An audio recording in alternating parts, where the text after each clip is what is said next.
Well, here we are once again. floating somewhere between Earth and space, just trying to figure it all out.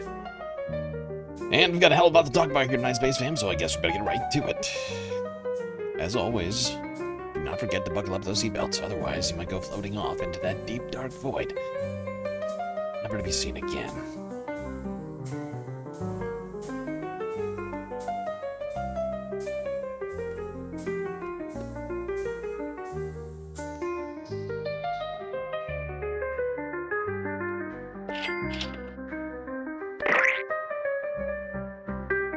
All right, beautiful evening here, Thursday. A little hot out there, but we must press on.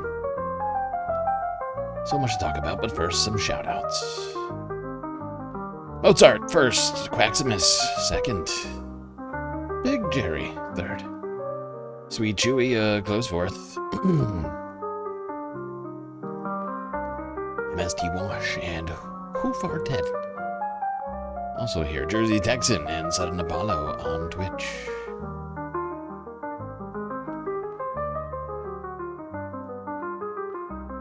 Alright, late start to the show here tonight, but we are going to try and get in as much as we can. So much to talk about, my God. Democracy. And the fighting, the debate going on around democratic socialism in the United States. Oh boy, and everybody's upset. Democrats, Republicans, a lot of complaining. Sounds a little tired. We'll get into all of that as well as state of the economy, which is apparently getting worse and worse in front of our very eyes. Meanwhile, of course, Donald Trump continues to enrich himself and prevent anything from happening that might help people with their affordability. Fires all across the West, especially in Colorado. Get to all of that and more.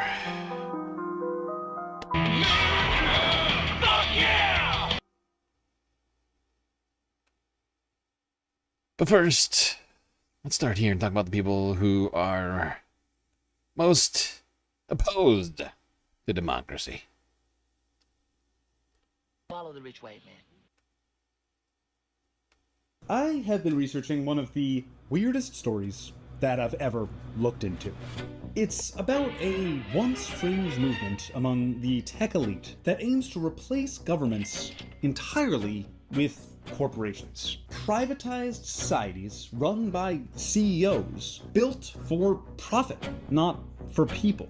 Almost like they wanted their own little worlds, playlands, built just for them based on their desires. I eventually pulled away from the story because it seemed a little more silly than anything to be concerned about. But then I realized they might already be getting their way. Just look at Doge and Palantir replacing or breaking the basics of the government. The plans for a futuristic, privatized new Gaza. AI infrastructure growth that seems immune to public opinion, and invasions of countries seemingly at random. A new power structure in society that will overcome the existing democratic power structures. When billionaires suddenly have a tremendous amount of power and democracy has been proven to be exceedingly vulnerable. So I decided to dig back in. What is this movement? Where did it come from? How did the people involved get so powerful? Where is it going? And importantly, what can we do to stop it?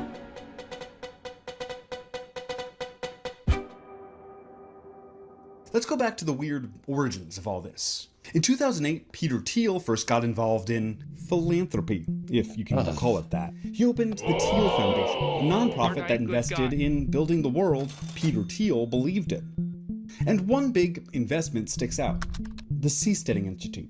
The Seasteading Institute was started by Patry Friedman, the grandson of Milton. Honestly, it is not shocking. I did not know this about Peter Thiel.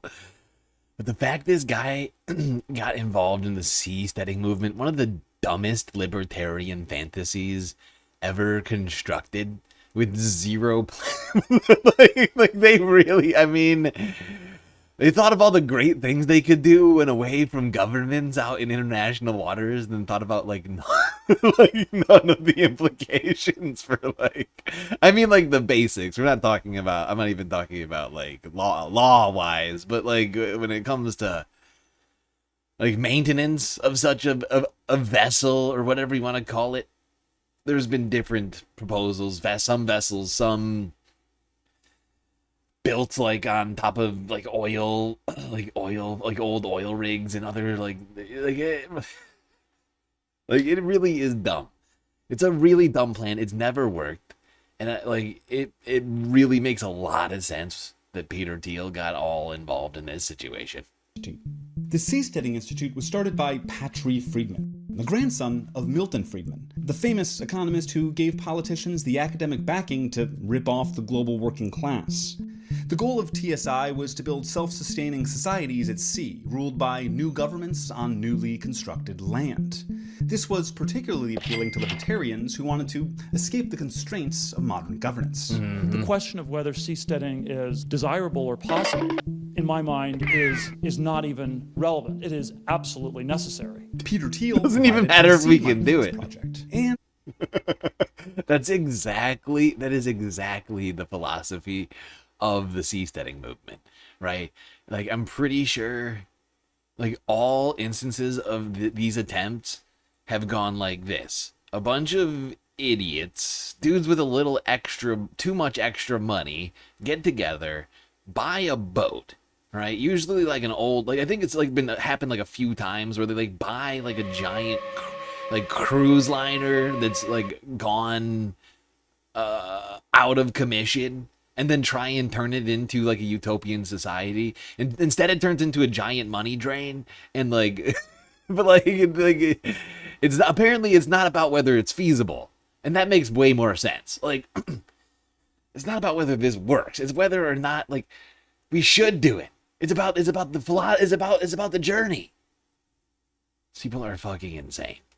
Set up TSI with some office space in a conference room in the Palantir office. He also hooked Friedman up with one of the co-founders, Joe Lonsdale.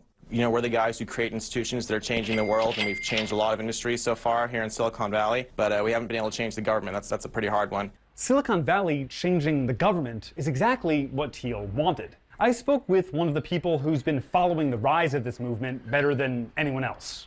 Gil Duran, journalist and author of The Nerd Reich, to get a better understanding of the philosophy behind all of this. There's a long history of people seeking to escape democratic societies or else to bring back monarchy or authoritarianism. In 1997, there was a book that came out called The Sovereign Individual. It argued that in the 21st century, two technologies would result basically in the overthrow of democracy and the demise of nations like the United States. Cybercurrency, which we would call crypto today, and the other one was advanced automation that would create a world without jobs, and that wealthy individuals who were savvy investors could profit from this coming doom and prepare for it by making the right investments. This book had a major impact on Peter Thiel. And of course, it influenced the people Thiel was paying. Joe Lonsdale got to work. He started a nonprofit, California Common Sense, allegedly dedicated to transparency in government spending, so that voters could make a difference if they found things they were unhappy with. On the surface, that sounds great, but two founders of that nonprofit started a for-profit, OpenGov. OpenGov is a software service for government agencies to manage data. The idea of replacing democratic processes in the hands of all. I'm sorry, I just gotta take. Why do all these guys look exactly the fucking same? Like this guy, like, like this is Cameron Winklevoss, a different guy who's also a tech billionaire. This is Joe Lonsdale. Are they not the same guy? Are you telling me those are two different guys? Like what in the fuck? Would they just cloning these dudes in some sort of vat somewhere? They're just, God. This is ridiculous! That nonprofit started a for-profit, OpenGov. OpenGov is a software service for government agencies to manage data.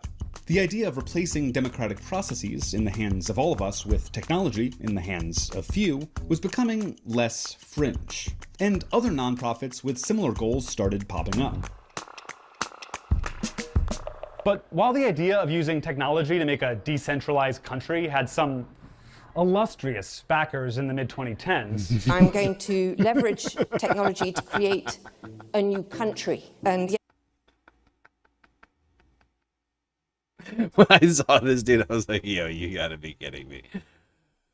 Like, I knew that they had connections, but you're telling me they got in on this, that the Ghislaine Maxwell was involved in trying to create some sort of lawless nation state? You don't say. Wow. I mean, this woman is dangerous, ladies and gentlemen.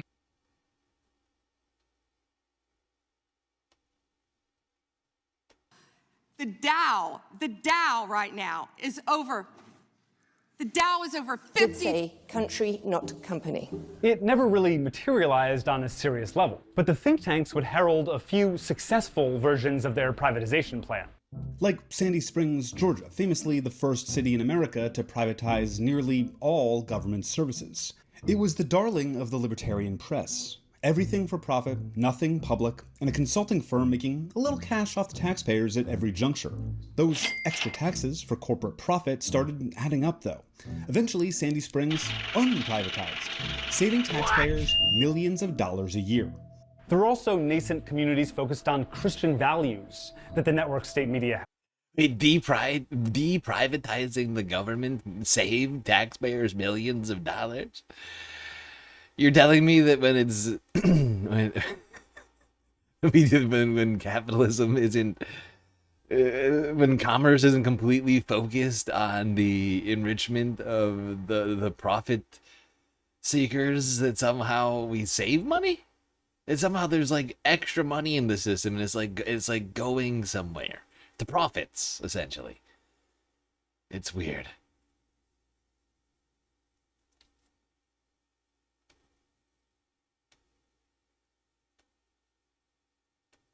Run by the investment firm New Founding. And that's not even including the California Forever Project, a proposed tech city in Solano County funded by Mark Andreessen, Reid Hoffman, Sam Altman, and other billionaires. But what if this was never really about these little mini-governments? Here's Peter Thiel saying the quiet part out loud in 2010. Technology is this incredible alternative to politics, and the task in this world where politics has become so broken and so dysfunctional is to find a way to escape from it.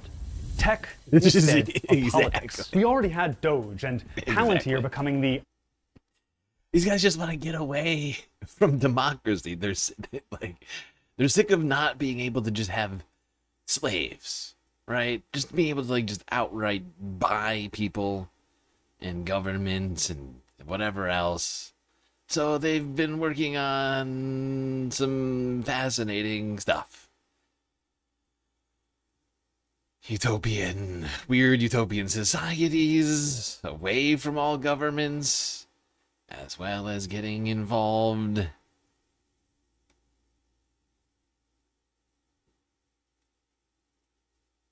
in our government.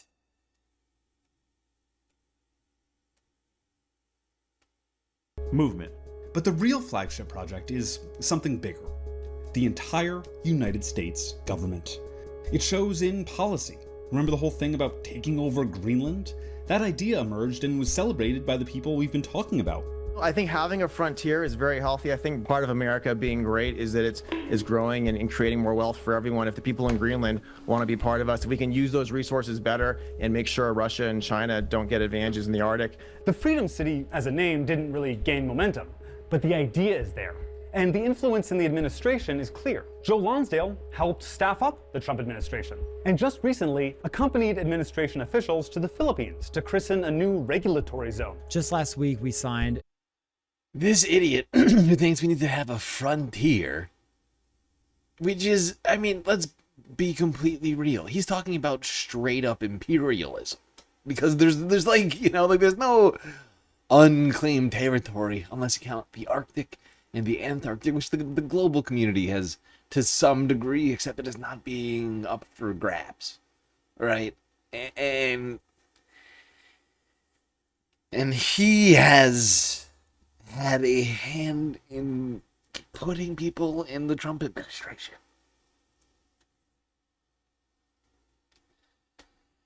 I mean, it's disturbing to think like this guy is fucking deranged. Anybody who thinks we need a frontier is a fucking deranged human being. Right? Like, you have to be kind of evil inherently to think that you need to be taking the territory of other people to have a good country. Because that's literally what he's saying. Like, for America to be good or great, we need to be stealing other people's land. We need a frontier in other people's territories. Because, once again, there's no extra territory lying around anymore, unless you're talking about the Arctic and the Antarctic, which is, once again, sort of kind of supposed to be not up for grabs.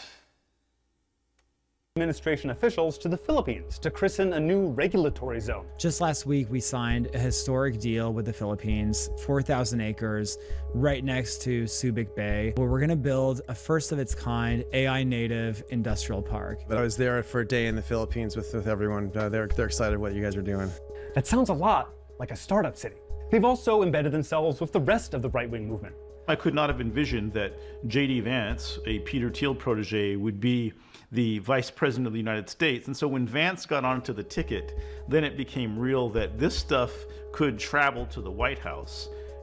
In September 2024, there was a conference at Fort Mason in San Francisco called Reboot 2024.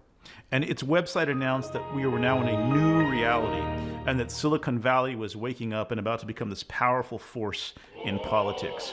And the guest speaker was Kevin Roberts of the Heritage Foundation, who is the guy who had shepherded Project 2025. So here you had tech VCs in San Francisco and Kevin Roberts in the same venue proclaiming the new reality. And the new reality is where we are today.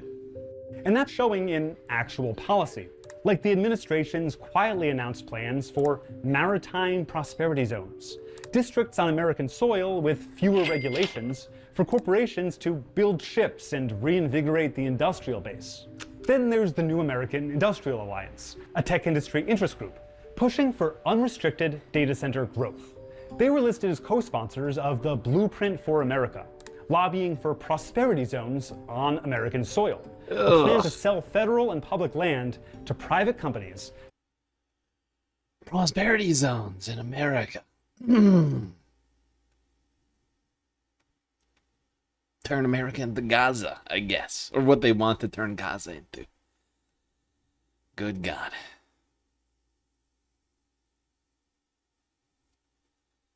Yeah, these guys are fucking deranged. Yeah, they have their hands all over the government right now. Teamed up with fucking Project 2025. Theocrats, white nationalists, essentially, and are working in every way possible to subvert democracy. And that's not counting all the money in politics. But of course, we can't forget about all the leftist money in politics. Oh, God. Oh. NBC Montana here to tell us this very serious story 3 days ago. Soros family emerges as financial powerhouse for Democrats. Oh, God.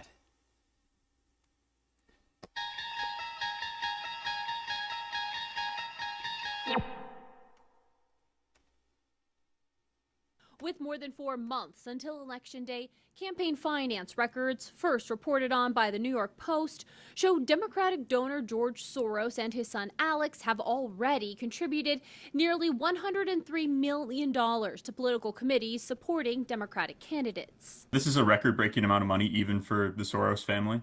The Soroses have a history of backing far-left candidates supportive of progressive policies, such as decriminalizing drugs, reforming the criminal justice system, opening up the border, and defunding police forces. Oh, God. Soros funded the... Oh, no, George Soros is trying to defund the police and open the border. Oh, God. Oh, God. It's horrifying. What are we gonna do? Now, I just want to open this up really quickly.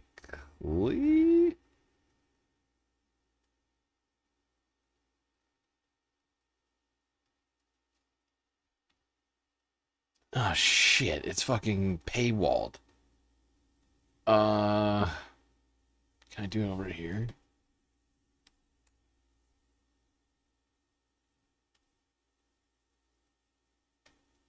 So, while George Soros may in fact be the #1 largest donor, you don't you dare do it.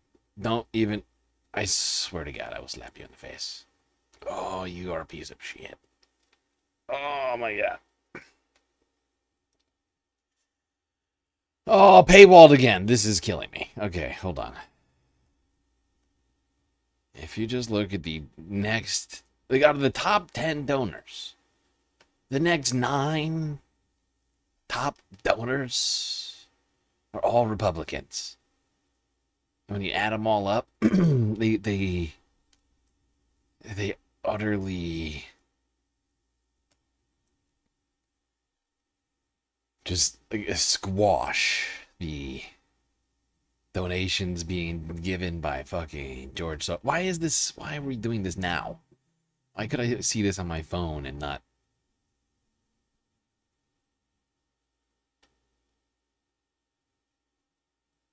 Whatever. I'm going to use this AI overview, which is, I'm fairly certain, an AI overview of this Washington Post story. Yeah, there's multiple references to the Washington Post story. George Soros, 102 million. Oh my God.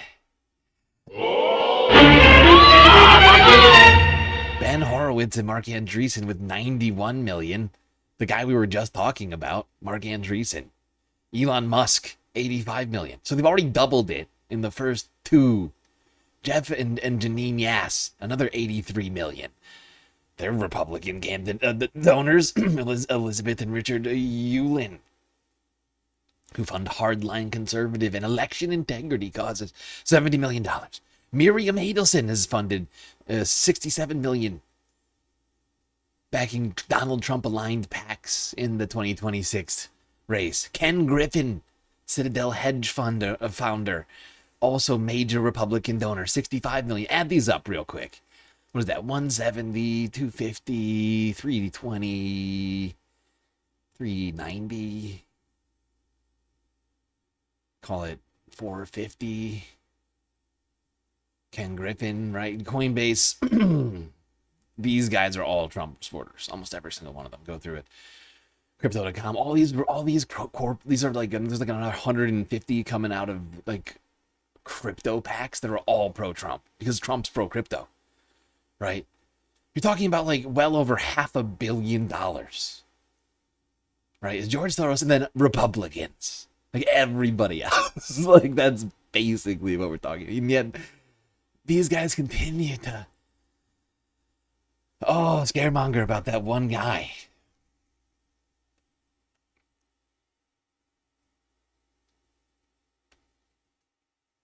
Oh, George Soros, so scary. And yet Elon Musk, not scary. Horowitz, Andreessen, not scary.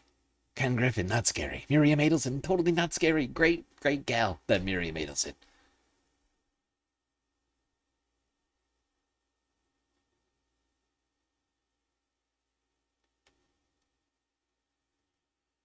Yeah.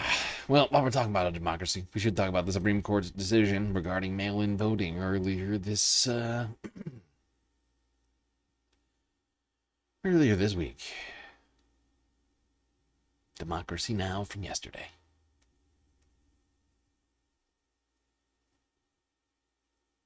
This is Democracy Now!, democracynow.org. I'm Amy Goodman. And another major Supreme Court ruling this week. Justices voted 5-4 to uphold a Mississippi law that allows mail-in ballots to be counted up to 5 days after an election as long as they're postmarked by Election Day.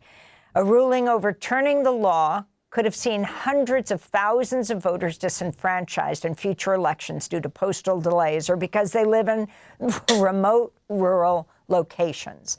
A New York Times review of the 2024 election found at least 725,000 such ballots. Chief Justice John Roberts, Justice Amy Coney Barrett joined with the liberal justice to make the majority. The ruling is a blow to President Trump, who sought to limit voting by mail, even though he himself votes by mail, while promoting conspiracy theories about mail-in ballots. Speaking to reporters in the Oval Office Monday, President Trump criticized the court's decision.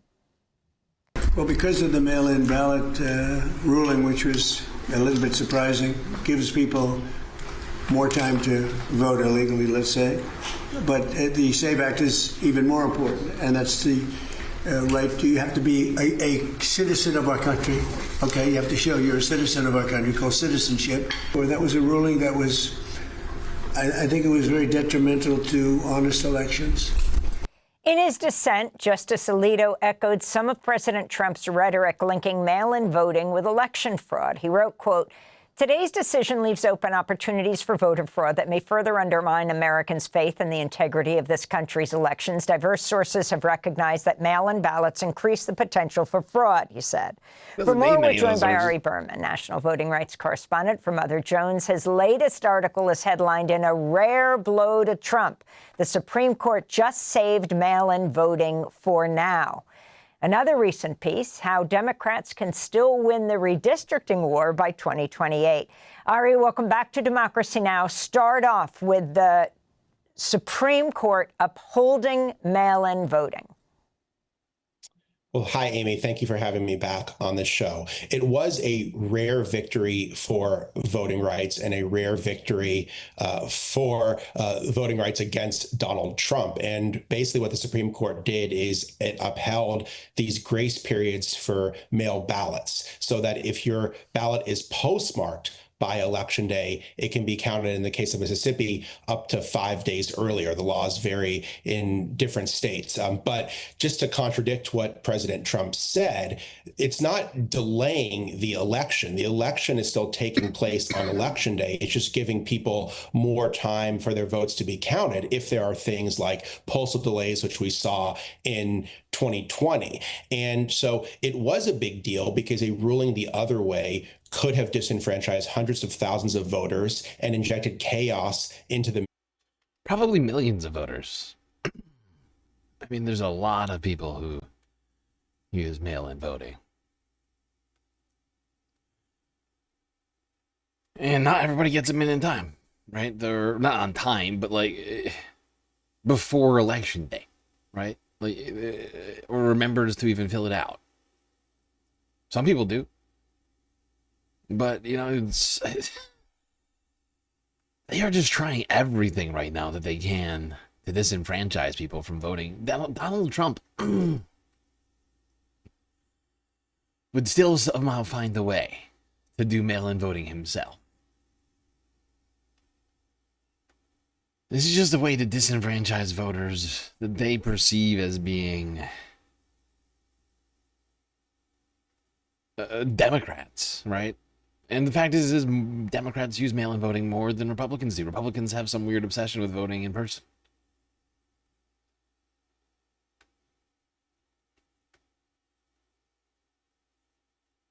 Thankfully, this this one ruling was upheld. Or this one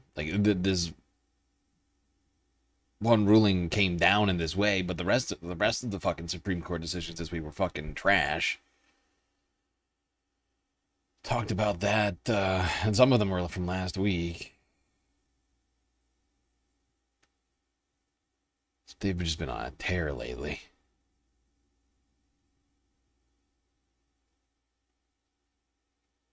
Of course, we had a bunch of elections this week, which we're going to talk about soon.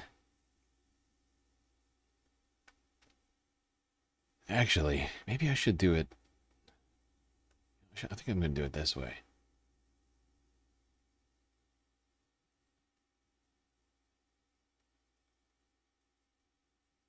It makes more sense to do it this way. I don't know why.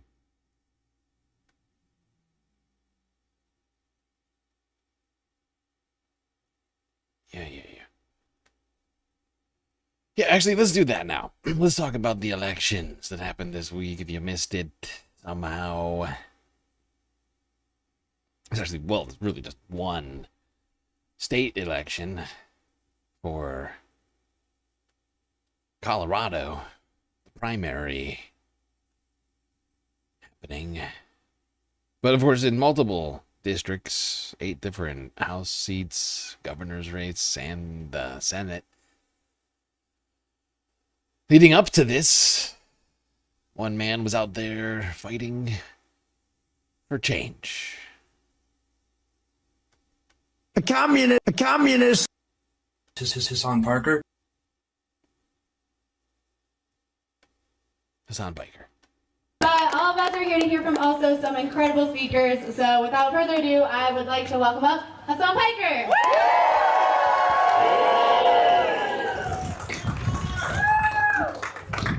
Is it this one or this one? Oh, it's both.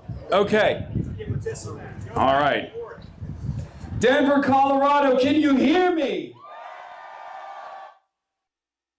Right, what a beautiful day to go out and door knocking. Am I right? 88 degrees is perfect. You know, I haven't experienced the altitude sickness that everyone keeps telling me is gonna happen eventually. People keep coping and telling me that food in Denver is not great, but I think that's a lie. That's a lie. Food in Denver, Colorado is great. Even better than Aurora. All right. And another lie that people think, and people keep repeating over and over again, is that Denver, Colorado is not ready for change. But that's a lie, and tonight we are going to prove that lie. We're going to make sure that the rest of the country will hear all of your voices by electing Melot Kuros into Congress. We've made it happen all around the country, and Denver is next. Because this message that centering the working class is good policy and good politics is going to ring true in Denver, Colorado as well.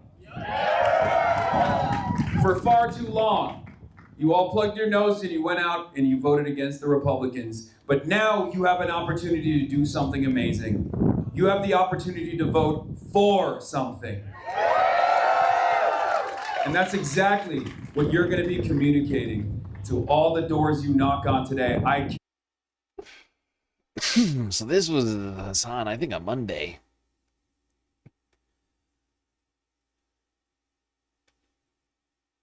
Actually, I take it back. I think this might have been, this might even have been election day.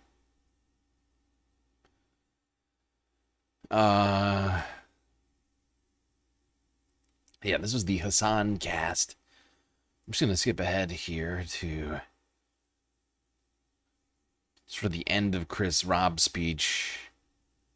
And then I think, yeah, he brings out Melot Kuros shortly after this. Is what wins. It's not paper endorsements. It's not money. It's not all the usual conventional things that people in power embrace and prioritize. It's this. It's this. So please see your own power, people. Filter out the noise and know that the more hate they're spewing, they're trying to distract you, and it's also because they're desperate. Because they know they're on the wrong side of history. If they didn't think we were winning, you wouldn't be hearing from them. So that is an extraordinary yet knuckleheaded benefit of having such an amazing candidate, such a powerful campaign, and such a glorious movement. We the people. We the people. We the people. We the people. We the people. We the people. All right. Thank you all so very much. I think it's time to bring up the woman of the hour, of the day. Denver, show some love for your next member of Congress.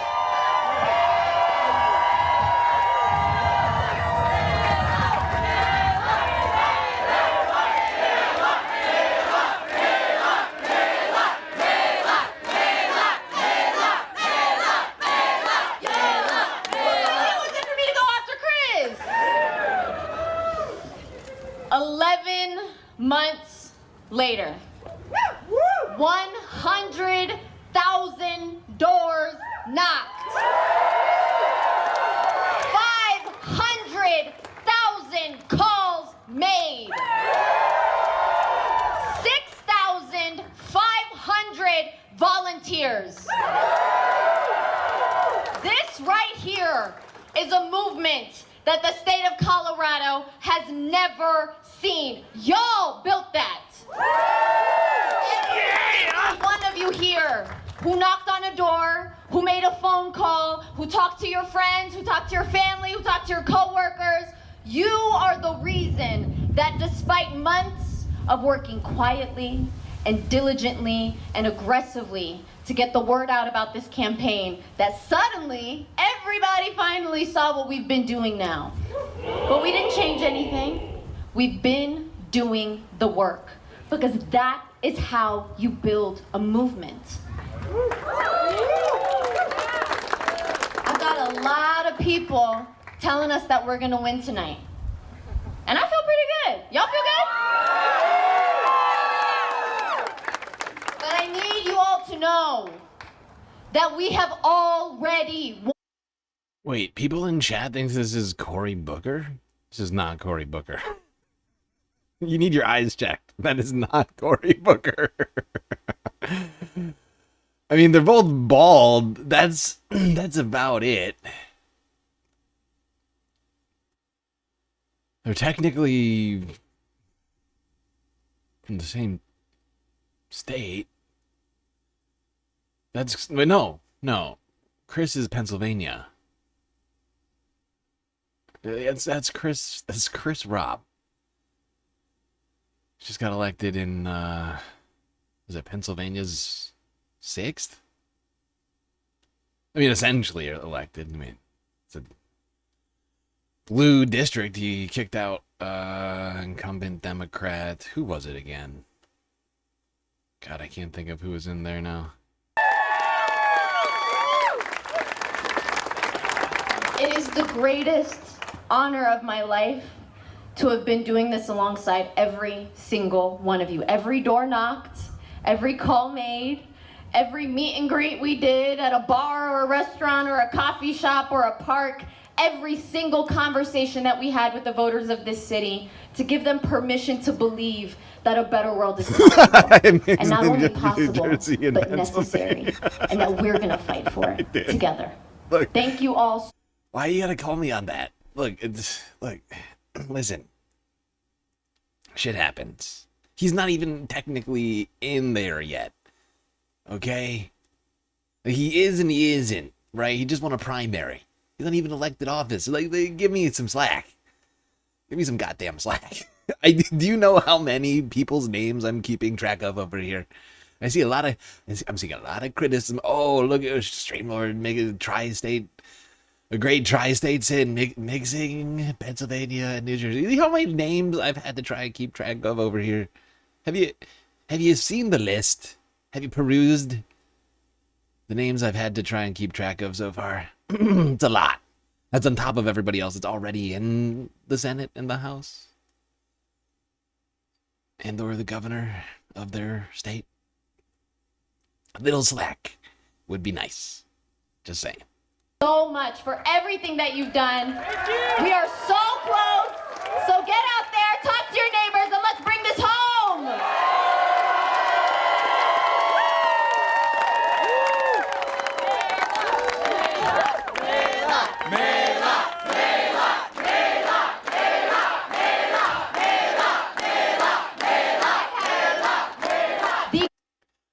Well, there you go.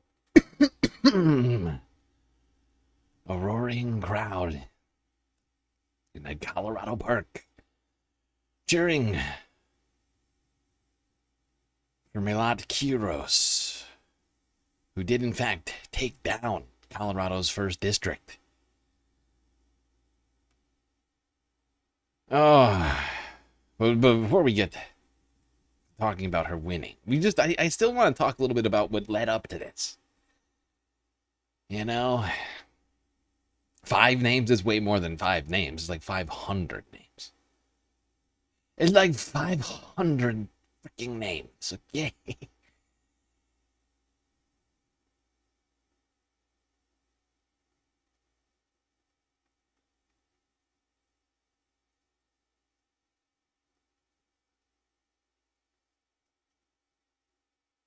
Pennsylvania's third. Okay. Okay. You see. Oh, yeah, I'll remember that. I will remember that very, very soon. Immediately, if not sooner. Everybody's saying it.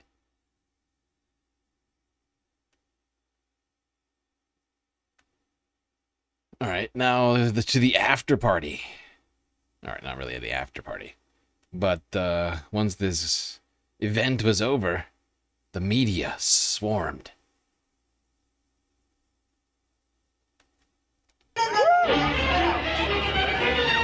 Chris.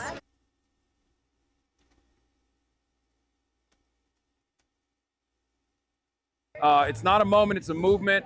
And Milot Kuros is one of those people who is... Okay, wait, hold on. Yeah, I don't need this whole thing. Where is the spot?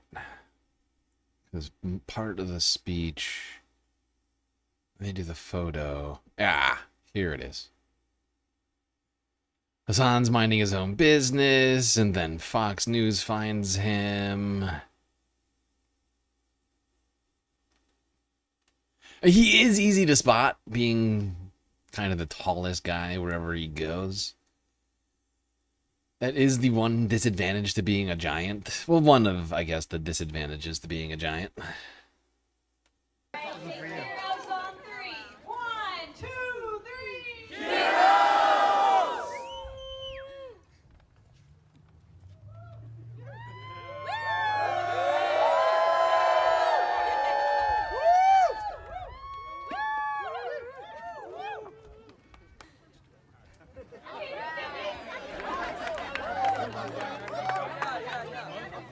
Then Fox News swoops. Of course. I mean, every single time. Are you crazy? All right. Take a minute or two and go to turf, or do you want us to go straight to turf? What do you? Oh, I was gonna do an interview with Fox News. Go for it. Oh, great. Yeah. Do you want to do it here or do you want to? I can do it here. Okay. It's fine. Cool. Can I give this to you? I know you're in my telephone. Awesome. It's like a little clip. I think I got mine. I can hold it up. I can. Okay. Are they? Is she really? I mean, what's crazy is Fox News. She must be like bottom tier Fox News. I mean, she's just out here by herself with a camera and a boom, like and then like a handheld. like wow. Wow. Budget Fox News. She's probably, what I would guess is like, what is it, Fox 5? Was it Fox 5 Denver? Whatever it is. I don't subscribe to them, but like I'm vaguely aware that there is a local Fox station in Denver. Question for you. Yeah. Maybe. That's all right. All right.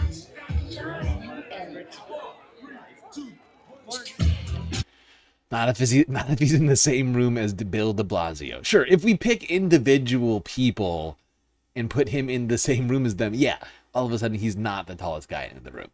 But like in most rooms, I feel like 90% of rooms, he's the tallest guy. Possibly higher than that. He's like at 6'4", you're way up there, percentile wise. Like, if you want rooms where he's consistently not the tallest guy, you gotta literally go to the sport with the tallest athletes, right? Like, I'm like, okay, yeah. If Hassan all of a sudden started working for the NBA, he'd no longer be the tallest guy everywhere he was. But in politics, Let's go with maybe this backdrop. We'll stand you there. Sure. Awesome. Cool. All right. First question for you. First and last name. How to spell it? First and last name? Yeah, not as First and Hassan last Piker. name. Awesome. Great. That one threw off Hassan. You can see him. He's like, wait, what? Did you say first and last name? You don't know who I am? Am I? What am I doing here? Whoops. Question again, why are you here, supporting Mayla? What about her as a candidate brings you out to Denver? I think that for the first time in my life, I've been doing this for the past 13 years. There are a lot of wonderful candidates that are worth fighting for. It's not just like cookie cutter Democrats that will just occupy a seat and not really do much with it, but actually seize this power to make sure that we change American politics, the trajectory of American politics, and to recenter the working class. It's not a moment, it's a movement. And Milot Kuros is one of those people who is carrying that flame and making sure that we fight for the working class rather than corporate interests. And I really want to make this change right now because there's a lot of appetite, there's a lot of hunger from voters out there, from voters young and old, to genuinely make an impact in this election cycle. Yeah, and on that, last week we saw a lot of progressive success in New York. Do you think something like New York could happen here in Colorado, and could progressive politics really take hold in the state? I think progressive politics, left populism, a politics that centers the needs of the working class can work in every district, in every state. That's why I kept saying over and over again, it's coming to a city near you. At the end of the day, regardless of what someone's personal politics are, they want free childcare. They want Medicare for all. They want better housing options. They want to combat the inflation crisis. People have been sold out for far too long, and this is the heart of this. This is the heart of this campaign. This is the heart of this movement. And I think Maylot is going to bring this to Denver, Colorado, and there are other wonderful candidates all around the country that will do just the same. We're building momentum. It's gotten a lot of corporate bosses very scared. It's gotten a lot of party bosses very scared. So I think that's a good thing. Yeah, what do you think this means for the future of the Democratic Party with this rise of younger, more progressive candidates coming into office? It's good. We got a lot of fire under their asses because for far too long they've just collected paychecks from corporations and wealthy mega donors and haven't really done much. They have to hang their 30-year track record with Diane DeGette or 20-year incumbency and the lack of changes that have come in that time frame. They have to basically defend that record, and they really can't. So this movement has a lot of momentum for that reason because people are desperate for some change. Yeah, and obviously the Democratic Party, a lot of Democrats are saying, it's a big tent party, but do you think that tent is big enough for candidates like Milot and those other folks that won in New York last week? I think so. I really do. This is what they've told us over and over again. Look, every election cycle, they yell at people like myself. They say, you're not sufficiently endorsing candidates. You're not sufficiently enthusiastic about Hillary Rodham Clinton, Joe Biden. It doesn't matter how much we promote these candidates. At the end of the day, I can't outflank the campaign. So what do we do this time around? We're actually getting socialists elected into office. Socialists that say enough is enough. We are going to fight. We're going to be real fighters for Medicare for all, for housing for all. We're going to end our endless wars, endless militarism. We're going to take all these tax dollars and spend it on ourselves, on our infrastructure, on our roads, our schools. And now they're frustrated by that. Now they're saying build a third party. They always say don't vote third party. But now we've decided, okay, sure, we'll work within the party system that we have. And now they're saying build a third party. I don't think they want that third party to be built. I think they should be excited at the prospect that there's actual momentum, actual grassroots support for the first time in a long time for the Democratic Party in general. Yep. Anything else you'd like to add? No, that'll be all. That's good enough. That'll be all. All right, thank you. She's carrying the flame, says Hassan. What is that flame exactly? I know it's somewhat sarcastic, but at this point he says it so much, I feel like we actually have to define what the flame is. You know what I mean? Like, Hassan says they're carrying the flame so much at this point, like it's lost all meaning. I don't know what it means anymore. Like, initially it came from mocking fucking Charlie Kirk. But if Charlie can carry the flame, or if we can carry the flame for Charlie, and she and Milot, I mean, it's confusing. It's confusing. There's a lot of layers of irony in there, I feel. Okay, there you go, Hassan on Fox News. Talking about this election outside of a rally that he spoke at for congressional candidate at the time, Melat Kiros, in Denver. Now, one woman who's not in Denver, I think, is it Colorado's 8th? 4th. In Colorado's 4th, Lauren Boebert, very, very upset and concerned over the existence of this candidate.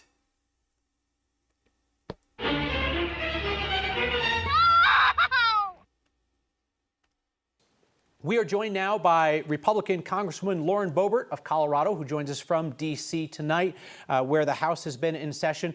Congresswoman Boebert, thank you for your time. I imagine that you probably have been watching the race between your colleague, Democrat Congresswoman Diana DeGette, and the Democratic Socialist Melat Kiros. Indications are Kiros might take her out today. Yes, this was something that we were anticipating. It didn't know exactly how this race would turn out, how the vote would split. But Kiros is a described socialist, and she also described a massacre, Hamas of 1,200 innocent. When I heard her say that earlier, it broke me. What in the hell is a massacre? Yeah, but I ain't never heard about no massacre. Massacre? You done massacred them. There's a U in there at the end. I don't know if you knew that. Oh, god dang it, she supported the massacre. Oh, God. Oh, it's horrible. A massacre of Hamas of 1,200 innocent civilians as inevitable, just as she did about 9/11. She says to abolish ICE. She's called for abolishing immigration and customs enforcement, describing it as born out of fear and hatred. She is a self-proclaimed socialist. And Kyle, I think this is a gift to Republicans who are running on the general ballot in Colorado. So it is certainly an upset. We've seen these before in Colorado. I took out an incumbent from my own party just some years ago, and now here we are with a self-proclaimed socialist taking out a 30-year incumbent, Diana DeGette, the dean of the delegation. And I do think that this is how this race will end up. That she has never spoken so respectfully about Diana DeGette in her life. I don't have the footage, but I encourage you in your own time to try and find some of the back and forth between Lauren Boebert and Diana DeGette over the years. And I love thinking that she's the most senior member of Republican, whatever she called it. But like, it's hilarious to hear her now being like, oh, what did she call her? The dean? Like, she's like, oh, the very sensible Diana DeGette now being challenged by this radical. Oh. Kiros will be the Democrat nominee. And it's interesting, Kyle, because in 2024, the Democrat Party, they were electing more moderate candidates. And that was their goal, to show that they can be reasonable, that they can work across the aisle. And this time, all of that has gone out the window, and they are showing their true colors and saying, we want socialism. Inevitably, we want communism. We want socialism and, side note, communism. Communism. Now, honestly, and this is going to be a theme today, is the boy who cried communism, and or girl, the person who cried communism, narrative is going to pop back up. I mentioned it earlier. Last time we were on Tuesday, I was talking about it. But, and maybe even the weekend too. I've been talking about it now like for like at least a week. But it's fascinating to see them as we see these wins happening in New York and now in Colorado. Just the same people who have been calling all Democrats like Joe Biden and Kamala Harris communists are now like, actually, these are the communists. No, we've been lying the whole time. It's been all rhetorical. We've just been calling them communists. They're very moderate, sensible people, and they deserve to be in Congress. These radicals, though, are crazy. They're all socialists. It just falls flat, in my opinion. I don't think it hits as good as they're hoping it will. It's just not. I don't think it's getting the reaction because they've done it so many times now. It's become somewhat meaningless. Everybody kind of just intuits socialism to be anything that Republicans hate. Which, to be fair, is how they've played it for quite some time. It's quite literally what they've done. Now,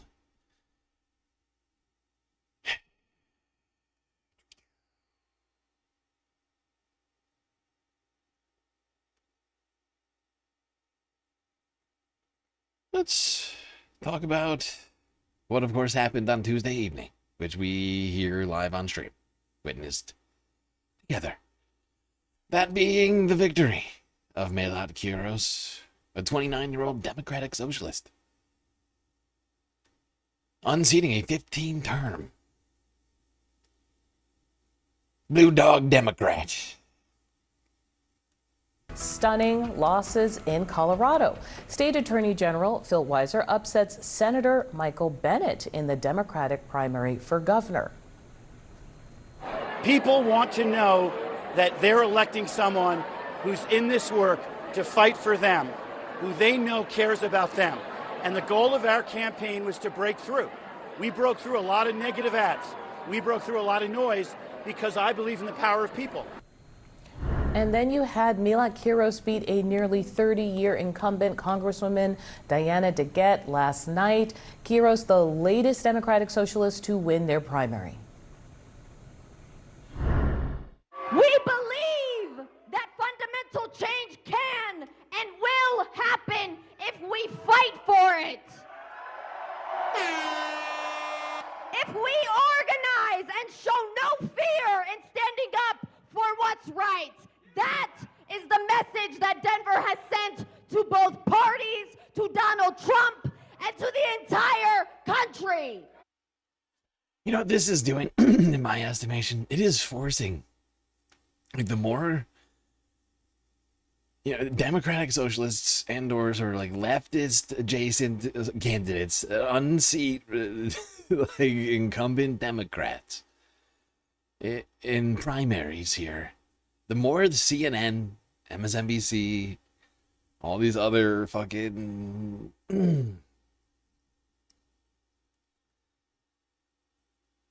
like mainstream media outlets are like forced to talk about this uncomfortable thing that they've been avoiding for so long. And that is the Democrats have basically ignored this part of the party for decades, intentionally, not just ignored, but actively repressed, as the numbers have continued to move in the direction that we are seeing now. Like, we've been talking about it like all year, longer than that, right? But the numbers have been moving in that direction. Zolan, I want to start with you because back a few months ago when there was infighting in the DNC itself, there were all these people that were like, I'm taking my toys and going home, right? Like David Hogg, I'm going to go spend my own money. Justice Democrats, we're going to recruit our own people. There was this real sense that there was going to be money spent elsewhere by different recruiters for different reasons. And I want to show the viewers right now how well Justice Democrats are doing, as it turns out. Primary winners, I think I'm looking at a count of up to 8 faces here. What are they doing differently than the DNC? Yeah, it's interesting because that fight over spending, I do think, represented a broader fight over the direction of the Democratic Party and who should lead them. And what we're seeing with this series of wins, the ones you just outlined, but also we're coming a week after and those are in Mamdani's Colorado, sweep New in Jersey, New York. California, even Texas. Right, across the country. I do think the themes in these races speak to they resonate with something broader in the Democratic base across the country, right? In the last presidential campaign, I would often hear from Democratic voters, they didn't feel people represented them. You just highlighted somebody who won a generational race, right? Yeah. She was born a year after the incumbent won her first race. But with the views that come with that in some cases. And that brings us to Israel as well. We have seen Israel in the issue of whether the Democratic Party will support U.S. support for Israel, that has resonated both in New York and these races. I think I'm also fascinated by that because what happened with Kamala Harris and Biden is. I gotta say, like, I gotta give him credit for at least recognizing that is a factor. That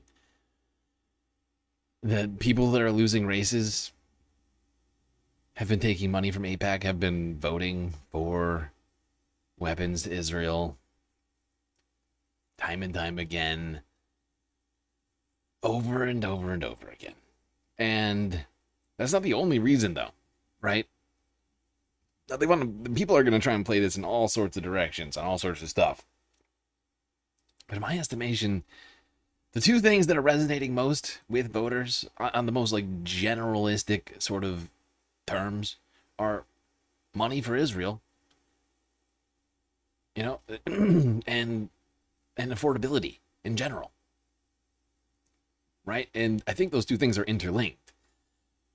Whether or not that's the reason things are unaffordable, not the question, but people are experiencing economic circumstances that are already causing them a great deal of pain. Then they look left, they look right, and they see money going out the door to things that they don't support. And I think that's just, salt in the wound. Truly struggle to talk about. The fact is, like, if we go back to Biden, and then the Kamala campaign, right? Like, they ignored those two things most. They told people, actually, the economy's great, and Israel deserves to exist and to defend itself with your money.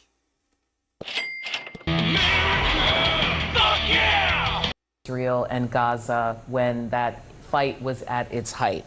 Then you have someone like Milat Kiros. I want to play one more thing from her, this Colorado congressional candidate who had a win, because she uses an argument that you wouldn't have heard from the Biden administration last fall. When I wrote a letter defending students' rights to protest the genocide in Gaza, my law firm told me, take it down or you're fired. I didn't flinch. We will not wait to put an end to the politics of the past, to get big money out of our politics, and to reject corporate PACs and AIPAC. And no, we will not wait to end the genocide in Palestine. So every key word, that's a problem for Democrats and a problem especially for people who are concerned about the rhetoric around Israel, punctuated by an actual air horn. I want to play one more thing, a voter. And then, Antoine, I want you to talk out of this. I like to see that she has more socialist ideals. I think people are tired of our tax dollars being spent overseas. Yeah, and I just want to point something out about Milat Kiros, right? Because they're all of them, especially the Republicans, like Democrats aren't this willing to debase themselves this much.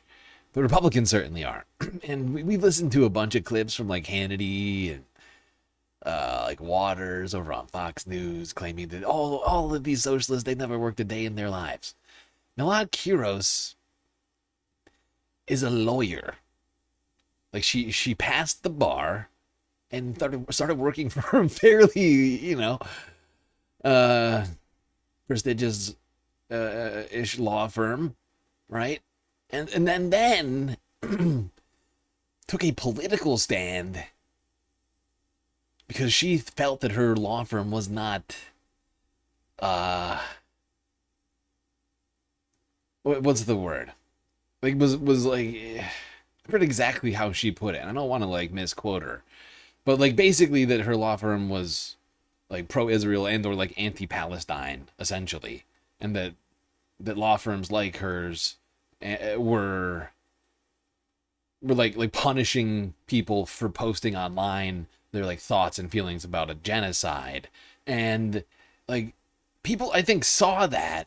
I think certainly the people who voted for her are probably familiar with that story, right? But it's quite it's quite a story when you think about it, right? Like, a woman who essentially got all the way to being, like, on the cusp of being very, very privileged, right? Like, she went all the way through law school, passed the bar, got the job, and then was like, actually, this is more important to me than this just financial success, right? Like this is more objectionable. And I think people are like, that's standing up for your fucking, like, your beliefs, right?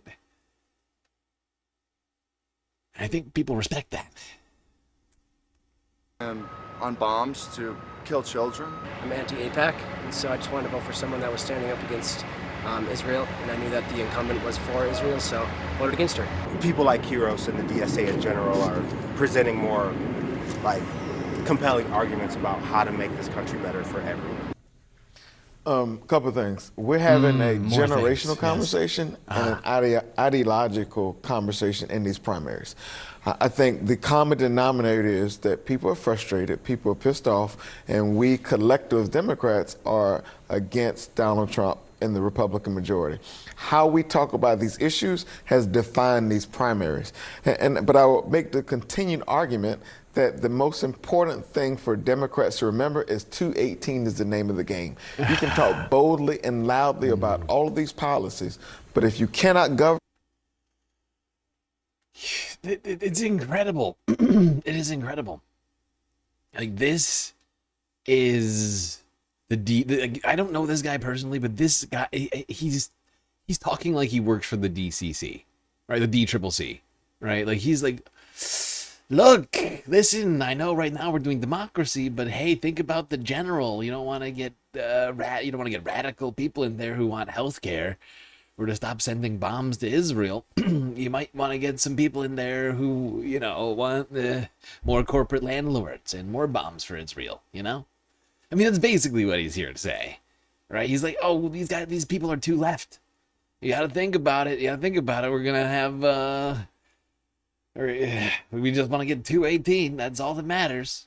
It's not about getting tangible benefits for the people. It's just about just numbers. Like, this is the kind of strategist talk everyone is fucking just, I think, sick to death of, right? It's strictly baseball and the check to them, right? It's a competition every 2 years. These guys have an opportunity to get paid for upholding the status quo. And, like, people are straight up, like, just done with that. They're like, oh really? Like Democrat, like, it can't just be about getting Democrats in power, because we've seen what Democrats do. What Democrats do. Oh, that's right. They funded the genocide. They funded the genocide for a year and a half until Donald Trump came to power. Right? Like, they funded the genocide for a year and a half.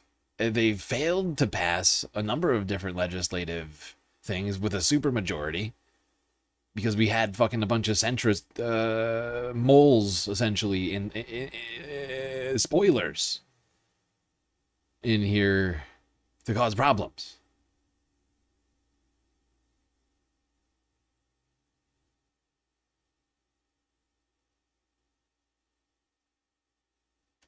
And back and forth he's dealing. I just want to play this for the audience before we go. Your campaign website falsely claimed that you had rescued more than 45,000 women and children. You claimed that you once called in a U.S. military airstrike that killed 70 ISIS fighters. You perform exorcisms, commanding demons to come out of people. Your claim that your abusive stepfather forced you to kill a man when you were 7 years old, is that the only person you've ever killed?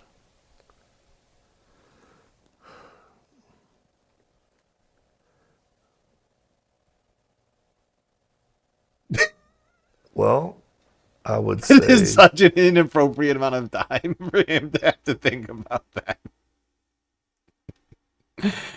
I just really quickly, let's just see how many crickets sound shots that Omega is. 5 tar I just just want to go cheered back. 100 bits.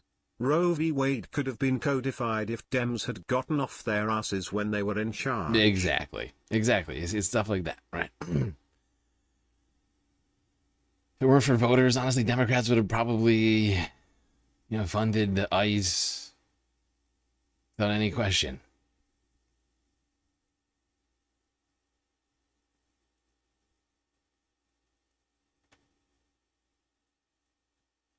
This is the wrong one. Hold on. I'm trying to look at the 2026 race. Why are you showing me 2022? This guy. What's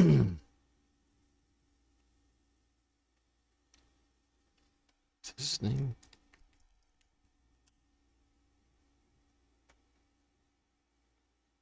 Yeah. Okay, so this is Victor Marx, the guy who won the Republican primary for governor, who will be running against Phil Weiser here, who took out incumbent Michael Bennett. This is who he's running against, this guy. I just want you to listen to this one more time. 70 ISIS fighters. You perform exorcisms, commanding demons to come out of people. Your claim that your abusive stepfather forced you to kill a man when you were 7 years old, is that the only person you've ever killed?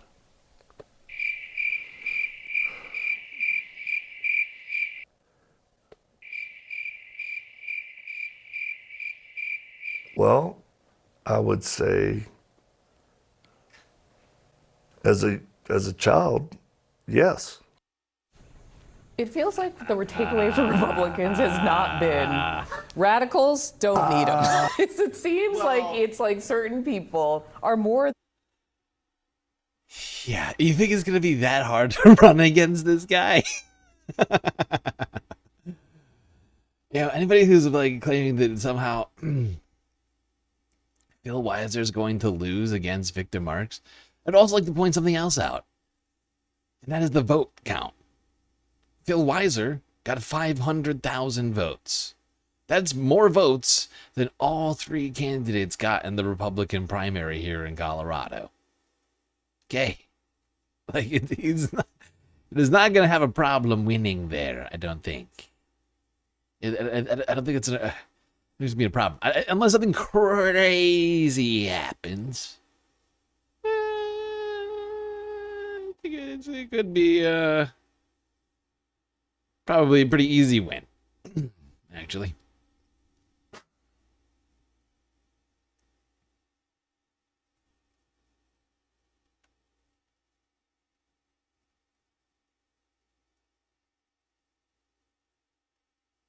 Now, here to Denver 7 to the concession speech of Diana DeGette. Let's see what she had to say on her way out.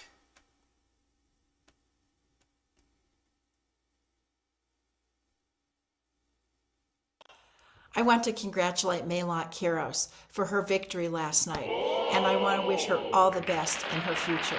I also want to thank Rhonda James for her years of involvement and service to this community.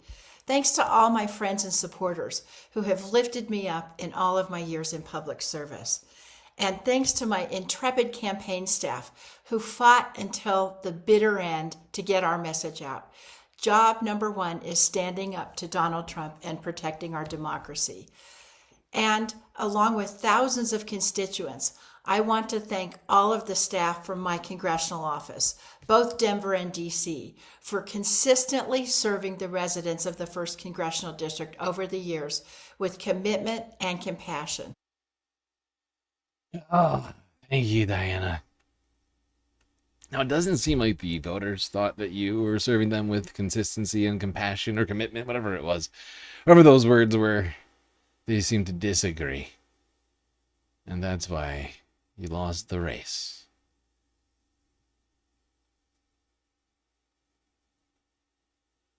At least that's what I can tell.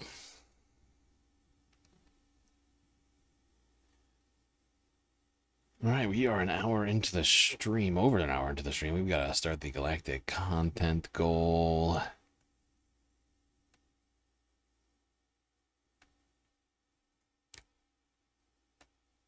Whoops, did not mean to do that.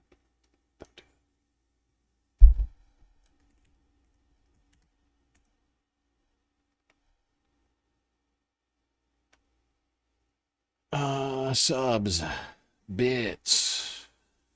We already had 100 bits from Omega, so slightly smaller. All right, there we go.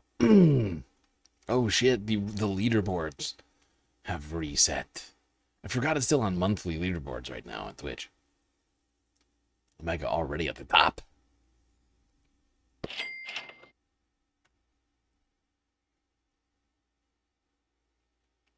All right, let's get more into the weeds on this, because the arguing over democratic socialism has really kind of taken over the mainstream media, which I find fascinating. You know, actually, maybe we should do this one next. Yeah, let's go to this one, NBC, from yesterday.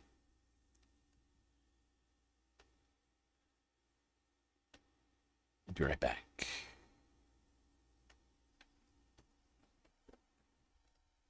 Welcome to Meet the Press Now. I'm Melanie Zanona, and if it's Wednesday, we have election results.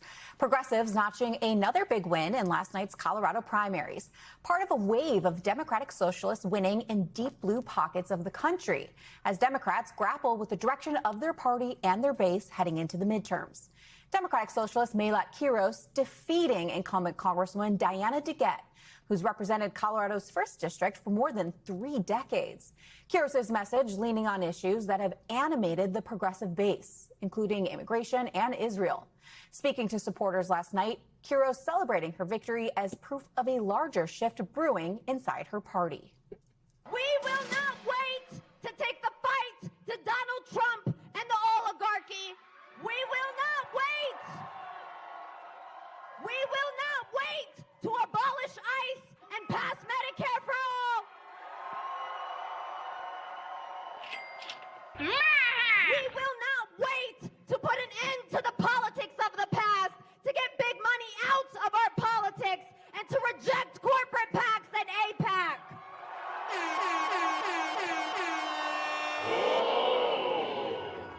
And no, we will not wait to end the genocide in Palestine.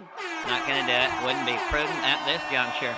We are winning from coast to coast, from every level of office. We are. I think that this rally scared the ever-loving shit out of the establishment. I feel like they covered this more than the Zohran Mamdani victory. And honestly, I'm actually not that shocked. We watched that together live, and the reaction in that room was fucking crazy. Oh, it was something else. One of the loudest crowds I've heard in I don't know how long. Since the Knicks won the finals.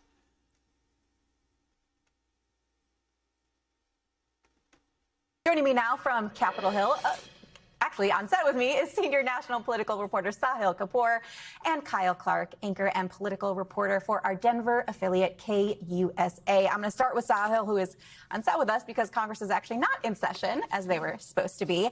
But I want to start with these results last night. I know Capitol Hill is gone, but what kind of reaction are you getting from Capitol Hill and from Congress about these results last night? It's a bad time to be a Democratic incumbent in Washington. I think that's the through line of all these races we saw in Colorado. We've seen this happen in New York and elsewhere around the country as well. I think Democratic leadership is still trying to process what this moment means. Is it a matter of ideological divides or voters demanding that Democrats move to the left? Is it a generational matter?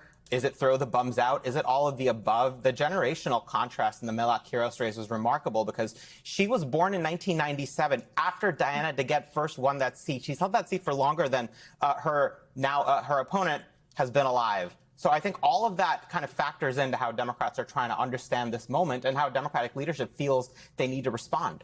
Yeah, talk to me more about the Democratic leadership and specifically how. I want everybody to take a look at these numbers really quickly. That's 12,000, almost 13,000 votes she beat her by. That, and actually, I just want to double check this, because I think it actually got even bigger. Yeah. Look at this. This is with 99% of the vote in. She won by 21,000 votes. By 14%. 83,000 to 62,000. That is, I mean, that is significant. Like, that needs to be recognized. These were just early numbers. This was with only 90. They counted the rest of the votes, and she decimated her in the mail-in, like we were saying was going to happen. But look at how much it was. It's honestly shocking. Like, I'm genuinely surprised by just how much it was. I was like, she's gonna win by the mail-in. I'm like calling it. She's already, you know. But no, like by so much. It's crazy. 21,000 votes. 21,055 votes. Nearly 14%. It's great. I mean, she decimated her. Utterly decimated.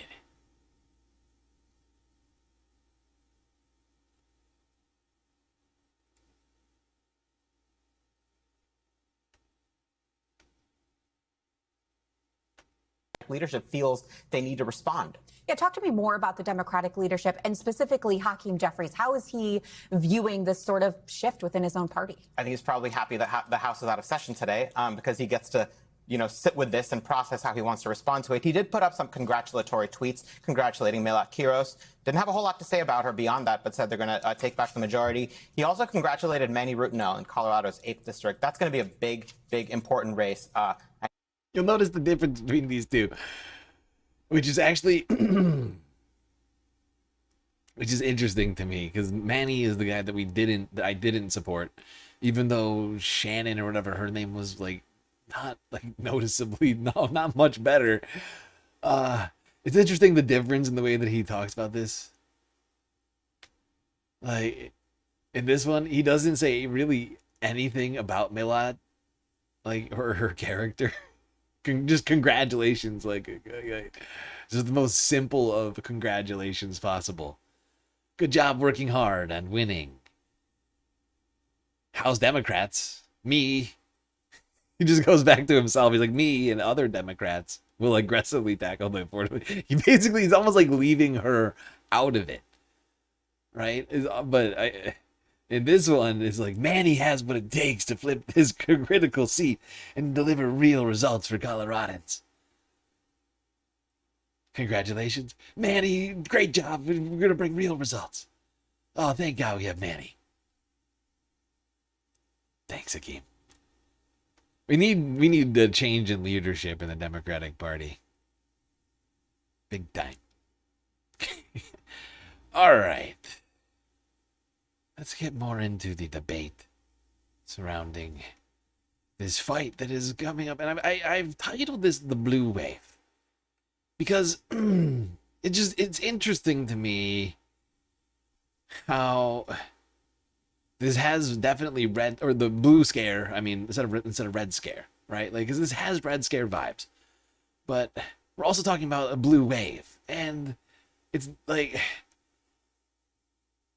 it seems like blue scared almost, right? Like Democrats seem scared generally about all of this change happening.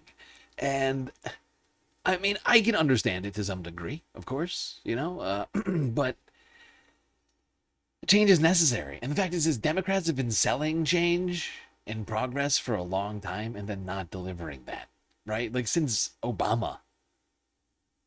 right? For like 20 years, Democrats have been selling change and then not bringing very much. If anything, just bringing rebranded Republican shit. And I think people are pretty tired of that. I mean, they were tired enough to not vote for Donald Trump in 2024 and put Republicans in power in the Senate and the House and give him a trifecta. And it's honestly, it's been offensive for a while. I've been talking about how I think it's a little offensive that the Democrats in power have not woken up, have refused to wake up, and have refused to embrace any change in the party. And have actively fought it. Right? That to me speaks to how little they actually care about actually addressing, because Donald Trump at least picked up on the things that were bothering people. Right? The things that, like, regardless of whether or not he was ever going to solve any of these things. Right? Like inflation, Epstein files, whatever else. Foreign wars. Of course, he's done none of those. He's made all these, he's proven that he's never going to solve any of the, he's done the opposite of that. But Democrats refuse to engage in any of that conversation that actually, in fact, spoke to Democrats, that would have also spoken to Democratic voters, right? Because Democrats, just like Republicans, were feeling the pinch inflation-wise. Democrats, just like Republicans, as it turns out, didn't, at least to some degree, didn't want new wars, right? Although a lot of Republicans still support Trump's war in Iran, so I mean, it's not well liked, but it's still too, in my opinion, too supported. But regardless, like some of the things that Trump said, Democrats refused to say, like that would have certainly spoken to the base, and they've continued to do that and continue to like basically double down on that under Donald Trump, right? And to basically like to not wrestle with any of the potential lessons of the election in 2024, that they literally crumpled up this supposed fucking like autopsy and threw it in the trash, and like actually everybody not important, we don't even need to talk about it, not a big deal.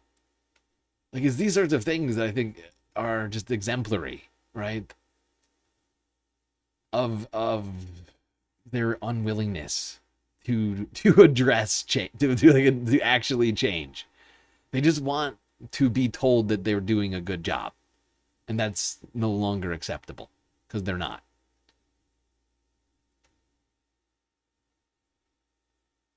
You know, and people like Diana DeGette are under serious scrutiny. Honestly, and Hakeem Jeffries should have been on the list too, but there was dealings made supposedly. But Donald Trump, I mean, I'm sorry, not Donald Trump, fucking Chuck Schumer, all these people. Like, and honestly, some of them are realizing the writing on the wall, right? Pelosi gone, a number of different Democrats resigning, essentially, not quite, but like declining to run for another term. But the ones that are still left are refusing to change, right? Some are just saying, okay, like I'll pass the torch, like I won't run again. Which honestly I respect more than people like Chuck holding on for dear life, and you know, like Diana to get 30 years in on it, like you say, like I'm still doing a great job. We've been doing such a great job, Colorado. They're basically like running the same way that Kamala ran in 24. It's crazy.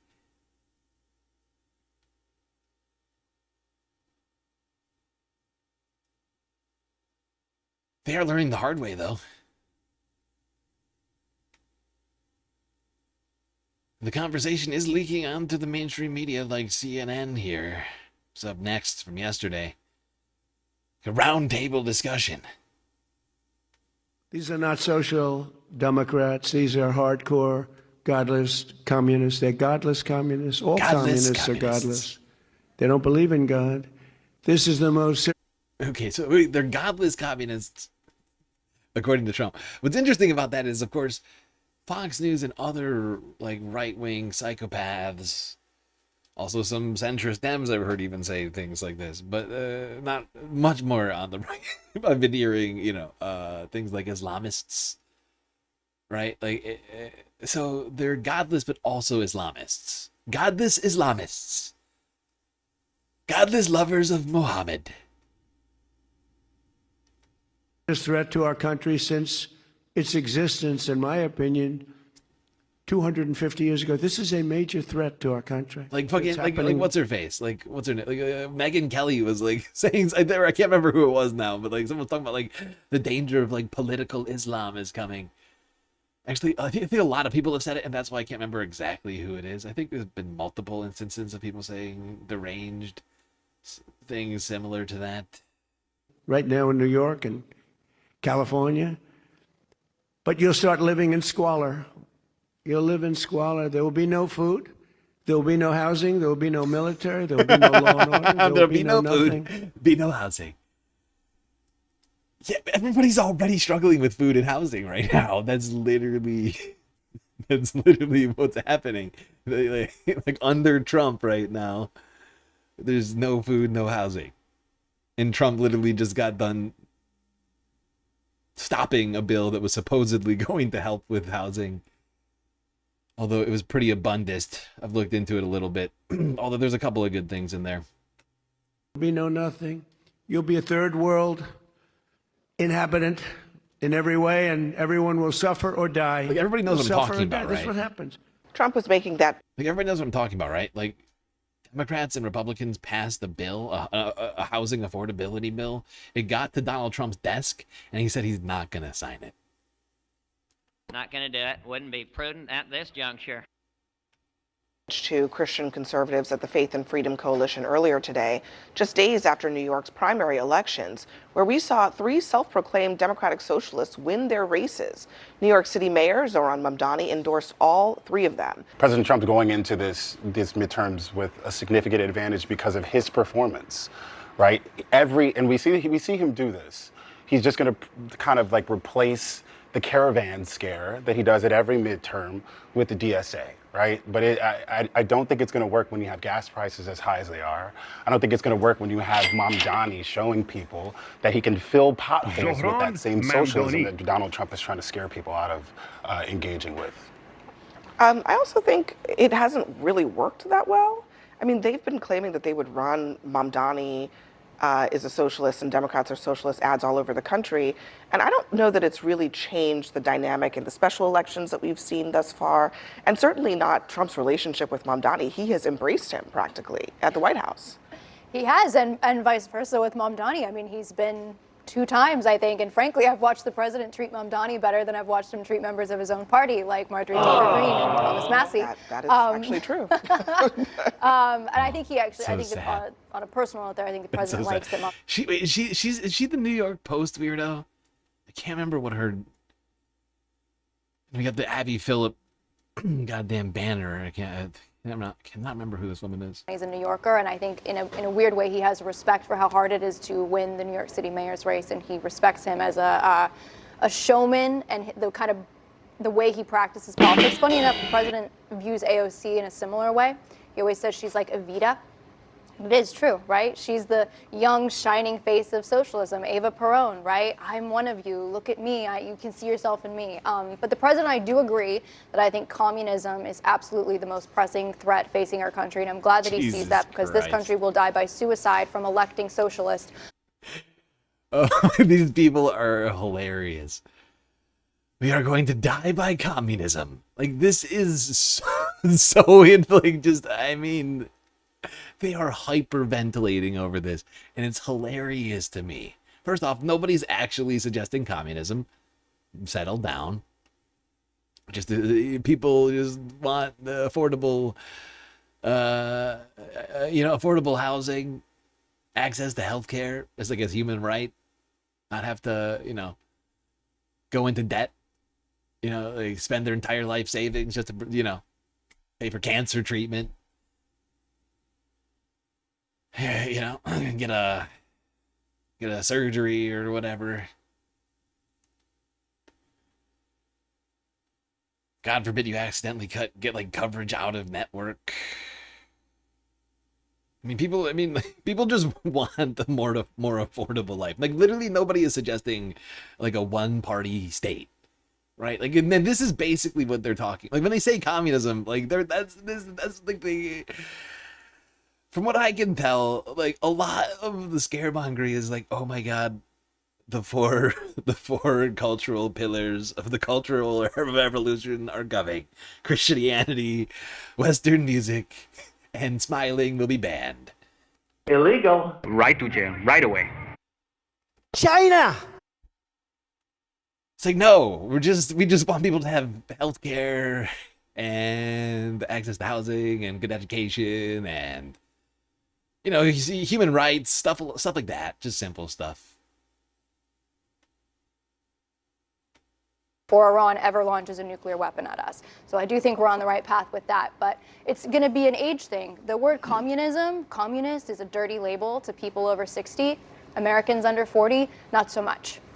I mean, we're just picking a new scare tactic as far as I'm concerned. This is getting insane. He's up there saying you're going to live in squalor with no food and no housing and no law and order. We have that for many people right now. That's why people are voting for Democratic Socialists, because they want government to look out for them again. They want affordable housing. They want to have groceries that they can afford.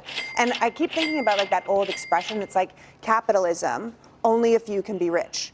Communism, nobody can be rich. And democratic socialism is anyone can be rich, but no one should be poor. And I think that's what they're trying to go for here. And I think that's what we should be looking at, because they're really modeling themselves after the Nordic countries. Exactly. Denmark, Sweden, those kind of places. Yo, she's been cooking lately. I forget what her name is. Lee McGowan. She's been cooking lately. I'm not gonna lie. She's been in here actually like saying facts. I've been like, God damn. But that's what's fascinating about this, is that like someone basically has to take this side to like have like a genuine debate like about this stuff. And it's just interesting to see this on literally on CNN, sponsored by a Food Network crossover Abby Phillip roundtable.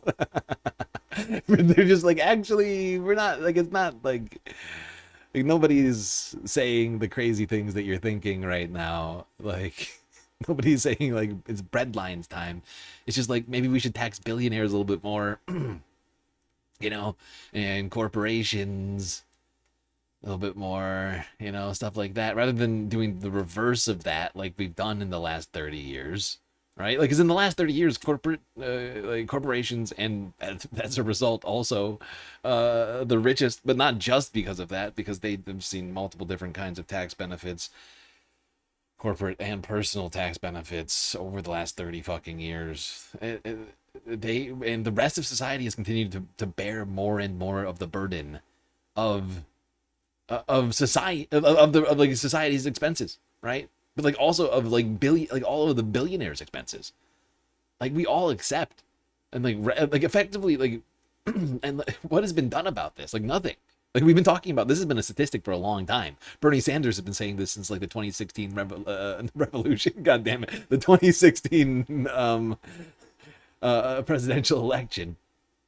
And like Walmart is a socialist company. Like, they benefit from socialism all the fucking time, right? Because half of their workers are on food stamps, right?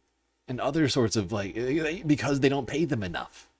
Like, certain people are benefiting from society, from taxes, right? But not everybody. Like, and there's been forces working to keep that in place and actually exacerbate that trend.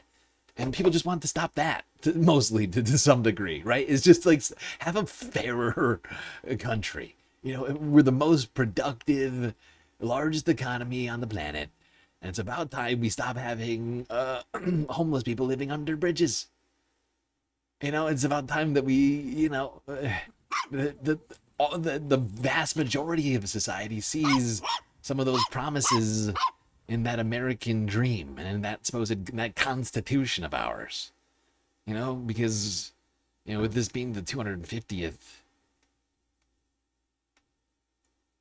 anniversary of our country, you know, I think it's a good time to look back at some of those promises in the Constitution, whether all people are being created equally, right? Because if you're born, you know, the son of Elon Musk, well, then you're trotted around in the White House in front of cameras and that will have access to things that nobody else will as a result of being the son of the richest man on the planet who benefits from this system, right? It's not born equality. And we're just talking about making a little bit more fair. We're not even talking about making things completely fair, but just like restoring some sanity to the goddamn system. Like I've said before, tax them down to $1 billion and then let's talk. That have the highest ranked happiest country and citizens in the world. And I think there's a lot of young Americans particularly that are like, this doesn't work for me at all. I have a worse quality of living than my parents ever did. We are the first generation that are like that. What can we do differently? And this is what we could do differently. Let me play what AOC said just tonight about this new line from the Republicans. Listen.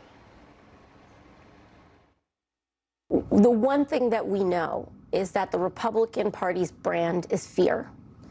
And they have to constantly churn what they want people to be afraid of. To be afraid of socialists, to be afraid of immigrants, to be afraid of women, to be afraid of... They constantly want Americans in fear of somebody. Because if you are not afraid of someone who is your neighbor, you're going to realize who's actually pickpocketing you. The news and the left promotes pedophilia. Look, 7% of people who could vote in those congressional races voted. Wrap your brain around that. 93% of people who are eligible to vote did not vote. So saying that the message is resonating or it's not resonating, what's resonating is people aren't voting. People don't care. People aren't voting.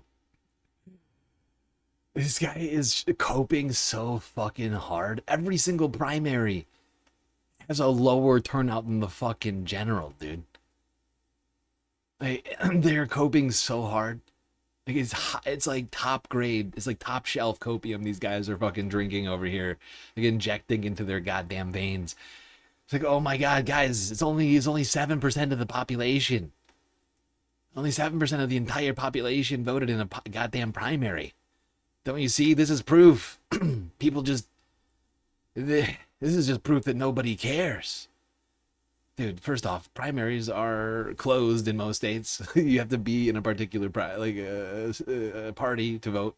And a lot of people are becoming more and more party unaffiliated, right? So those people can't vote, generally, unless it's in the independent parties type of stuff. You got, you got the dynamic that once again, like, people do not pay attention to primaries, whether or not it's honestly, even like the presidential primaries has see way lower turnout, right? Like this is not a good point that he's about to make. There is now you could do early voting, right? I voted early because my son was playing baseball on the baseball field on Saturday, and I looked, oh wow, I could just go in here and I voted. It's so easy. It took me 7 minutes to go vote. So we have made it very easy for people to go vote, but they've decided not to vote. So you can't. This is not a statistic. You see what I mean? He's got literally. He's like, I watched my kid play a baseball game on Saturday, or Tuesday, or whatever the fuck he just said. I watched the baseball game. And voting's, and people aren't voting. I'm like, how are these things fucking connected, you weirdo? Like, and look at everybody's like disengaged in the audience. Like, you just kind of like, this woman's looking at her fucking drink. Like, what in the hell is this guy saying right now? Analysis that you can rely upon about what message is resonating and what message is not resonating. When in 93%, I mean, the message is people don't care or they don't think their vote counts. But, you know, you can't say, whoa, it's a huge thing when it's 7%. But this is not... But we're talking about the three congressional races in New York. We're talking about Mamdani. That democratic socialism has been on the scene. I mean, Bernie Sanders ran for president twice as a democratic socialist. AOC... I just wanted to hear that one more time. But, you know, you can't say, whoa, it's a huge thing when it's 7%. But this is not... But we're talking... So you can't say it's a huge thing. Like, you can't say it. This is fascinating. Like, these guys trot out numbers only when they make an argument for them, and only that, right? Like, they're like it's fascinating Because we could also go by some other numbers. Like, I don't know, 2 incumbent Democrats have been unseated. Like we've seen, in fact, a multitude of leftist and or DSA adjacent. Certainly, like we've seen people whose policies effectively line up with those of Democratic Socialists, right? People who are talking about affordability, single payer and or universal health care, right? Like abolishing ICE or like significantly like is scaling back its powers and budget. Anti like pro-Palestine, like anti-Israel funding. Like, and that's like it's like 5 things. But like we've seen it over and over and over and over again, those kind of candidates winning, even if they're not DSA. And they only want to talk about the DSA because like if we just go, wait, hold on. Is this still open? Do I still have the fucking, oh my God, I closed it. What an idiot. Well, I'm not going to reopen this right now, but like I think everybody here watching this has seen the list of galactically endorsed candidates that have won primaries this year. It's crazy. I don't even know the exact number at this point, but it's got to be like over 50. It's crazy. It's like out of control, right? Sure, you got like, but like, but even if you take some of the ones out, like that aren't avowed DSA, you still got like an interesting array of candidates that have won races across the country. But he doesn't want to talk about any of those numbers. He's like, it's just nobody supports this. He's like, because nobody votes in primaries, nobody supports this. Well, the people who are voting in Democratic primaries do. Democrats, registered Democrats, right? In almost every Democratic primary, it's a closed primary that I'm aware of. So it's Democratic voters. It's registered Democratic voters who apparently, in the millions have supported this. The 3 congressional races in New York, we're talking about Mamdani. That Democratic socialism has been on the scene. I mean, Bernie Sanders ran for president twice as a Democratic Socialist. AOC is a known Democratic Socialist, and and Bernie Sanders got nowhere, right? I mean, he got nowhere. Well, I mean, Joe Biden. You can either look at it as he got no. Bernie Sanders got nowhere. Do you hear the cope? Bernie Sanders? Bernie Sanders got nowhere. What does he mean by that exactly? Bernie Sanders got nowhere. Well, I know where he got. He got to a number of different places. To the mayor of Burlington, Vermont, member of the U.S. House of Representatives from Vermont's at-large district for 15 years, and then as a senator for 20. Right, like those are the places that he got. Right, as a mayor of Burlington for 8 years, a U.S. House representative for 15, and then as a senator for 20 years. That's where he got. He got all sorts of places. He got all sorts of places that whatever the fuck this guy's name is. I always forget this fucking douchebag's name. Arthur Dela. Like what? Remind me, Arthur. Where did you get? Where did Arthur get? Let's look it up. Well, just give me a second. Let's just look up Arthur. I'm sure he's gotten places, right? Like here's Bernie, right? Mayor of Burlington, House Reps, incumbent, preceded by Bill Cassidy, and United States Senator of Vermont, right?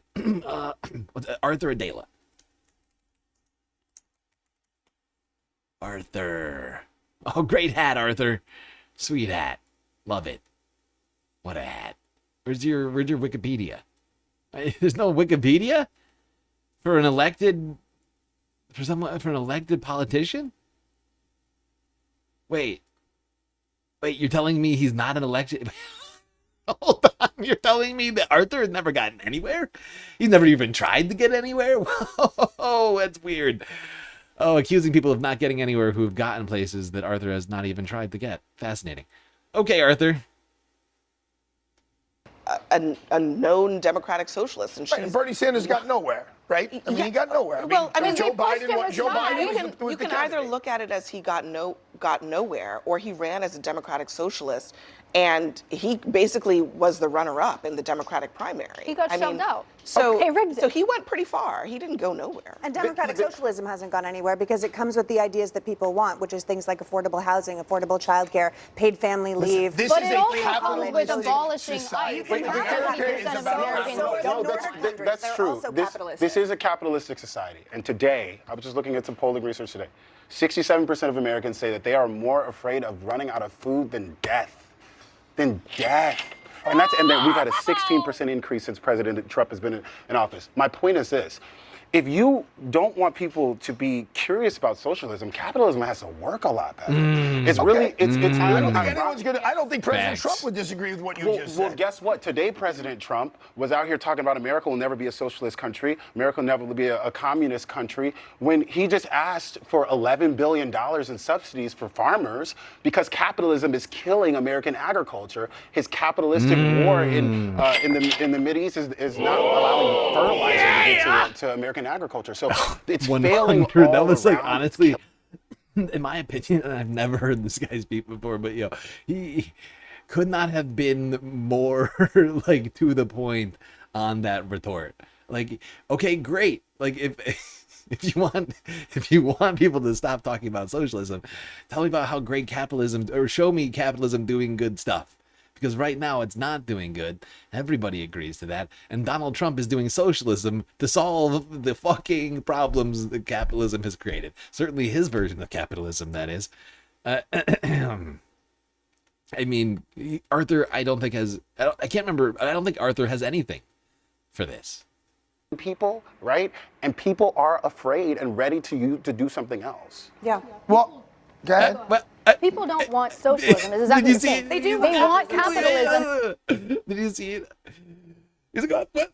I could. Hold me back. Hold me. Like that's the guy like in the bar who he's like, hold me back, bro. Hold me back.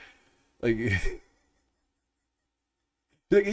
I could. I have words. I could. But do you want to get in there? Sure, Arthur. Yeah. Defer to the woman at the table. What a great guy. Aren't I a good guy? Go ahead. People don't want socialism. Is exactly what you're saying. They do. They want socialism, capitalism, but but capitalism. We're living in late stage capitalism. To use a living Karl in Marx predatory word, we're living in late stage capitalism. Yeah, that's right. She comes in with Marx. I love that. That was one of the funniest moments of this. She's like, "Well, this isn't capitalism. This is late stage capitalism." It's like, wait, what is happening right now? I feel like I'm taking crazy pills. Like, what? That's my job. This is my job. Stop trying to take my job, okay? This is late stage. Actually, this is late stage capitalism. Oh my God. When the capitalists run out of sources of profit, they will eat themselves. Oh my God. New York Post. Capitalism. To use a Karl Marx word, we're living in late stage capitalism, where people feel like they can't have ownership in their society. Americans want to feel like they can own a part of their society. And too many Americans under 40, when the average age of the first-time home buyer is 40 years old, feel that they can't achieve ownership. So let me just and if ask they you a can't question. achieve ownership, When Mayor they'll be curious Mamdani about says, we're freezing the rents, and if the landlords can't carry the buildings because the rents are frozen, he said, maybe we'll give the buildings, the buildings to the tenants. Yeah. You think that's the American way? Yes, No. America. Fuck yeah! I'll say it. Hell yeah. Hell yeah. You know, I'm just doing a little math over here. But most landlords, they're making a living, right? It's a job. You know, they're providing a service, and they are, in fact, in almost all cases, legally speaking, in contractual agreements with their renters. And if they're not providing those terms, at the very at the very bare minimum, I think we should be talking about stuff like that, right? Like these sort of landlords who continue to like earn interesting, fabulous livings off the backs of working people, right? Every month, all they do is just collect checks. Oftentimes, not even checks anymore, right? It's all done, electronically. You know, they're not showing up to the building; they're letting it fall apart. Continuing to pay tax bills that don't even come close to how much money they're raking in every fucking year. Like, yeah, we should talk about that. Because we're just subsidizing the lives of the rich, the wealthy, and why? Why should they not have to contribute something? He diagnoses the correct problem with the wrong solution. That sounds vaguely I mean, that's what he familiar. said. He said, he goes, "We'll give the buildings to the tenants. Well, not look, that they've earned them, not that they deserve I mean, that's it." not what I do think, They though, deserve- you're making a policy. I just want to pause it right there. Just listen to that one more time. He goes, "We'll give the buildings to the tenants. Well, not look, that they've earned them, not that they deserve I mean, that's it." not what Not that they've earned it, not that they've deserved it. You can almost see him looking off into the distance thinking about who owns these buildings, right? Did BlackRock deserve these buildings? Earn these buildings? Did fucking what's his name? Did Warren Buffett and Berkshire Hathaway earn it all? Did he work hard? Yeah. He was toiling away on his hands and knees, earning those billions of dollars. Was he? Yeah. How about the people who inherited all those buildings? Did they deserve it or earn it? Right? How about people whose families bought buildings while redlining was still legal in this country, prevented, ethnic minorities from getting access to real estate? I mean, there's so many things we could talk about who deserves things, right? Like who's earned and or deserves things. I can almost guarantee you that most landowners probably don't deserve the land and or the buildings more than anybody else in a lot of cases, right? Maybe not all cases, but we're talking about just, broadly speaking about like landlords, right? And he's mentioning like corporate landlords and things like this. It's just, it's like, dude, like who do you imagine these people being? Like who deserves what, Arthur? Like really, let's get down to it. Like did Donald Trump, Donald Trump is literally the example of this. Arthur's from fucking Brooklyn. Okay, I don't know if anybody picked up on that, but Donald Trump and his family literally are like the example of this, right? Like, does Donald Trump, did he deserve to inherit like an empire of land and of buildings that earned money off the backs of other people? But a lot of people have, deemed as slums, right? Like he was basically a slumlord. And, is that, yeah? He worked hard for that, did he? I do think, though, you're making a policy dispute with Mamdani, which I think is totally fair. But when you look at the fact that all of that being said, and trust me, everything was thrown at him but the kitchen sink, he's still the most popular politician in New York right now. Listen, he's still in his honeymoon period. It's been, and you're going to think I'm being facetious, He's but I'm not. still in his The New York Knicks winning and this winning streak, and that he's a Knicks fan has helped him tremendously. Listen to the fucking cope. We're 6 months in. Went through a massive fucking snowstorm, right?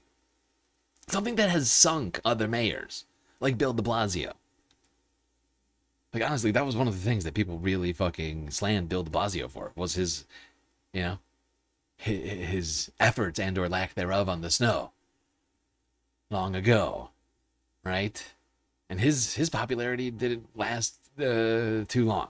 A lot of mayors' popularities never even got as high as Zohran Mamdani's is right now, right? He's one of the most popular mayors in like New York history at this point. And like Arthur's like, it's just the Knicks. Look, it's just the Knicks. Okay, you want to tell me it's socialism and it's success with potholes and pre-K and all these other things, but actually it's just the Knicks. Like, it's the most childish fucking baby brain fucking analysis I could imagine. I can't believe this guy gets paid money. He gets paid money. Way more money than I do to give his goddamn political opinions. It's crazy. It's this fucking cue ball idiot. Oh my god, just gets like pumped into the homes of, I don't know how many millions watch CNN anymore, but some untold number of people. Here in New York, this is a national show, but in New York, he's been on the cover of every newspaper with the Knicks, and that has been wonderful for any mayor. Whether it was Giuliani with the Yankees or him with the Knicks, he's still in a honeymoon period. Let's see what happens. What's happening? That is fascinating. He's coming in. He's Wait, the reason Giuliani was popular was because of the Yankees? And that's the only reason. Honestly, I love that take from this guy. Like, I'll actually take that one. Not as a trade-off, but I will take that. That is hilarious to me. Yeah, stick with that. I've never heard that come from like a Republican like this guy ever. Oh no. They usually have a lot of different arguments. I'll let him go with that one. You stick with that. Rudy was only popular because of the Yankees. Abso-fucking-lutely. It's a garbage human. He's going to limit on his comments. And you know who gets hurt when he frees the rents? To some degree, the tenants. You know why? Because you think the landlord's going to put in a new counter? You think the landlord's going to put in a new refrigerator? You think he's the arguing that they're not going to do that. He's arguing they're not doing that anyway. But there's a percentage like, I don't know that is, and there's a percentage that's I feel like there's not. got to be at least one person, right? More than one person in here from New York right now, if I recall correctly. And you all have to know what I'm talking about. Like, I've never heard a Republican say that the only reason Giuliani was popular was because of the Yankees. But it's like we're in the upside down right now. They don't know what to do. Like, it's like the boy who cried socialism. Like, but like it's like the result of this, like the reactions to this they're just fucking hilarious. Like, I mean, they are having to resort to tactics that I, in some degree, was never expecting to see on a mainstream network like this. And it's just, honestly, some of it's kind of, I'm here for. Let's just say I'm here for it.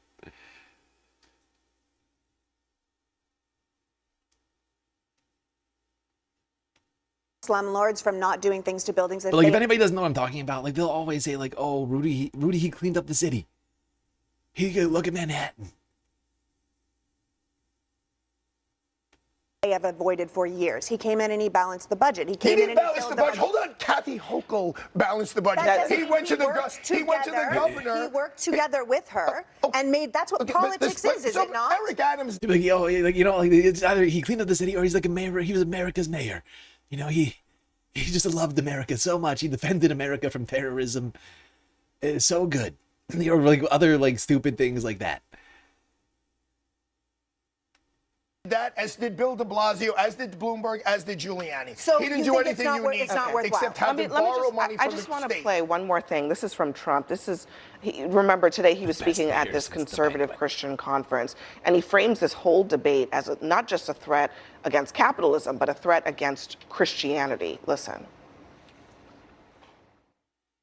These ruthless communists will attack all religions, but in particular Christianity. This is what I'm saying. They always do. Especially Christianity. This is what I'm saying. They literally think that it's like Mao's cultural revolution. We're going to start having like Bible burnings in the street in America. Like, I thought this was America. Huh? Isn't this America? I'm sorry. I thought this was America. Like, that's not happening. Like, this is like literally what I'm talking about. It's like Donald Trump was calling Kamala Harris and Joe Biden communists, and Barack Obama, a Muslim, Islamic communist, whatever it was, a Kenyan Islamic something, right? Kenyan socialist, Marxist, Islamist, right? I mean, they've been doing this for so long, and it's just such a tired act. And now they're like, they're literally going to come for the Christians. I'm telling you. I am telling you. Just watch a documentary on the Cultural Revolution, okay? Christianity more than any other religion. They want to end religion. They have to end religion because Islamist, yes, exactly. Doesn't work. If you He's have a Barack strong Obama is an religious people Islamist, okay? Very nasty guy. That are so incredible and love our country so much and love God. They will close your churches in this country. I guess it is a question also when the rhetoric gets so wound up. It's just, you see what like this whole thing, what I find somewhat fascinating is that while they are literally trying to turn Christianity into a sort of state religion with the 10 Commandments in public schools in the South, and like all of these other, like they want to do like Bible teachings now, and I think it's Florida or Texas, I can't remember what state it is, but it's out of control, right? But they're like do the reverse of that. That's terrifying, right? Like, oh God.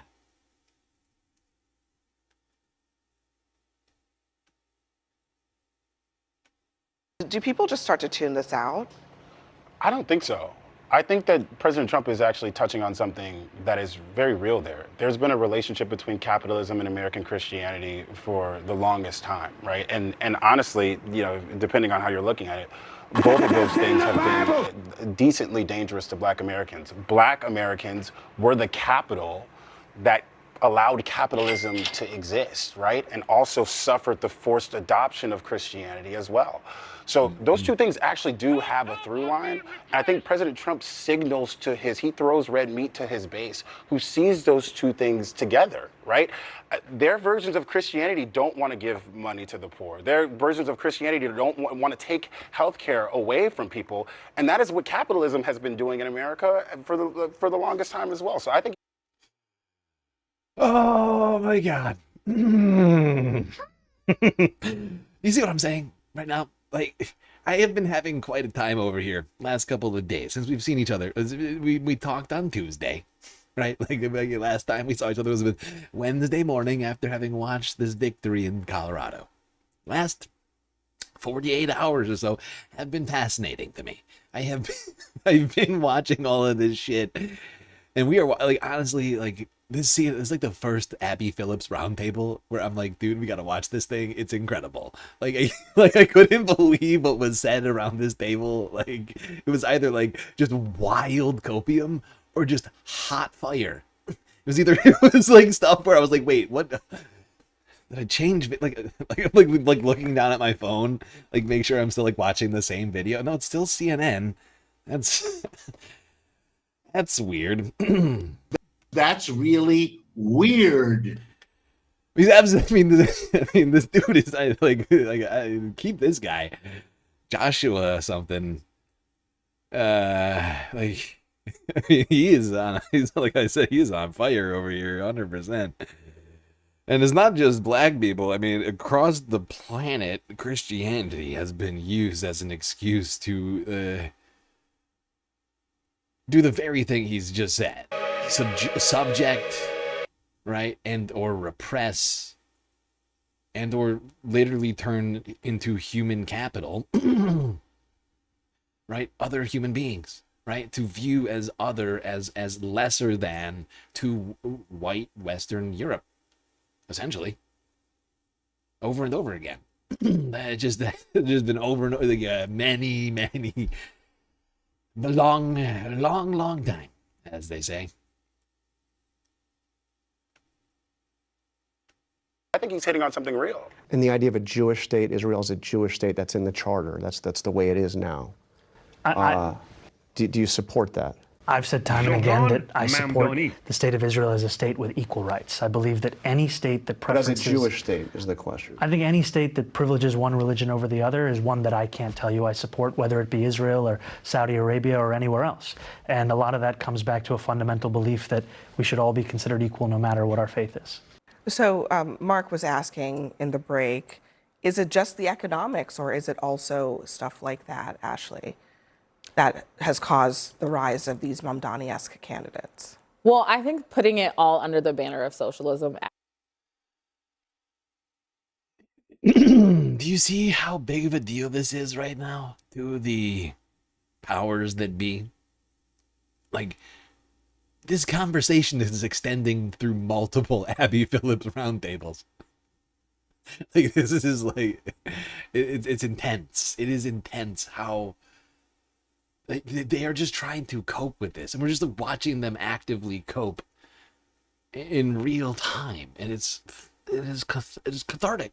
I don't have another word for it. Like, I'm here for this. Like I'm always criticizing these roundtables, and I still have plenty of criticisms, but it's just this one I cannot turn away from, because they are just, from what I can tell, they are floundering. Everybody's floundering. The centrists, the Republicans.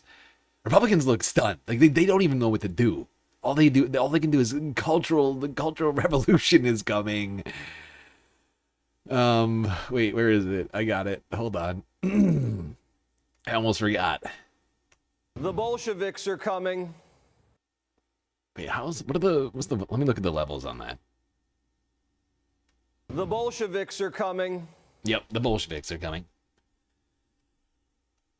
And then like Democrats are like, they're just like, you know, like the half of you'll see like half of Democrats are like completely trying to completely ignore this or deny its veracity, while others seem to be coming in, like people just like out of the blue and just saying like crazy things that we've never heard before. Things that are just like, wait, just, you know, sort of shocking.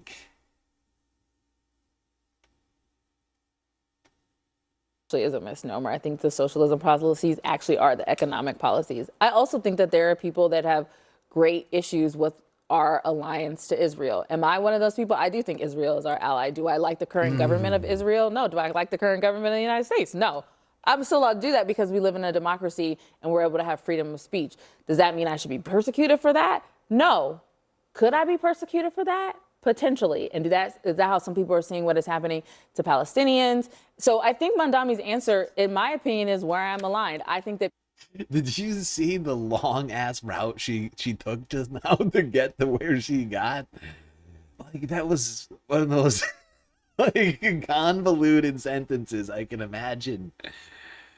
But it starts off one way. It's like, I love Israel. Israel's our best friend and deepest ally in the Middle East. But you know what? Palestinians might actually be human beings, and maybe I agree with Zohran Mamdani, the guy who seems to be more and more leading the fucking entire Democratic Party.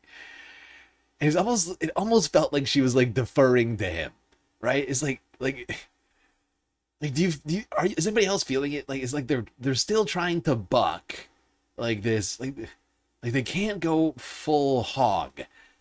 You know, no, that's the wrong word perhaps, but like they can't go 100%. And so they're just like, look, Israel's still great, but maybe he's got a point. This guy who, you know, seems to be leading all of this movement in the political space right now.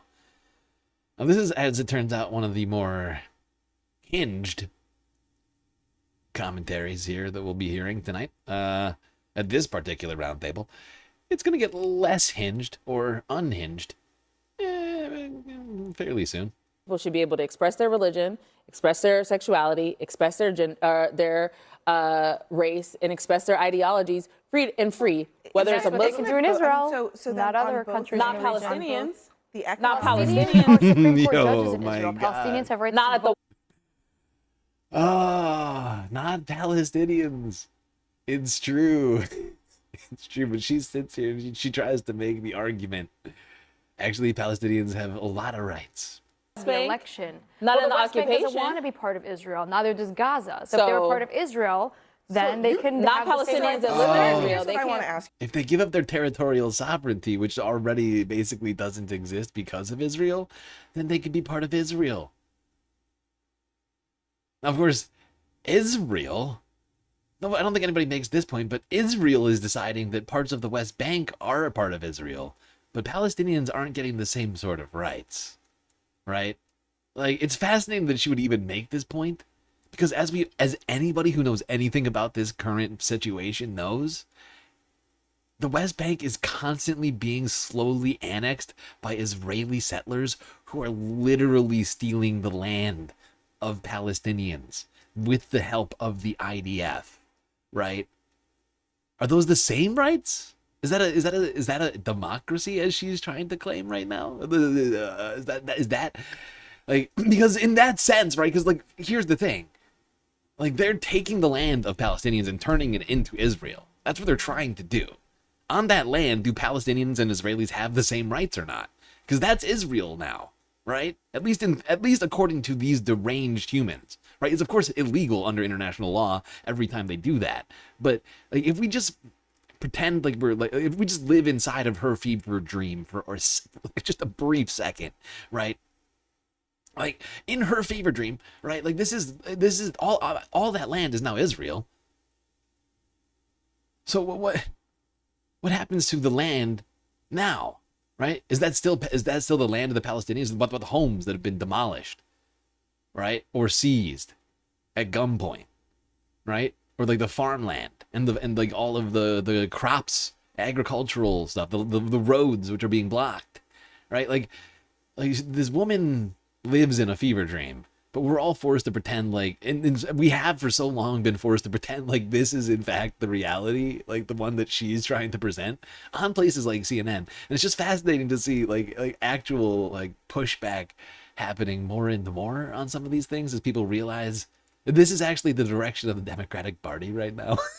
Because that seems to be what's happening, is people are waking up to that fact and are getting more and more animated over certain topics. I mean, are Republicans making a mistake to assume that that sentiment that we just heard from Mamdani is something that is only reserved for far left liberals? Because when I look at the polling and I see young, conservatives, their views on Israel have shifted sharply negative over the last couple of years. And I think I'm looking at the same polls that you're looking at, which is why I'm always confused when people pick out people on the left who are running for office and say that they have said something that was offensive, and they say that they, as you have said before, that that they are horrible people and you condemn them, right? So, but when Randy Fine in Florida was running for office, who Donald Trump actually endorsed, he's like, that's fine, right? But why won't you do that? Like, I'm not fine with that, actually, Charles. I'm not fine with that. I'm not fine with that. I love how he just immediately is like, I'm, like he gives up that point. Like he's like he concedes. I'm sorry, I'm not done. I don't know, I'm over here. But like he concedes. He's like, actually, like that's perfectly fine. Like calling them anti-Semites for being anti-Israel, that checks out. But why won't you come after the right? Oh God, I am offended. It's like, that's not the problem. I mean, it's hypocritical, yeah, but that's not the main issue here. And he said that Palestinian is just another word for demon, which is still up on his Twitter page right now. I looked to see if either of you had ever condemned him for that. And I might have missed it. Right. Never mind. I take it back. I would give you the opportunity right now to condemn that the same way that you are condemning other people. There you go, condemned. I think we could agree. I think we could agree. Condemnation. I really appreciate that. But wait, I forgot about how this went. I forgot that's what the point was. I thought he was going in a different direction. Okay, but wait, just hold off, because here we go. She's like, oh look, I'm a good guy. I'm conceding this point. I'm not gonna say calling all Palestinians demons isn't a problem. But wait for what she's got a problem. And we all need to hear it. really I appreciate mean, that. I think it's the bare minimum to be like, hey, Palestinians are human too. I appreciate but I that don't so much. appreciate when my mayor is like, oh, I don't dislike Jews. I only dislike Zionists. Okay, well, what if I told you majority of Jews were Zionists? Like, Okay, so first off, Zohar Mamdani never said that. He never said what she just said. She just made up a statement and attributed it to Zohar Mamdani. He never said, I like Jews, I don't like Zionists, right? Like, I don't think he ever said that phrase specifically. And like she conflates this to mean that essentially, like,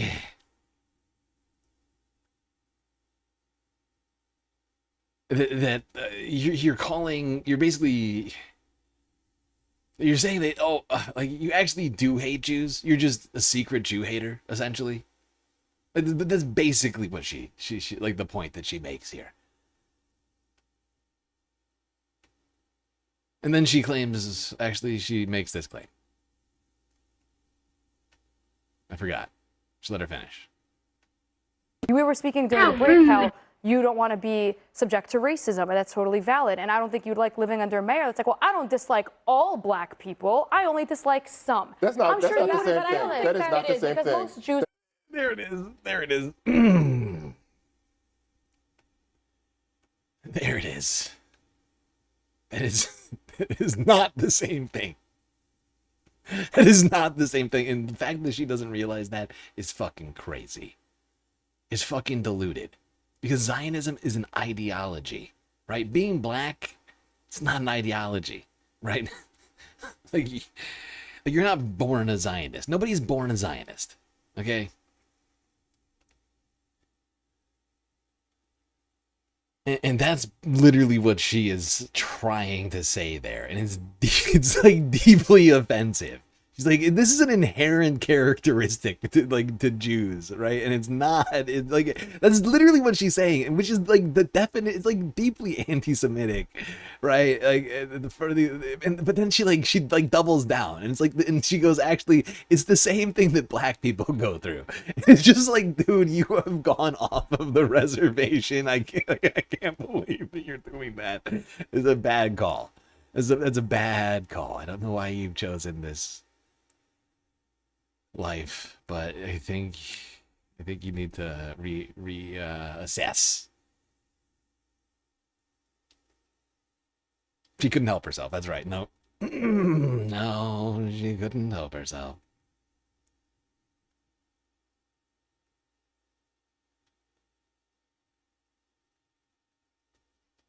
Exactly. You can change ideology.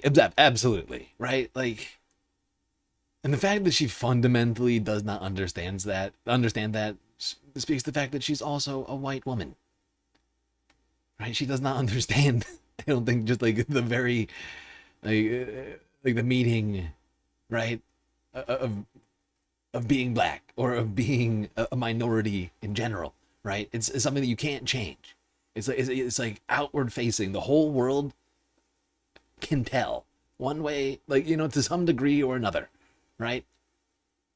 Like there's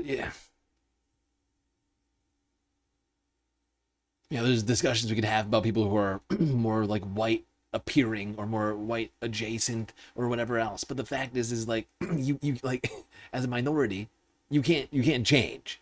Like you can't no matter how bad you want to be white, you're not gonna be white, right? Unless I mean, like, like Michael Jackson.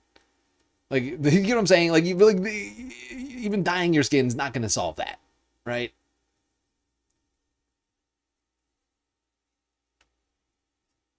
It's just like for her to attribute a political ideology to that of the struggle of black people is it's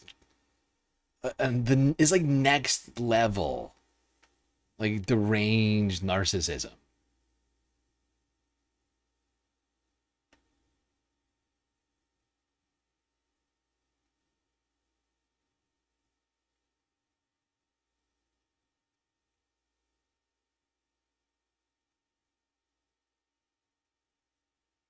All right.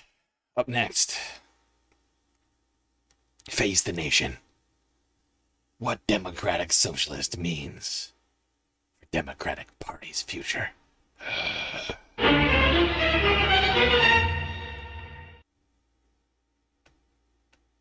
Democratic Socialists are celebrating yet another primary victory. Newcomer Melat Quiros ended Colorado Congresswoman Diana DeGette's 30-year hold on the state's first congressional seat last night.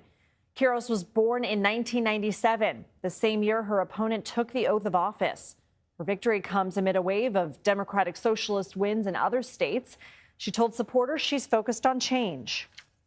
We will not wait to put an end to the politics of the past, to get big money out of our politics, and to reject corporate PACs and APAC.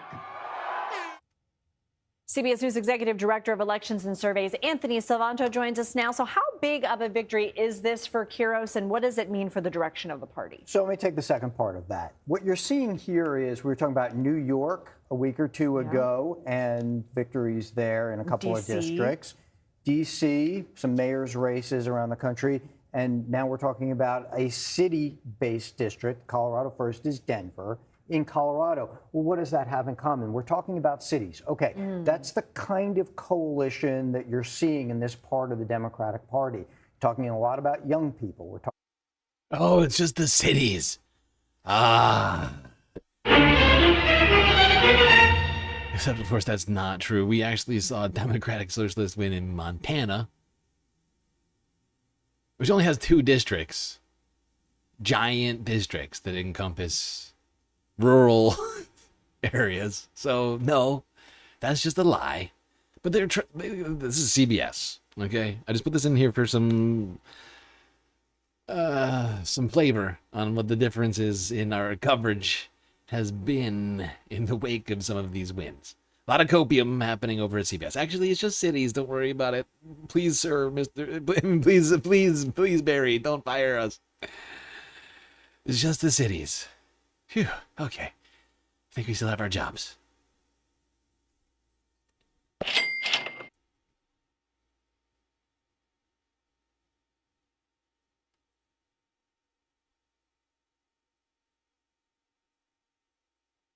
The copium epidemic is spreading. Yeah. Oh yeah. No, it's an addiction.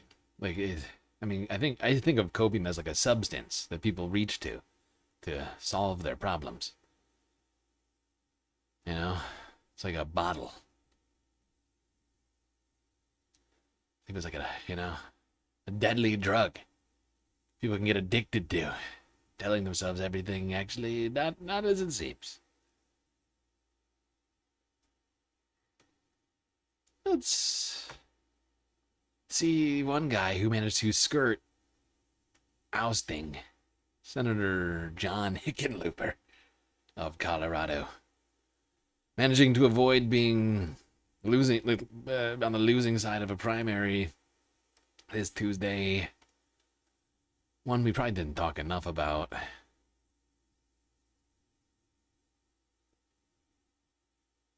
But he went on with MSNBC.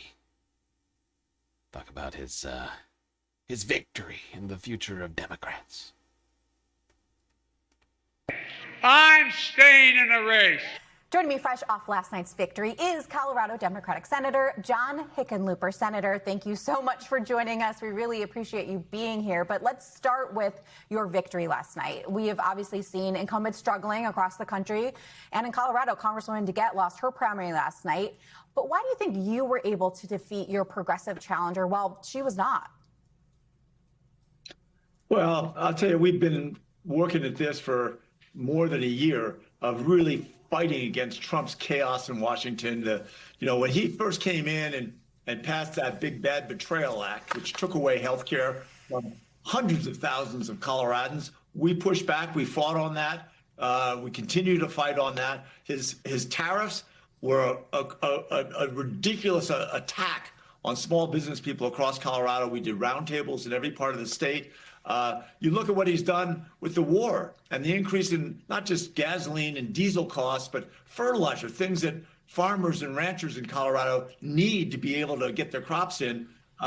He's been relentlessly the working person, the small farmer, the small business person, and we've gone to task on that. We went after him on his ice, taking innocent people out of their cars, beating them, locking them up without even a warrant, deporting them. So, I mean, Hickenlooper, you know how Hickenlooper won this race? He outspent Julie Gonzalez 7-1. Okay, and not enough. There wasn't enough effort, I think, put in on her race by some of the people who have been efforting on these other races, like Hassan, honestly. Like, somehow Hassan should have, like, made a way to, like, get them to, like, work together and, like, do, like, coordinated rallies or something. Or they all should have done that, honestly. Because Julie Gonzalez should have taken him out, and she got close. Like, she got fairly close. But Hickenlooper literally spent $7 million, while Julie Gonzalez spent under $1 million.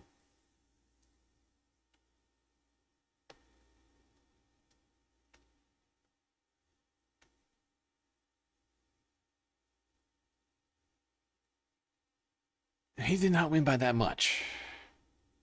You look here, I mean, it's not nothing. But it's not as much as as Milat Kiros won her district by, right? Like, it was by less than 10%. Actually, I should look up the actual.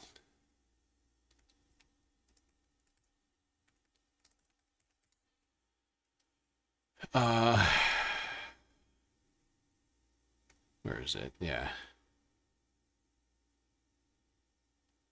Yeah, look. It's even less. It's even less than it says there. Here. It is. Look, she only lost. Julie Gonzalez only lost by 5.8%. Only 5%. I mean, 6% if you round up, right? Call it 6. She only lost by 6%. 50,000 votes in a statewide race out of 1 million votes cast.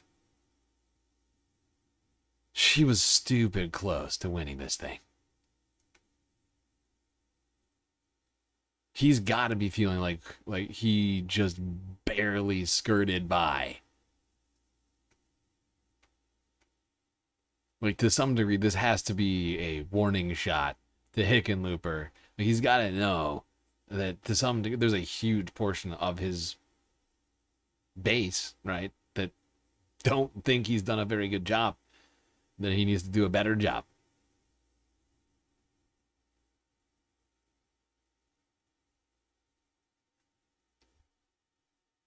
Where was the spot in here that I wanted? Is it here? As someone who's put his life on hold while he works for the benefit of this country, I think he brings a lot to the table. So not necessarily a yes, not a no. You're waiting to see. Well, oh wait, I gotta go slightly further back. Hold on. Hold on. I just want to go back. Okay, so this is the spot I wanted, though. He is asked about his support for Senator Chuck Schumer, leader of the Democrats, continuing to be the leader of Democrats. I've learned is I don't try and tell anybody in politics, they should do this or should do that. But would you support him if he did run? Well, let's see where we get there. I think he's done in so many ways. As a fundraiser, as someone who's put his life on hold while he works for the benefit of this country. I think he brings a lot to the table. Yeah, not necessarily. Yeah, Chuck Schumer put his fucking life on hold for America. Really? In what way? In what way, John? So yeah.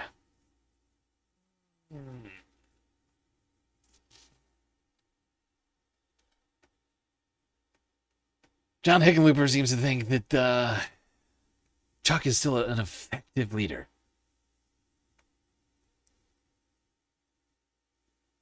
Quite disappointing that weren't able to take that one down. Once again, I don't think we did enough. I didn't talk about that race, I think, almost at all. Oh, all of us, though, should have been talking about it more. I think she could have won it. You know, the Hassan endorsement or something could have probably gotten her over the line. I don't know. Something. I don't know what we were lacking in that race. I have to go back over the numbers. Oh, we fucked up. We should have taken this fuck bag out. Screw you, John. Let's talk more about corporate Dems. Empty manifestos.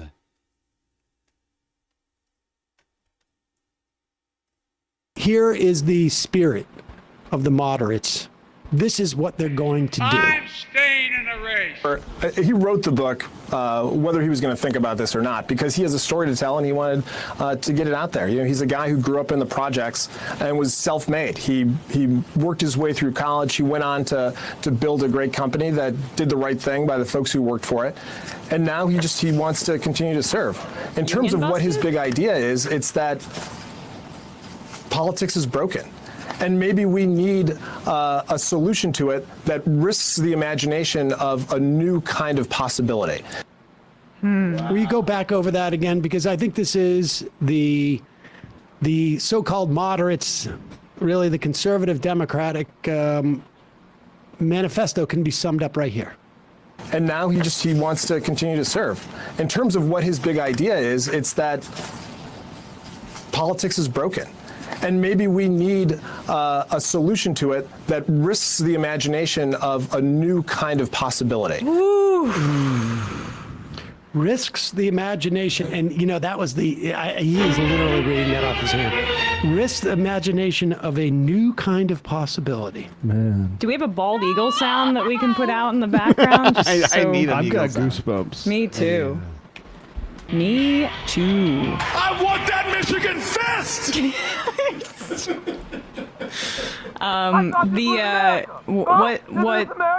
That's a manifesto. Jesus. Cory Booker's manifesto. Number 2 from the Communist Manifesto: a heavy progressive or graduated income tax is. God, that gets me so pumped. Oh, the Michigan fist.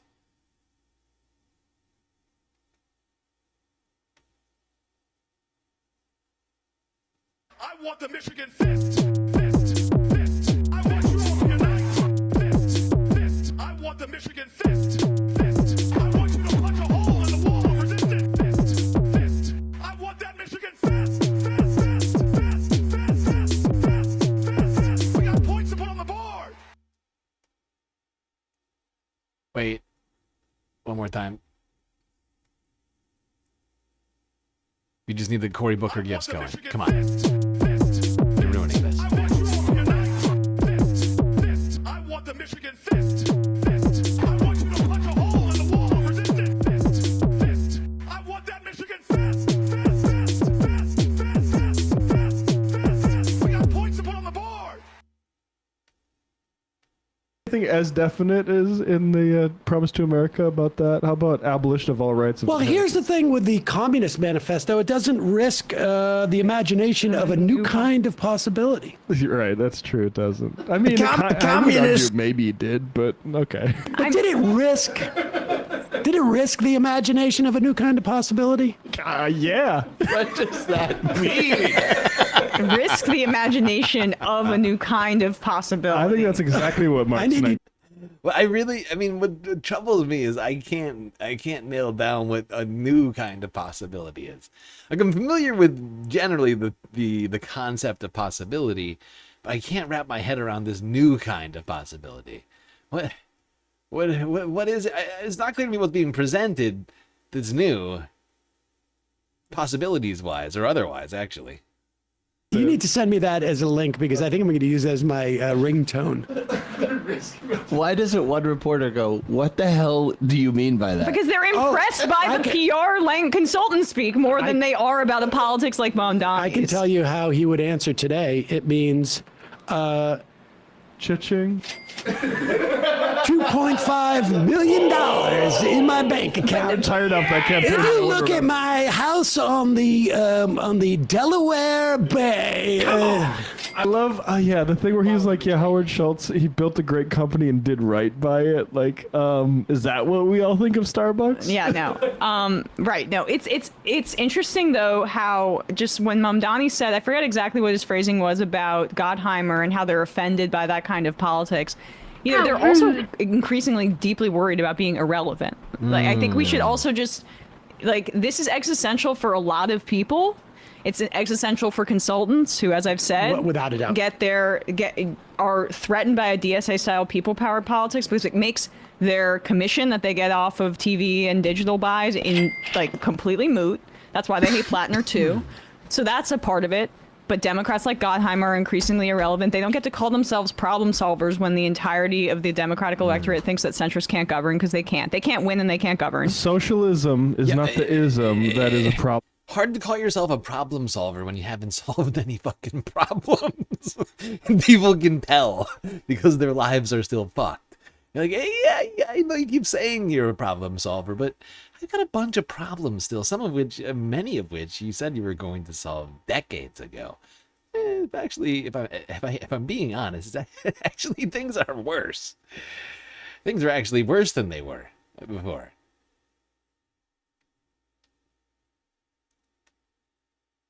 So if that's proof of your problem-solving mentality, maybe we need some people, some solutions-based people, rather than or whatever you want to call. I don't know. I can't. Rather than problems people, we should have solution people, or I don't know, whatever it is.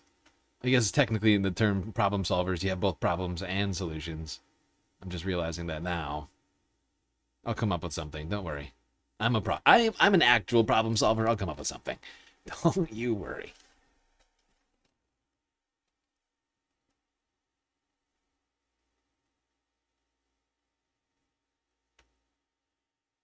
Well, J.B. Pritzker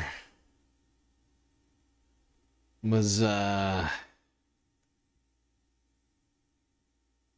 think on late night television, I can't remember what show this was, but asked about DSA candidates ousting moderates across the country, whether or not this was good for the party.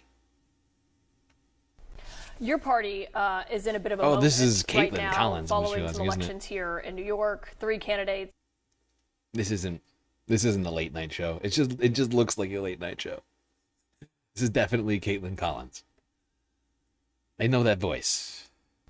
Your party is in a bit of a moment right now, following some elections here in New York. 3 candidates who identify as Democratic Socialist won their primary campaigns. Several of them to oust the more moderate establishment members of Congress in their races. Do you think that's good? Are their victories good for your party? I think what's good is that there are Democrats who are standing up and fighting, that there are Democrats who are standing up and talking about and doing something about addressing the high cost of things. Affordability is an issue that everybody is feeling all across the country. And any Democrat that is standing up and speaking out about that, coming up with solutions for that, and importantly, doing it in a manner that is focused on fighting what Donald Trump is trying to do to raise prices on people, I think those are the people who are winning. So I'm not suggesting that I had one candidate or another in any of these races. I'm just suggesting that that is the recipe for winning in 2026 and I think beyond. That is, are you someone who is a fighter? So much winning. So much winning. Everybody's saying it.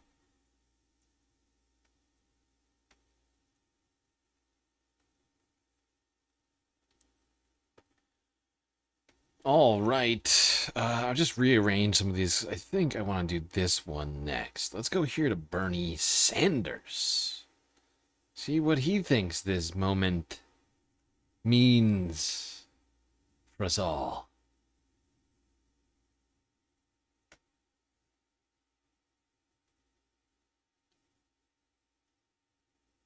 Hold on. All right, y'all. So No, Kyle. You're delayed. I'm delaying you. Bernie first. Bernie first. Thank you all for joining me. In the midst of these really crazy times in our country, I wanted to say a few words about the political situation as I see it. As I think all of you know, our political revolution, our grassroots movement, was never ever about electing one person to become president of the United States, not Bernie Sanders, not anybody else. We are a movement to elect progressives at every level who will fight for a government that represents all of us and not just the 1%. That's what we are about. And last night, I'm happy to tell you that Melat Kiros, a candidate who we supported, many of you contributed to financially, won a huge upset victory in the Denver, Colorado area. She took on a 30-year incumbent member of the House of Representatives, and she won by a 10-point margin. Her opponent had millions and millions of dollars in super PAC funding and greatly outspent her. But Melat did what progressives always do. She ran a strong grassroots campaign with many, many hundreds of volunteers, and she won. When I look at Melat's victory, when I look at the election results in New York City that made Zohran Mamdani the mayor of that city, when I look at recent primary victories in New Jersey, Montana, Ohio, Pennsylvania, California, rural areas, urban areas, when I look at Abdul El Sayed's lead in the polls in Michigan, when I look at Graham Platner running a fantastic grassroots campaign and defeating a sitting Democratic governor in Maine for the Democratic nomination there, when I look at Peggy Flanagan's dynamic and aggressive campaign in Minnesota, when I look at the huge turnouts for our Fight Oligarchy rallies and No King events, I mean, millions of people all over the country coming out to these events. When I look at a billionaire's tax qualifying for the ballot in California, which is no easy task. When I look at worker organizing campaigns sprouting up and succeeding across the country. When I look at public support for trade unions at an all-time high, I believe that it may just be possible that this country is on the verge of the political revolution we have fought for such a long time. Now, I do not have a crystal ball to tell you what will happen next, but last night and the last several months have given me hope and optimism, and I hope it does the same for you. It has given me hope that all across this country, people understand that given the dangerous and unprecedented moment in which we are living, we need to rethink, rebuild, and fundamentally reform the Democratic Party. We need a party that is not just in opposition to Trump and his disastrous policies. That is vitally important, and progressives are going to lead the way in opposition to Trump, but that is not enough. We need a party that is prepared to take on the greed and ideology of the oligarchs who now control the economic, media, and political life of our nation. And we need to create an economy and a government that works for all of us and not just the few. There you go. Bernie Sanders. The guy's been working on this revolution for decades, saying that he thinks this may be the moment for us to seize the power, to prove that this is actually the way for America.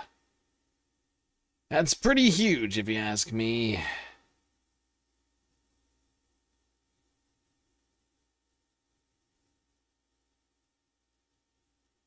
Now, actually, is this...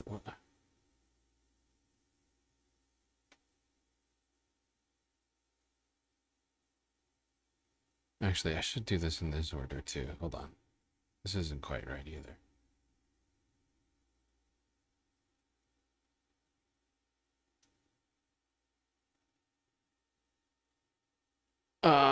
Yeah.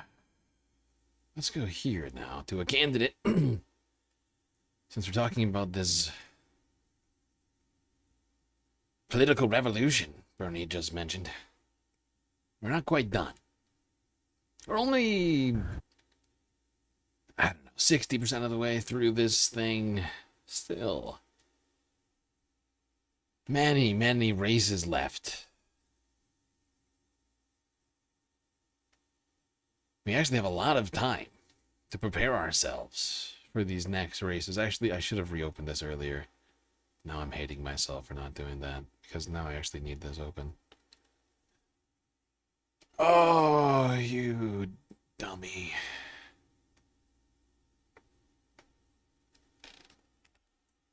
Nope, that's not it. God damn it.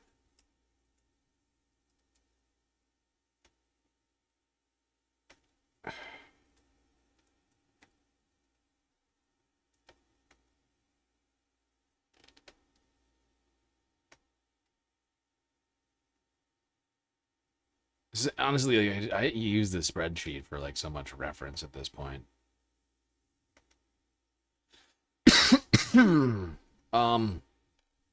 Still got a ton of elections coming up here in the near future, but we got basically a month to figure out a whole lot of stuff about those elections. Only one election in July, that is in Arizona.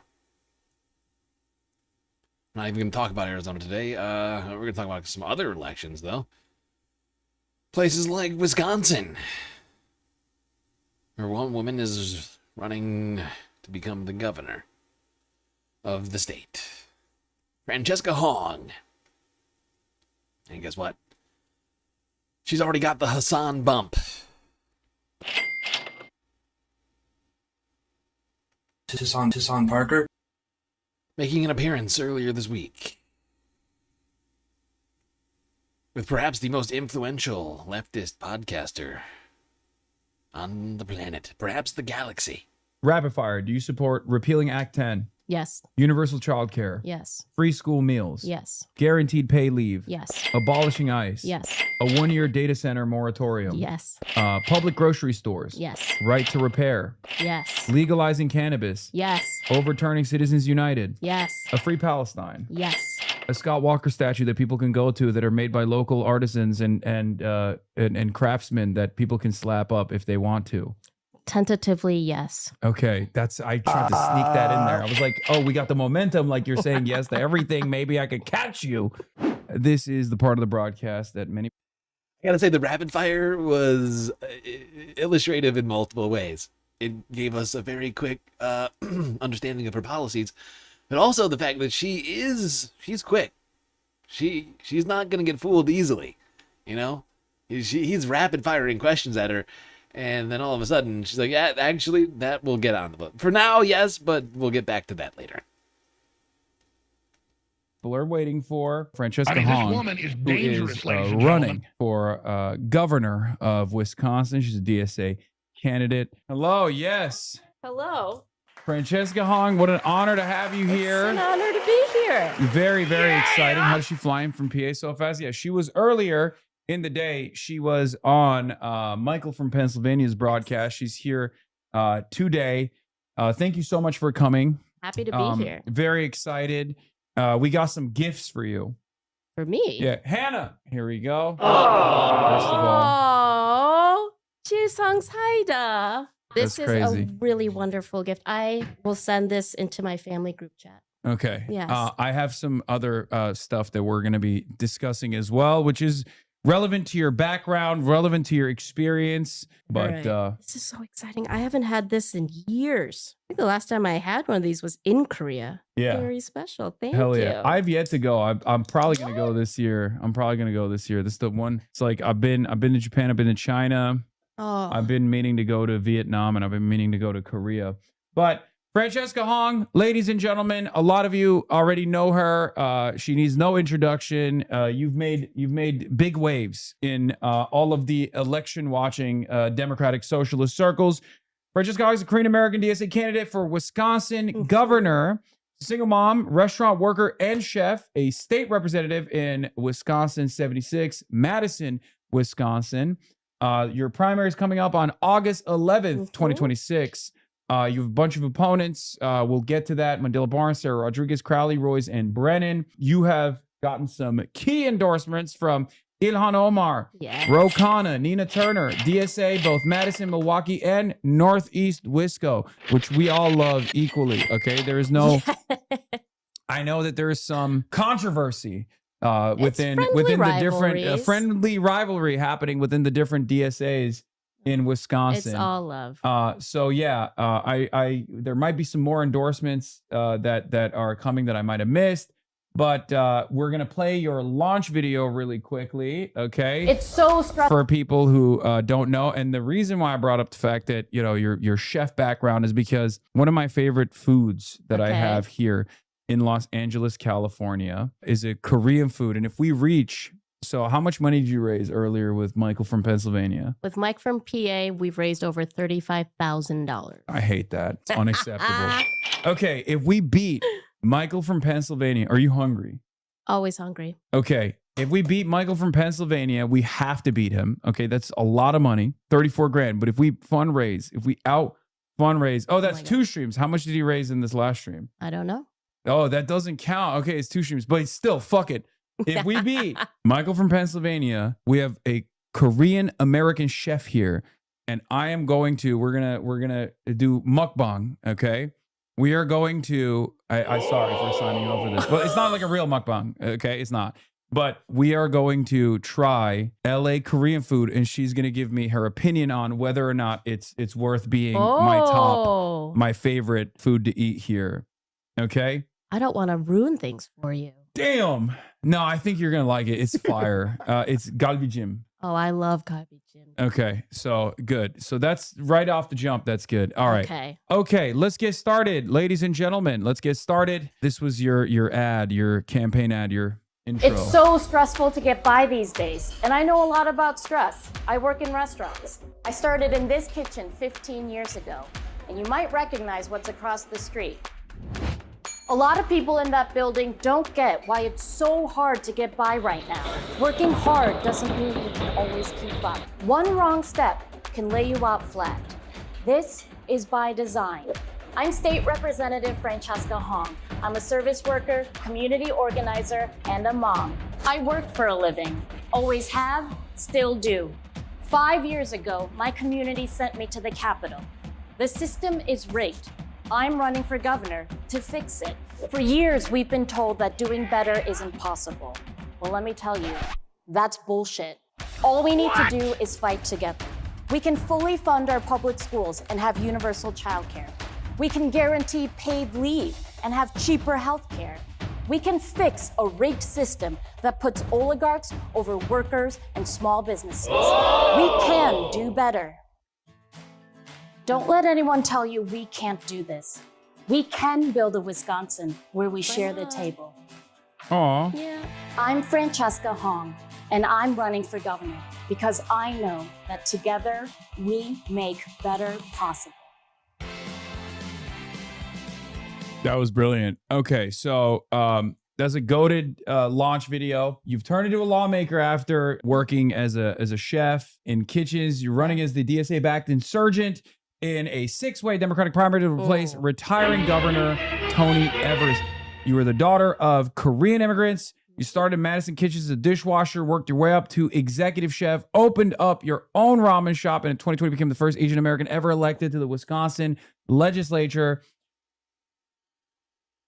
Okay, well, there's an introduction to Francesca Hong via Hassan Piker. To be fair, I mean that the lightning round really, I think, gave everybody a very clear picture of who she is. Apparently, Hassan At least it would seem, raised enough money. I don't know if he raised $35,000 fucking dollars, but they apparently raised enough money for Hassan to get Korean food midstream, and for a little treat. I figured we'd watch that. Speaking of raising money, we are not doing well on the galactic content goal right now. All we've seen are a few bits over on Twitch. But you can contribute all sorts of great ways, even though we're demonetized on YouTube still. Twitch, Cash App, PayPal, and of course Patreon. All great ways. Help keep the stream alive. God, we're already 3 hours in. Running out of time quickly. Immediately, if not sooner. A bill in there as well, so it's going to go up in a second, I suspect. No, but I'm excited for this food. all right, let's bring the food in. Hannah, you got the food? All right, bring it in. Hannah's wonderful, by the way. Yeah, she's great. Here. Oh wow. Yeah, it's a lot. It's a lot. So we got kimchi. There's a lot, but basically, I mean, the meta is to just pop this up. All right, pop it open. Pop it open and let's see what your first reaction is. Well, I'm gonna be looking for chestnuts and dates. Okay, they don't have any of those in there. What the fuck is this cheese? Nope. No. Nope. No. Okay, try it. This is putting cheese on everything. I didn't. They do it. I don't know. Why Okay, is but this? okay, but give it a try. But give it a try. But give it a try. But give it a try. But give it a try. Fucking sacrilegious. Okay, give it a try. Ruined kalbi by putting cheese on everything, and I come from the dairy state. I fucking love cheese. But we shouldn't be. Oh God, I'm gonna contain I'm not even listening myself. to your Let me- slander. Well, Hassan offending the only Asian American legislator from Wisconsin and potentially the future governor with cheese on kimbap or whatever that was called. Oh, Hassan. Oh, Hassan. Shame. Great shame. Great shame. Don't disparage cheese. She made sure not to disparage cheese while simultaneously disparaging this particular dish. She really tread that line like fine. Honestly, I think she'll be a great governor. Wisconsin cheese is great. Go cheeseheads. What did you just do to this food?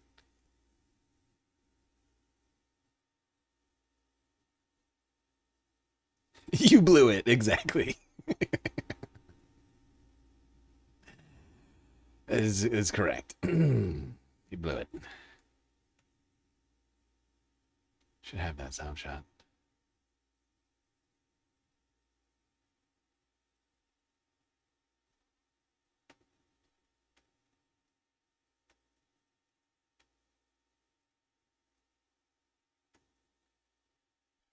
Anyway, she seems very likable, and her policy set is quite refreshing. I'm sure we'll be talking about her a lot more in the future, but I figured I'd just leave this in here while we're talking about the future of the Democratic Party. That Wisconsin election is happening in August 11th. Same day as Minnesota, Connecticut, and Vermont. All elections we'll be talking about, surely, in the near future. Another election coming up soon. Sooner than that, in fact. Almost exactly 1 month from today. Michigan will be electing 13 representatives to the House, governor, and hopefully one guy to the Senate. One guy, one time. Abdul El Sayed, who went on to the lever with David Sirota, fired back at some of the latest takes from people like James Garville. We all know who James is, right? This guy, this ghoul, this Democratic consultant who gets trotted out every so often to tell us that we're all wrong. The Democrats are doing a great job or something. I think usually it's basically that. It's actually, we just need to believe in the leadership of the party. He's got the worst takes in history. Hasn't been relevant for decades. Hasn't been right about anything since like 1996. James Carville this week said that people running insurgent candidacies, this is his quote, hate Democrats. You had former DNC chair Jamie Harrison said that, this was his quote, if you hate the Democratic Party, please don't run for our nomination. Don't use our resources. Don't rely on our volunteers. Don't use our infrastructure. Don't ask Democrats to invest their time, money, and energy in your campaign. Now, those comments were not directed at you, but they're directed at kind of anti-establishment candidates who are running without the blessing of their party. I want to know your response to that, and also a related question. Do you think if you are successful in this primary and this general, it changes the entire vision or the entire... Yeah, I know this is irrelevant, but I don't trust anybody who spells their name like that. Jamie. Jame. Okay, that's how you say this. Either Jem, as in J, G. No, I'm trying to spell it. As in like the French for I like, or Jame, but not Jamie. This is not how you spell Jamie. Okay, I don't accept this. Do not you spell. This is Jame. We call him James Harrison. That's not Jamie. Spell it different.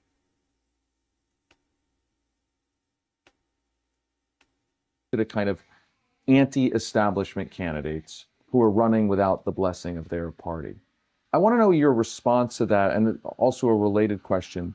Do you think if you are successful in this primary and this general, it changes the entire vision or the entire possibility of how to win in a swing state in a way that disrupts the formula of the people who are apparently so angry at insurgent candidacies? Correct me if I'm wrong, my understanding of democracy is that it centers people rather than party elites. And I think the mistake that our party too often makes is we center party elites and not people. I've been traveling up and down my state, having conversations with folks, and they're telling me what they need and want.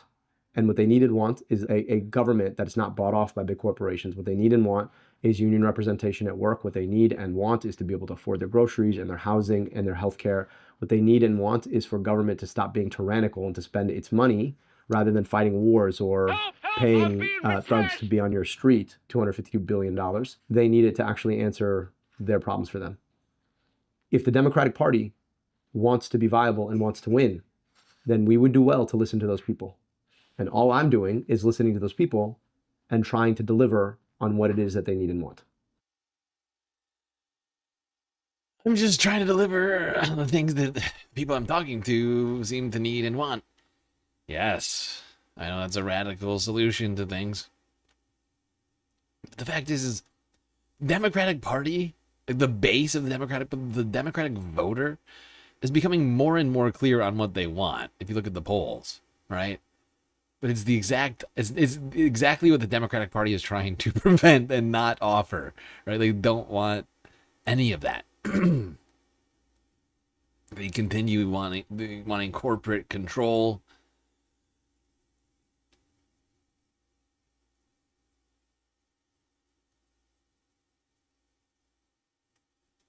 Hopefully we can get Abdul in there in the Senate. That would be nice. That would be interesting.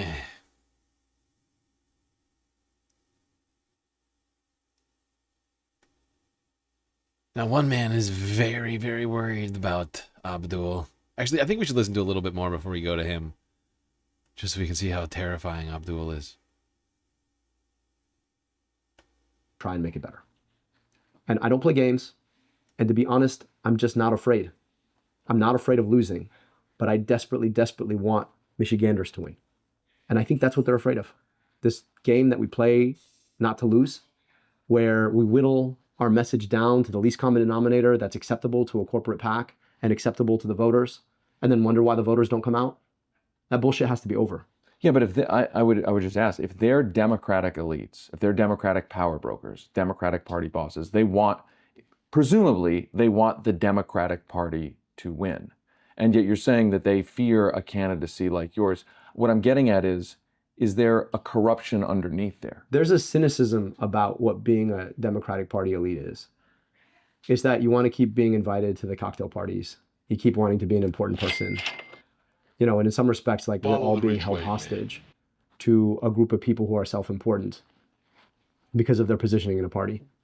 And, you know, I don't care to be invited to the cocktail parties. Like, DC, don't invite me to the cocktail parties. I'm not coming anyway. I care that people in Michigan have healthcare. I care that people in Michigan have unions. I care that people in Michigan can live a dignified life and that they look at their kids and say, your life is going to be better than mine. That's what I care about. So I think... Oh my God, that sounds horrifying. Providing a better future for the kids than people currently have. Oh, it's horrible.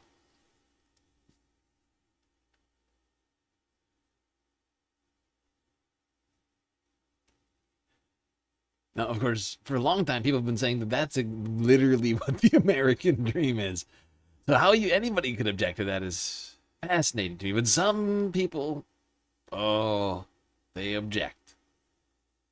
Oh, they object big time. People like Jesse Waters, who's been posting videos like this. Well, not posting. Someone else is posting them.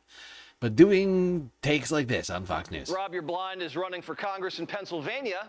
Obviously, the Commie Caucus is growing. In Michigan, they're about to elect the first Muslim to the Senate. Name's Abdul. I'm sorry. He says when Republicans go low, you choke them out. Why is that part important? Abdul choked just about anyone, including Schumer. Why is having a Muslim elected to the Senate a problem if you're not a racist? Can anybody tell me why having a Muslim is inherently bad? Because he is giving a list of things he thinks are bad right now. Included is a Muslim in the Senate. This is just blatant Islamophobia. Elect the first Muslim to the Senate. Name's Abdul. He says when Republicans go low, you choke them out. Abdul choked just about anyone, including Schumer. The Michigan Muslim told the New York Times, quote, Schumer doesn't want to see me on the inside of the U.S. Senate. He's coming to look at Jesse Waters coming to the rescue of Chuck Schumer once again. This is his new fight. He's taking a stand for the reasonable, definitely non-communist Democrats like Chuck Schumer. I have to say I am impressed by Jesse's bipartisanship. God, does he love Democrats, that Jesse Waters. Look at him go, trying to defend poor Chuck Schumer, who's under threat by people with ideas and the pulse. Muslim commie says he's putting a target on anyone who takes money from Jewish donors. It's a pretty long list. You know who just endorsed him? Who said that? Nobody said that. Wait. He just claimed that Abdul al-Sayed said that taking money from Jewish donors. Like, you gotta hear that one more time. On the inside of the U.S. Senate. The Muslim commie says he's putting a target on anyone who takes money from Jewish donors. He just said that. I mean, first off, he just called him a Muslim commie. He's doing some serious Islamophobia. He's doing all the hits right now. But like, he just said that Abdul al-Sayed called to put a target on the back of anybody who takes money from Jews. Like, really? Is that what? Did you really just say that out loud? Like, this is wild. Like, I can't imagine a more deeply problematic fucking claim to make. Because first off, it's a blatant lie, but he is in fact conflating Jews with Zionists once again. Another thing that we've determined as a country is in fact anti-Semitism, but he's doing it because actually, if anything, he said AIPAC donors. There is a difference, of course, that Jesse is trying to obfuscate right now in a very problematic and bigoted way. Pretty long list. You know who just endorsed him? La Conquistadora, the explorer, Alexandria Ocasio-Cortez. She wants Chuck's job, but there's someone else coming for the throne. Oh, God. Pocahontas. If AOC slays Schumer, she doesn't automatically become senator. There's seniority. Liz Warren, next on the totem pole. Say it with me. Senate Majority Leader Liz Warren. Oh, dear God. So it's going to be a bloodbath. It's one thing for the Democrats to kick out Bobby Kennedy. Did you hear that? Oh, my God. Bombshell. Senate Majority Leader Liz Warren. Oh, do you see how upset Jesse is right now? I'm sure everybody must be upset. Everybody's probably watching this right now. Oh, God. They are freaking out. Tulsi Gabbard. But if Schumer's head rolls, wow. The Democrats already lost Rogan. They lost Elon Musk. That was a big one. A lot of the Silicon Valley money men who fueled the rise of Barack Hussein Obama, Gavin Newsom, They Nancy lost Pelosi, Elon. Kamala, even they're like, Nobody I'm not likes wasting Elon. any more money. Here's the CEO of Palantir. Watch. We have left and right, far left, far right, gone completely nuts. Oh, You would no. think that the greatest problem in the world, if you were on the far left, is somehow it's like if things work, it's evil and bad. By the way, I've been wholesale kicked out of my own party because I warned that this was going to happen on the left. Oh, and it poor, is happening. Poor creep. So far, poor creep. Raging Alex Karp has been kicked out of the party. Now, I don't remember anybody officially kicking him out of the party. I think he's just decided on his own that he's not a Democrat anymore because he's a billionaire tech oligarch / government military contractor. This shit is fucking wild. It's like, oh, look, reasonable people like the guy who called to have fentanyl-laced piss sprayed by drones manufactured by Palantir onto his political enemies. Completely reasonable guy, that Alex Karp. He's been ousted by the dangerous radical left. Happen on the left. And it is happening. So far, only the Raging Cajuns has the cojones to speak the truth. But now on Morning Joe, 5-alarm fire. Here's Donnie Deutsch. Well, Democrats are going off the rails. They're not even focused. What matters to people is affordability. And Democrats right now are focused on two things. They're focused on anti-Semitism and socialism. And the Republicans are going to tar them with this. This is the problem. Even though they are a small sector of the party, this is right now, every Republican strategist is salivating on what these people have said in the past. And they're going to wallpaper it with it. And the Democrats are going down a bad path. They're electing these Democratic socialists. It's a disaster, no matter what you think of it. Oh, God, everybody's freaking out. The comment section is wild, by the way, on this fucking video. People saying things like, basically we need to go back to the McCarthy era and pass the SAVE Act, or Republicans are going to face a bloodbath. Which I find interesting because it sort of suggests that all of these people are going to win. Now, why would a bunch of socialists win in America? Unless capitalism and everything that Donald Trump and Fox News represents is completely failing the broad majority of America, right? That's a question I think we need to address, or at least they should have to address. It's like, why are you so worried about this?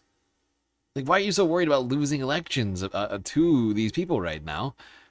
Like, before this happened, like before any of these people got elected, Republicans were claiming, please bring us these guys, because we're going to run on this over and over again. And now they're shaking in their boots, like, oh my God, we're going to lose elections to socialists and communists. And it's like, wait, why? How? How are you going to lose those elections to them? Why do you... It's interesting. It's probably because they're going to cheat. Communists, as we all know, cheat in elections. One party state elections. Always doing that.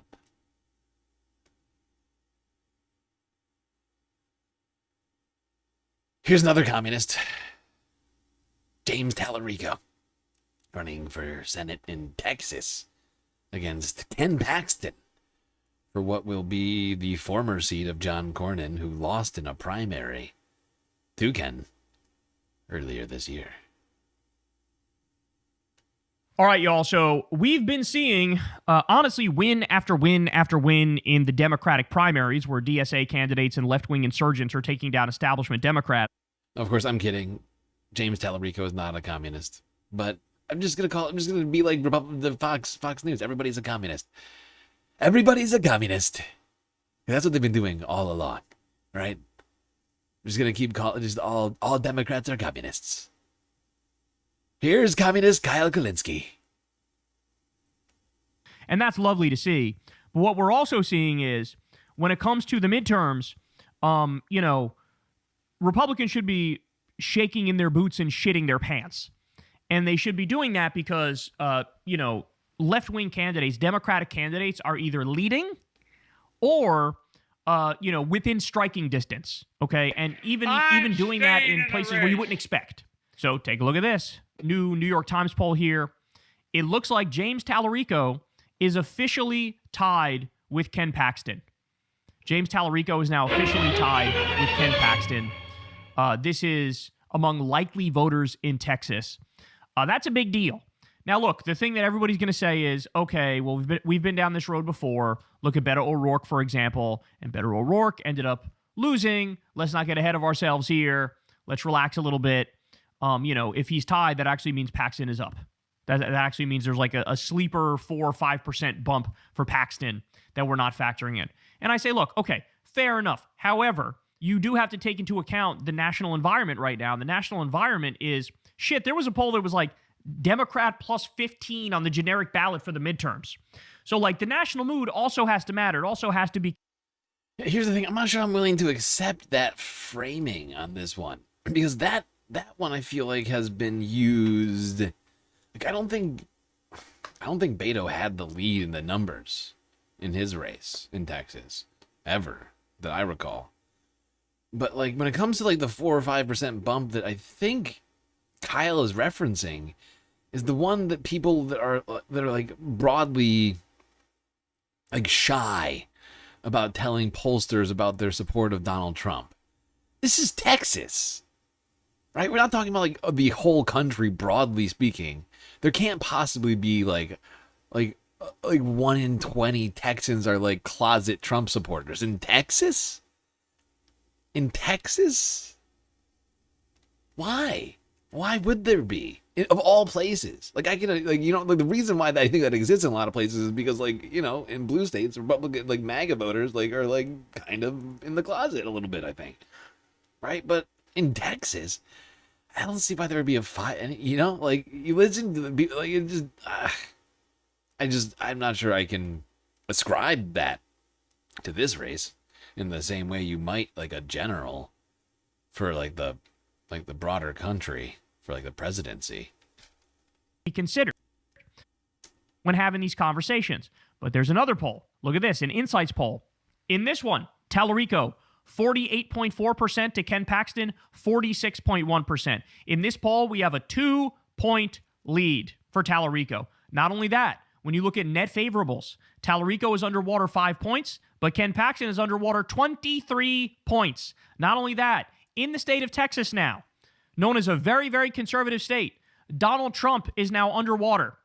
Those net favorables here are wild. Negative 24 points for Paxton, negative 6 for James. 4 times as unfavorable. With Donald Trump now somehow at a more unfavorable than favorable in the state of Texas. These are some wild numbers.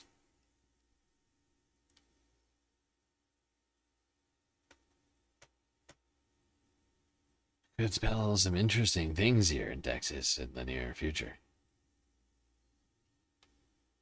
Oh, the midterms, they are coming.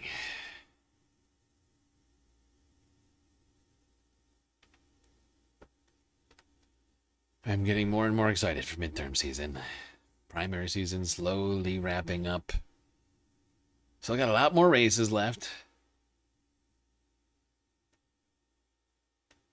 Races like governor of Kentucky.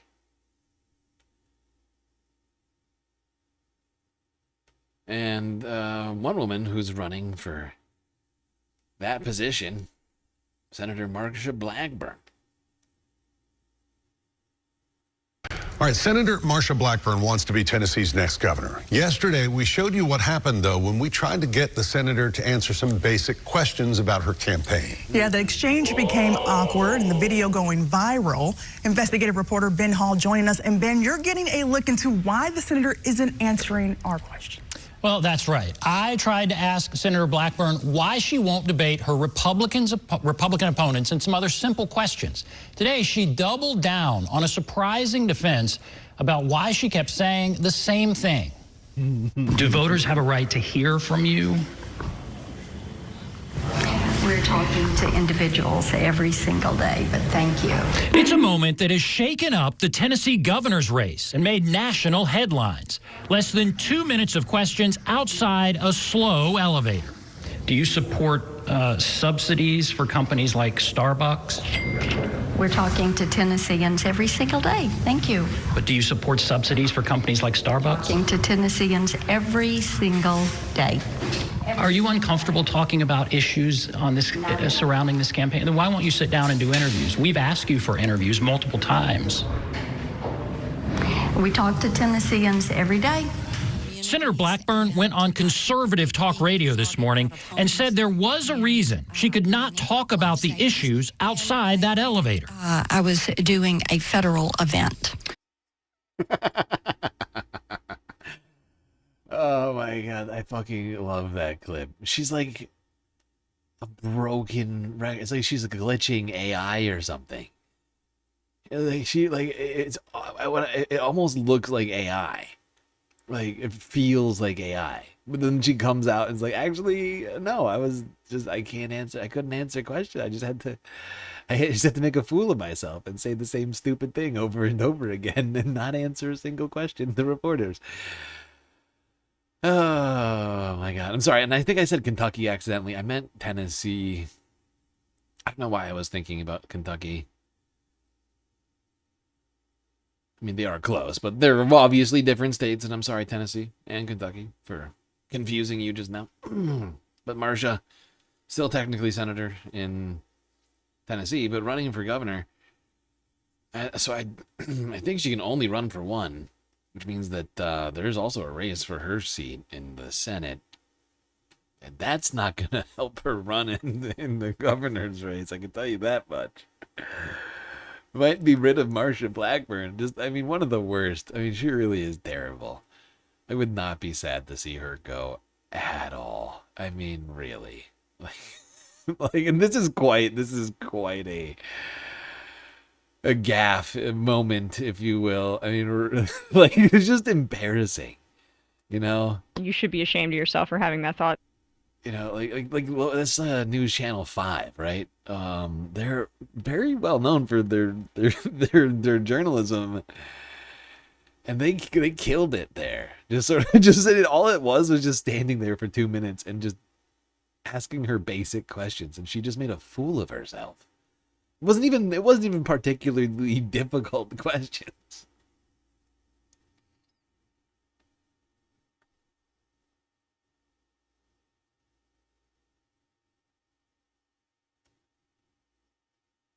Now, the Republicans in office right now are having interesting reactions to these wins we've been seeing lately. By we, I do mean we, which is kind of nice to say right now. After 2024 is, that was the only election I think of, right? It's like the only election we've ever covered here. So this is, it's nice to win, winning. And more winning, some people are saying more winning than ever before. A lot of people are saying it. This is the week where 3 Zoran Mamdani-backed Democrats, not all Democratic Socialists, one of whom was interviewed on this show, Claire Valdez, in New York City, won their primary race on Tuesday, and the repercussions have been vast, and the freakouts even vaster, and the media peddling of just absolute fear-mongering is wild.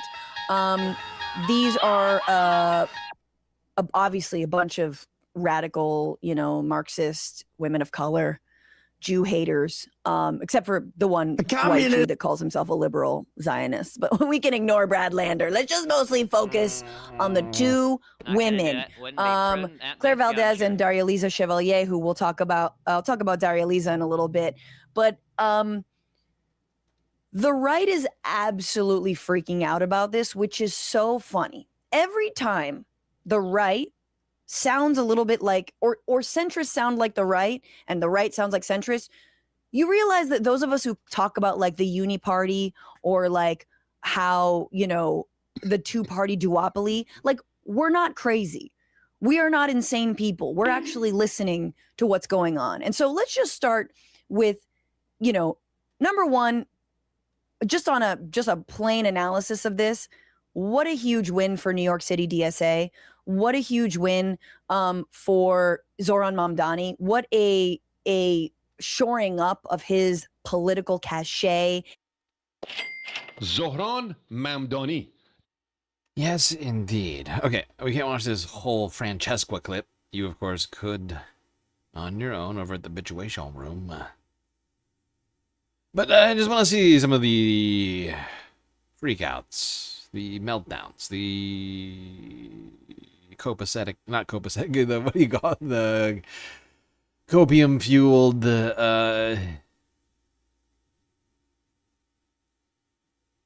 takes here over this. And again, it's kind of a tell when they freak out about what's happening on the left, because they realize they have a more formidable foe than before. Here is Sean Hannity getting very upset that the liberal Zionists knocked out the hardened Zionist Dan Goldman. All right, this is a Fox News alert. Incumbent Congressman Dan Goldman, who was just banned from a New York City coffee shop because of his support for Israel.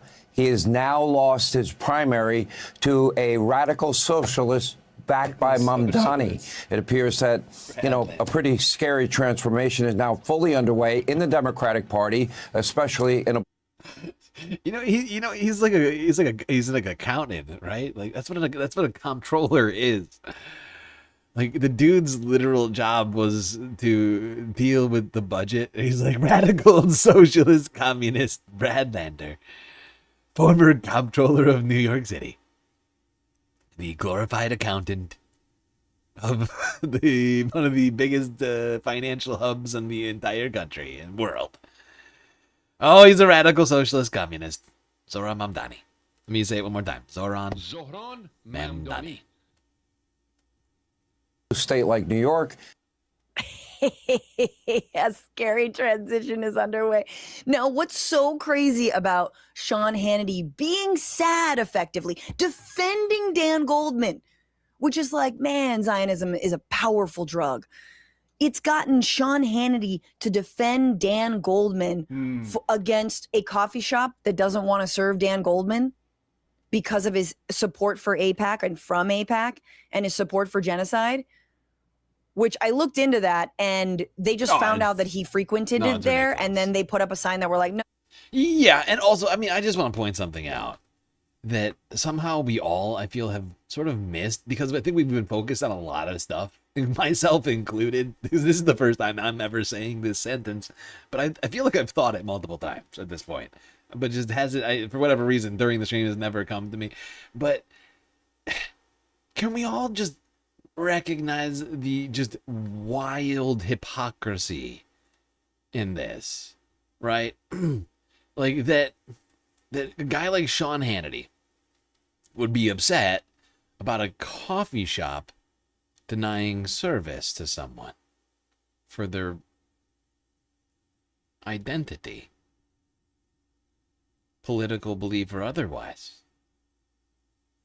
Can anybody think of another circumstance in which Hannity literally planted a flag on a hill regarding a situation similar to this?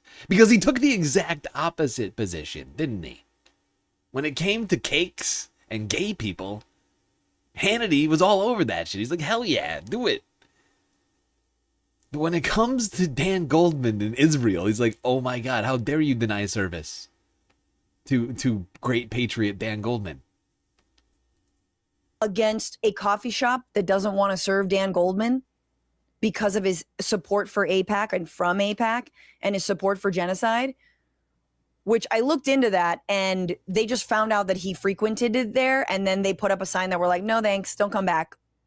Enjoy your loss on Tuesday. And he did lose. The craziest part about that is that Dan Goldman was leading the impeachment against Donald Trump in his first term. Remember, Dan Goldman was, again, sort of the Swalwell breakout figure from the first term of Trump. Like, no, undoubtedly, Sean Hannity has spent many segments talking about Dan Goldman and how awful it is and how undemocratic it is to impeach Donald Trump. Awful. Now he's defending him. I mean, crazy making. And then there's Mike Johnson. And Mike Johnson, you know, to his credit, he's actually reading verbatim. A lot of people are taking some of these Democratic Socialist candidates out of context. There's a lot of ascribing what Democratic Socialism is to the candidates and to the movement and to the people in the organization. Mike Johnson decided, no, I'm going to read right from, a DSA, I'm assuming, platform. And he's kind of making it sound like a dope time. The DSA, the Democrat Socialists of America. Hang on one second. Sounds so innocuous, doesn't it? The DSA, the Democrat Socialists of America, it sounds so innocuous, doesn't it? No, it doesn't. He's almost crying. He's almost. Do you hear? This is their platform. Listen, this is actually. You like the warble in his voice? He's like on the brink of crying. He's like, Democratic Socialists. Oh my God. No, it doesn't say the Democrat Socialists of America. It sounds so innocuous, doesn't it? No, it doesn't. Don't say that. Don't say that. This is their platform. Listen, this is actually quotes from their platform that they published, I think, about a day or two ago. You can find this on the internet. Okay, here's just a sample of what they're about. They put this on paper. They're saying the quiet things out loud. Abolish the Electoral College, replace the two-party system with a multi-party democracy. Expand the House of Representatives. Implement proportional representation and ranked choice voting. Not proportional, not democracy. I love it. This shit is wild, dude. I'm with Fran. I fucking love this. Oh, God. Democracy is so unpopular. People hate it. Says little Mike Johnson. Good God. What a turd. These people are fucking ridiculous. They have nothing. They got fucking nothing. All right, we're moving to the end here. To the final boss of anti-socialist rhetoric. Stephen Miller. Progressive Caucus, which again is very sort of like it's just kind of a fun label, and there's no litmus test to be in the Congressional Progressive Caucus, but it's like, yeah, abolish the Electoral College, create a multi-party system. And this is sort of, I think, the broader vision that a lot of people are freaking out about. And we'll get into that in a second, but that is two people on the right who are freaking out about it. And then here's someone, I don't know if he's from the right or if he's from the crypt. I don't know where he hails from. I think I've seen him before. And we will hopefully, if there's any justice in this world, the tribunals that are held to hold this man accountable will mean that we don't ever have to see him again. But here is Stephen Miller on Fox News explaining what he thinks the Democratic Party is doing in these races. The guy that was out, Mamdani, Bernie, Pocahontas, the squad, and then the other Democrats, no moral courage to ever challenge them. Hillary Clinton, would you vote for Plattner? Well, I don't live in Maine. That's hardly, an appropriate, right? Look. Where's the courage? And look how fucking awkward Steven is laughing right now. I mean, he already starts off as an incredibly awkward human being, but you can tell he is fake laughing. Like he is struggling right now. This is a fake fucking laugh. But it's incredible how they're either like the Republicans are coming out and either defending Democrats and being like, "Oh my God, the rational center of the Democratic Party is being attacked by these radicals," and or being like, "Why aren't they putting up more of a fight?" Like it's like this, like it's interesting how they're all coping in sort of different ways. Like, God damn it, Nancy Pelosi, why won't you fight back against this? How dare you just give up and let socialists take over San Francisco, even though we've called you a socialist many times. How dare you give up to the other the worst socialists, the more socialists? How dare you? An appropriate, right? It's look, the Democratic Party has two groups now: radical extremists and cowards. The cowards who've allowed the radical extremists to eat the party alive. Maybe they know at some level that it's wrong, that it's evil, that it's dangerous, that is leading to all this incredible violence against Cowards who conservatives won't that we've stand up for seen. what? Maybe they're just too stupid. They don't know that. But you have. I just love this claim that they're cowards, right? Because coward suggests something, right? The words have meaning. And coward suggests the Democrats lack bravery to stand up, to fight back, to stand up against something or for something. What exactly is it the Democrats stand for that Stephen and Sean here think that's worthy of saving? This is what I find so fascinating and like disingenuous about this argument. Because these same guys have been, decrying Democrats as socialists and communists, broadly speaking, right? From Barack Obama to fucking John Fetterman, right? Like all the right. I mean, basically, or maybe not John, but you get what I'm saying. Like from like Chuck Schumer to Barack Obama, Joe Biden, everybody in between, Nancy Pelosi, they're all fucking communists. They've all been communists up to this point, but now it's actually like, oh no. Though they're the fake communists, these are the real communists. And Democrats need to stand up and fight for the old school democratic communism that we hated so much previously and are currently fighting against, right?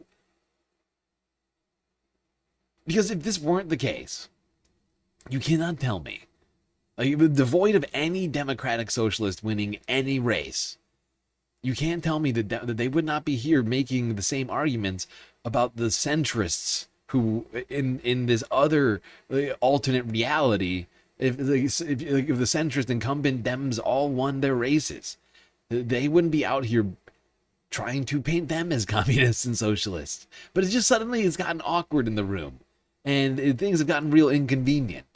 And it's like, suddenly, like, people like Stephen Miller are talking about, like, reaching across the aisle almost. They're like, oh my God, we need to save Democrats from the socialists. It's like, where did this come from?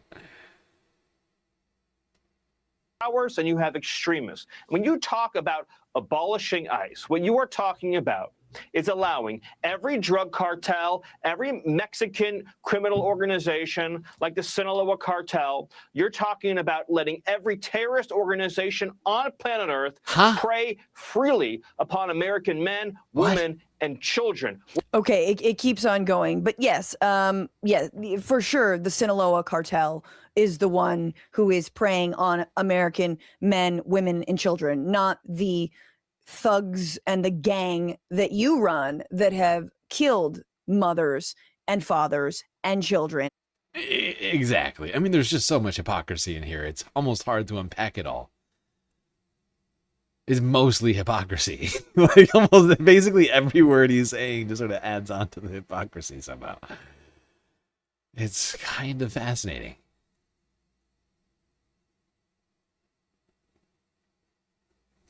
But it's interesting, like, that they now are like we need Democrats to stand up for who they really are, which, as we all know, Republicans have been saying is socialism this whole goddamn time. So it's just like, what do you want them to stand up for socialism? Because I thought they were all socialists. Is that not the case? Has that changed? That's the question that we need to start asking. Is Hakeem Jeffries not a socialist anymore? Or like, is Chuck Schumer not? He's not a socialist anymore. Or is Barack Obama not a socialist? I mean, what's a socialist now? Can we talk about it? Can we define what socialism is? Because I feel like that's an interesting conversation to have. Like, who are they willing now? Like, who has been kicked out of the socialist cabal by Republicans? I think it'd be an interesting, and honestly, if we get a list, I think it would be quite informative when you think about it. So like a reverse voting, like a voting block, if you will, right?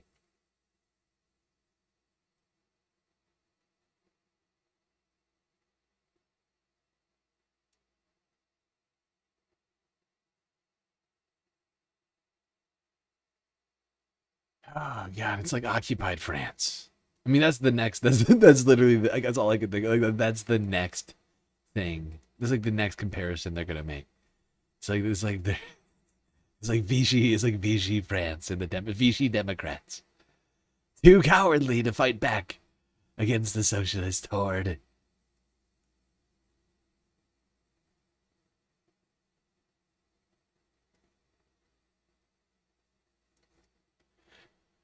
They already literally called Milot Kiros a neo-Nazi to prevent her from having a rally with this guy. So there'll never be a president like him again. Bro, what is happening? Where pollsters, Public First, set up a focus group for Channel 4 News with a spread of that Trump love. He's running this country like it's a company, a business. And I love that. And hate. The thing negative that I could say about him, I'm just trying to think, there's so many. I was like, which one do I pick? Oh my God, bro. If guys that look like this, that are former Trump supporters, are pulling out, I don't know who he has that remains. I'm sorry. This is literally American History X, bro. This is literally Chudwig. This is Chudwig, also known as Ludwig, also known as co-worker wig. The elderly and the mentally handicapped. I mean, low key, yeah. Midterms looming large. What will be on the mind? Like, this lady is like the last MAGA bastion. All Trump's got that remains is Turby Derby and this lady. Of these voters when they enter the polling booth. How would you describe the state of the country? What are the things that are going well? What are the things that are going badly? Badly is immigration, for sure. The economy. Oh yeah, cost of living. Yeah, it's just ridiculous. You know, housing alone is just ridiculous. I would say gas prices. Corruption in government seems to be an ongoing. And it's not just what Trump says, it's what he posts. Endlessly on Truth Social, stretching from first thing in the morning long into the night. He tweets more than anybody I've ever seen in my life. This man is 70 plus years old and he's tweeting all the time. I'm like, why are you tweeting? Stop tweeting like a petulant child. He's intense and he does a lot of stuff that upsets people. And I get it, but this man's 70, honey. If he wants to tweet, let him. What?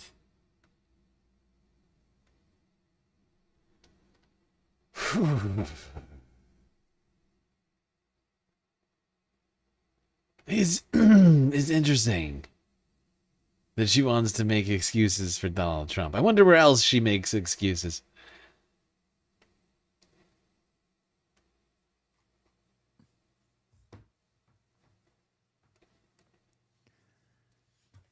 Like, wanting to reward him for absolute dog shit is even crazier. You know what I mean? Actually, he's just turned 80, celebrating by staging a UFC fight on the White House lawn. But could the contrast between opulent scenes like these and the reality of life for average Americans hurt his Republican Party in the midterms? I work 2 jobs. I'm 39 years old. I think I'm a millennial. I'm probably going to be a forever renter. I feel sometimes there's just no way to get ahead, you know, and I've always been a hard worker, just kind of put your head down and just grind it out, but I've been grinding it out now for 5 years. I don't know many people that don't have 2 jobs. That's like the norm. If she wants to drive, let her. Is funny, but like they do drive. You can't stop that lady from driving. What are you, crazy? That lady is never stopping her driving. Next day, as he heads from his IT job after 9 hours starting at 7 a.m. to a major retailer where he'll be collating online orders on his feet until 10:30 p.m. Do you think Donald Trump understands what it's like? Oh, Gerb, thank you for the resubscribe. I thought you resubbed earlier. Am I losing my mind? I could have sworn you resubbed like the other day. Maybe not. No, thank you.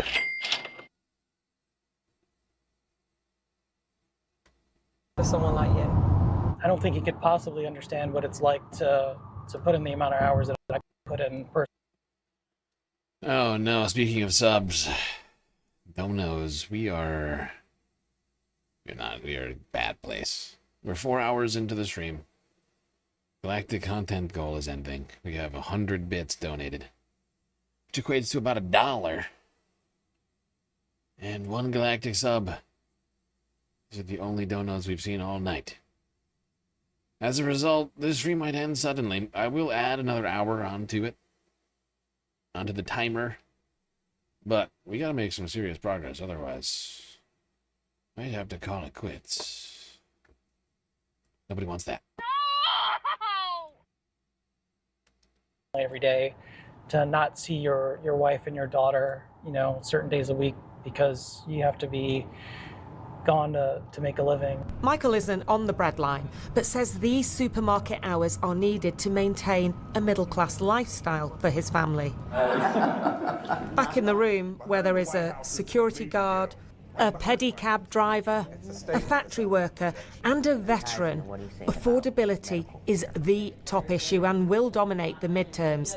But has Trump's war made things worse? No one's mentioned the war in Iran. How much of an issue is that?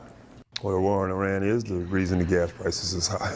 The war in Iran needed to happen, just my opinion. Granted, they're building the bomb is not going to affect us here in the States because it doesn't have that big of a reach at this point. But it does affect everyone in Europe, and sometimes... How dumb do you think you gotta be to arrive at that opinion?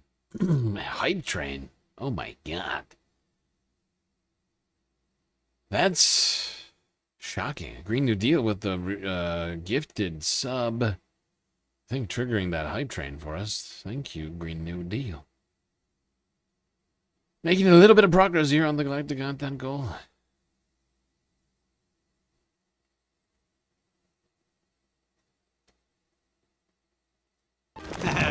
Never give up. Never surrender. Oh, shut up. We need to kind of stick to ourselves and not actually help everybody because sometimes it...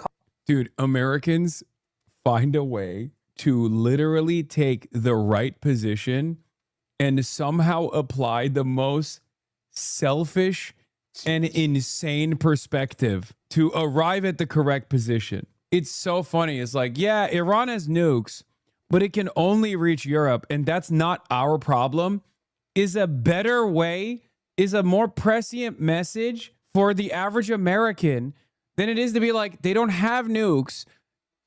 Yeah, it's just, honestly, it's just accidental correctness, in my opinion, right? It's just like, it's like when isolationist, nationalist sentiments, like, intersect with, like foreign policy, right?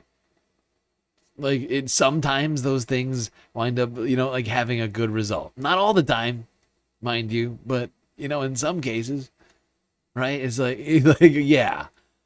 Like, there you go. You got to the right place vicariously through a weird route, but there, enjoy that.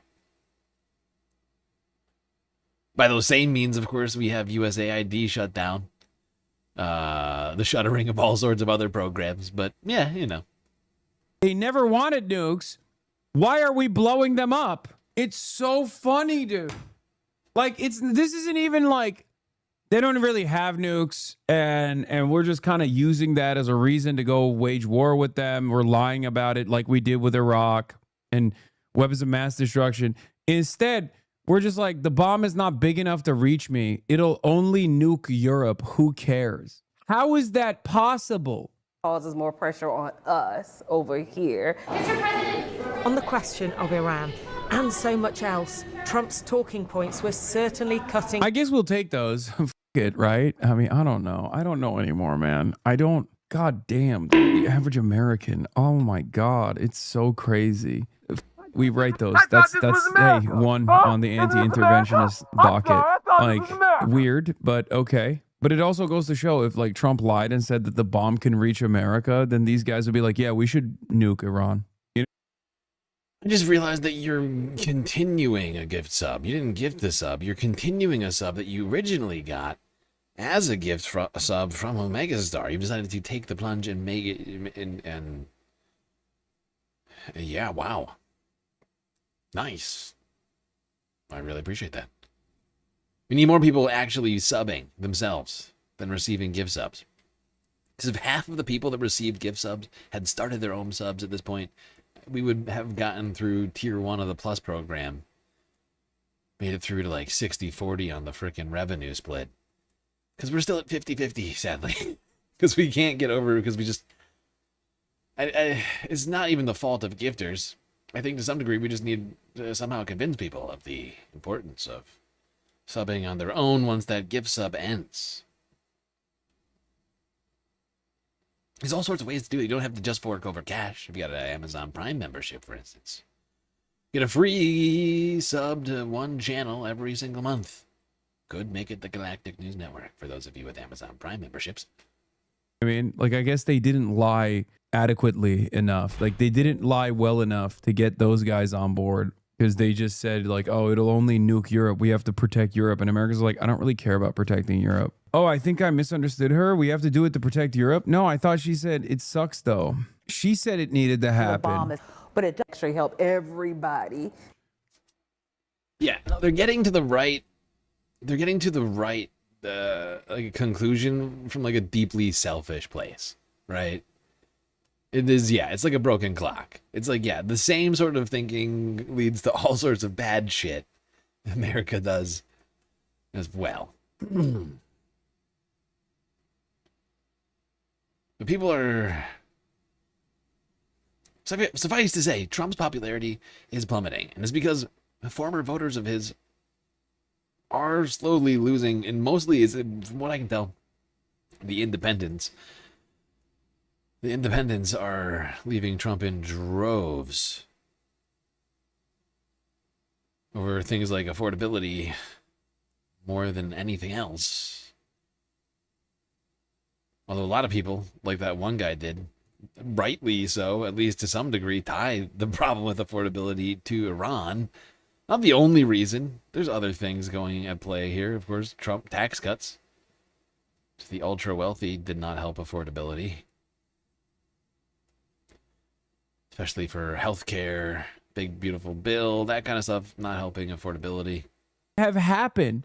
Like, the only thing that I can grab onto from that statement is that the former prime minister of, like, the former leader of the UK is Keir Starmer.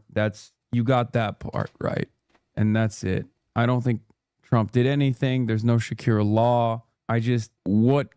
My conservative friend doesn't believe that Cuba is under a blockade. Oh, immigration is a massive issue. Immigration. None of them were that across UK politics. Okay, what about Trump's relationship with the UK? Have you seen much of that? It is incredible.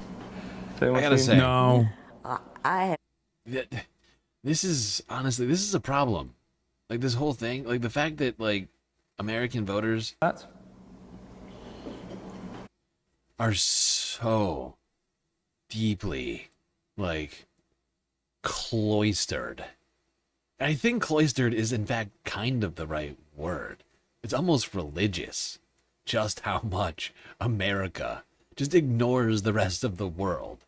Right? Where I feel like almost like this podcast is genuinely, and I'm not trying to like talk myself up or anything, but I do feel like we actually like cover world events more than most, because people's focus on it is like, are just like, people tune out.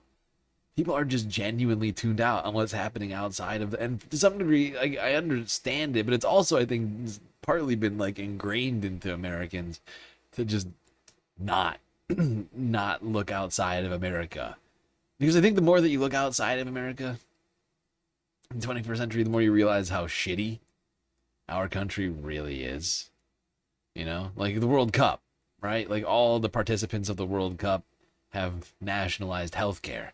We're still paying, you know, we're like, you know, we're paying more than some people's like entire, in those countries, like entire income, right? Like huge fucking numbers. Just stupid money being thrown at our healthcare system and not even having like good results. In fact, our for the bottom 90%, your lifespans are decreasing. The only people who are doing better are the ultra wealthy. Has anyone seen? No. I haven't seen it. Does anyone see Chris, anyone saw that Keir Starmer resigning? I didn't see that I one. saw it. That's news to me, yeah. That's news to anyone else?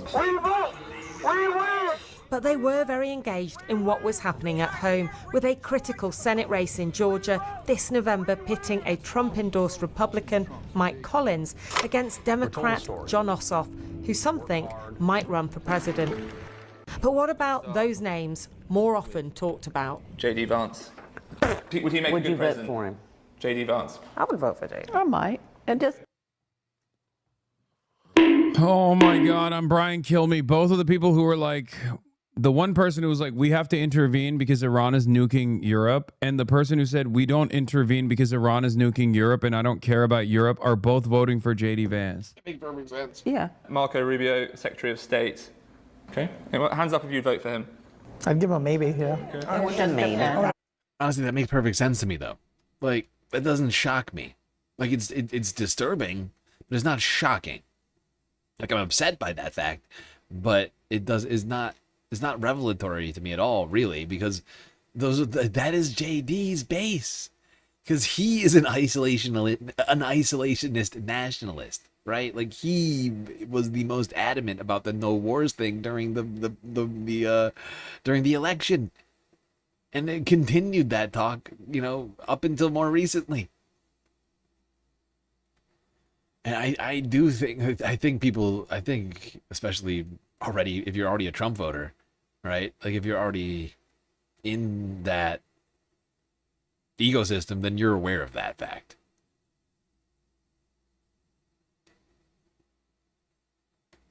Some maybes here. All right. So what do you do when a country is this divided? Stephanie, how you doing this morning? Like, I mean, like, You're doing great. Do you remember? The next day, Does everybody remember what JD said in the Signal group chat last year? The one that got outed by the one that they accidentally outed to an Atlantic journalist by including them in the Signal group chat. Does anybody remember that one? Because I do. I remember him saying, why would we do any of this? Why would we try and help shipping going to Europe? Why would we even do a strike in Yemen? Because we, like, Europe should do their own shit. We don't need that route going through the Red Sea. That's not exactly what he said, but like, it's quite close. If we went and dug it back up, like, I'm quite certain that I got most of those details correct. Right? And then I think, who was it? Stephen Miller came in and was like, no, this is important. I can't remember who it was. But, like, point is that is JD, right? He's an isolationist. He thinks that the rest of the world has wronged America and that we need to just pull out of everything. But, you know, like all of our alliances, our partnerships, and punish the world for not having done our every whim, even though they basically have. Brought Trump-loving Stephanie, bear with me on the turn, and Trump-hating Andrew back together again. She tends to not talk politics with her Democratic voting daughter, he with his Republican voting dad, trying to avoid arguments like these. When you look at Biden, your buddy Biden. I wouldn't say he was my buddy. I voted for him out of necessity. Is that a joke? This panel is anti-white womanetic. What are you talking about? There was clearly at least one black woman on that panel. I mean, what are we doing here? What? Anti-white womanetic? I don't even know what that means. Stephanie thinks the Democrats have gone woke. LBGs and HYZs came along, and Andrew, who grew up gay in the South, worries the clock is turning back. And I'm seeing those rights come under, what progress we were able to make come under attack again. Can you foresee a future where the division is less? Where you're not holding up a 10 and you're not holding up a 0? I would like that. well, the 10 was for Trump. Yeah. So there'll never be a president like him again. Bro, what is happening? Yo, there's something seriously crazy about the frequency in which Trump operates that make these ladies go nutty mode. He's right. He is right. Trump has some sort of like spell over some number of people. I don't know how many millions are left, but it's in the millions of people who are just so deeply in love with him. Like, to some degree, it almost feels like quasi-romantic. Like, they genuinely have, like, a crush on him. You know, they're like, fucking, what's her face? Julie, what's her name? Barnes? The one with the love notes. Can't remember her name now. Is it Julie? Natalie. Why did I say Julie Barnes? Natalie Harp.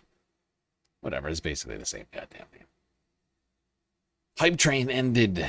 Tier 1. Level 1. 63%. He appeals to morons. He certainly appeals...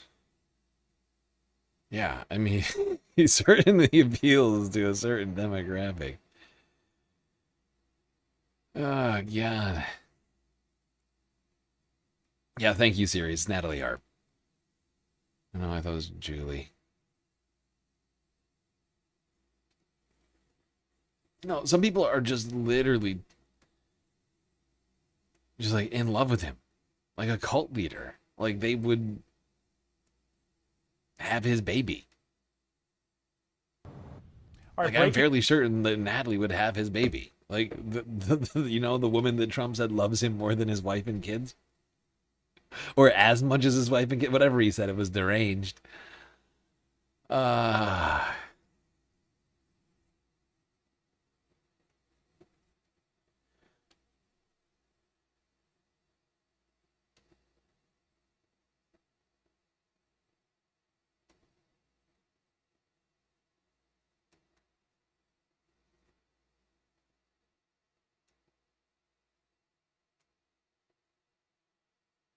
Well,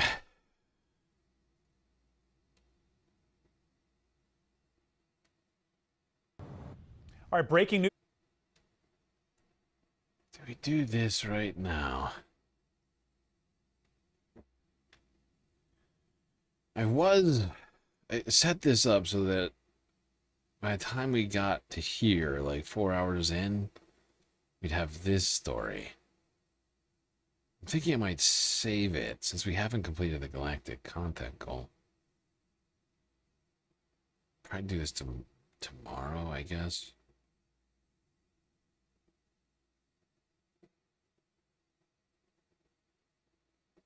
Just a reminder, everybody, if you haven't already, hit the follow button on Twitch and subscribe on YouTube.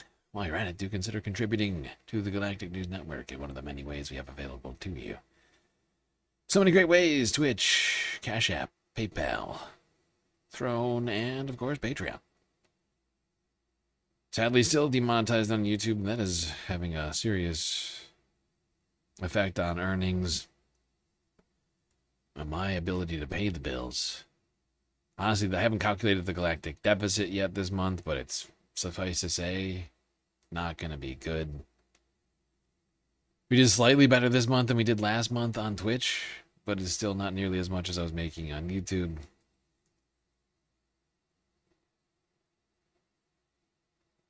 We're still like 60% or something like that. And that's not good.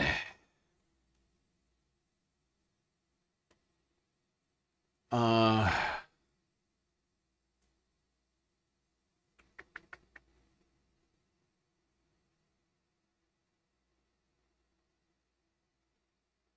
right, I think I'm going to make an executive decision and skip a couple of things here we could do today, but I don't know. I don't have good vibes on the goal today. We're only 2 subs, 100 bits into it. That's less than 20%. So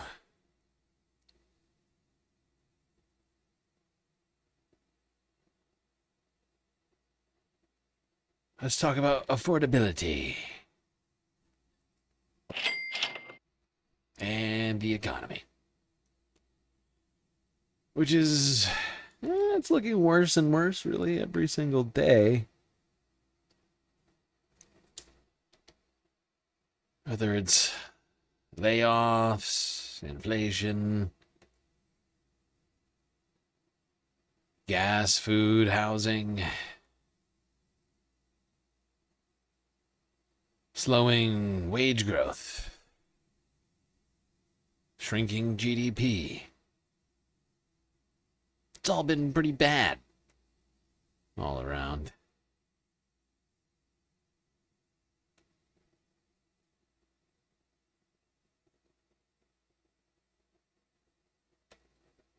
Thankfully, we have a businessman in charge of the country.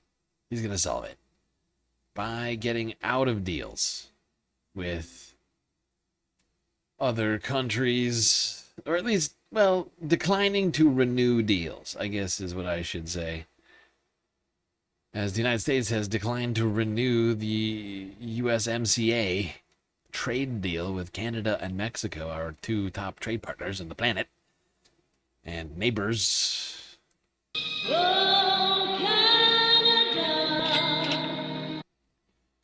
Here's global news from yesterday. And we're building Canadian, with Canadian workers, Canadian steel, Canadian know-how, Canadian values. Turi Isri reports on the new level of uncertainty around CUSMA. An unwelcome message from the United States delivered on Canada Day. The Trump administration declined to extend the agreement underpinning North American free trade. Now we're really going to get into the hard discussions and the bluster. After a virtual meeting with trade representatives from the U.S., Canada, and Mexico, the White House said it did not agree to renew the USMCA, or CUSMA, in its current form. The decision does not kill the deal. Instead, it triggers annual reviews and a 10-year clock to its possible expiration. The Canada-U.S. Trade Minister declined Global News' request for an interview, only issuing a statement where he reaffirmed his unwavering support for CUSMA. Mexico also wanted an extension. No tenemos ni prisa. We are not in a hurry, said the country's Secretary of the Economy, but we are not interested in uncertainty either. Yeah, United States creating a real environment of uncertainty here by refusing to renew the deal, not necessarily ending it, but basically starting a countdown clock to its ending.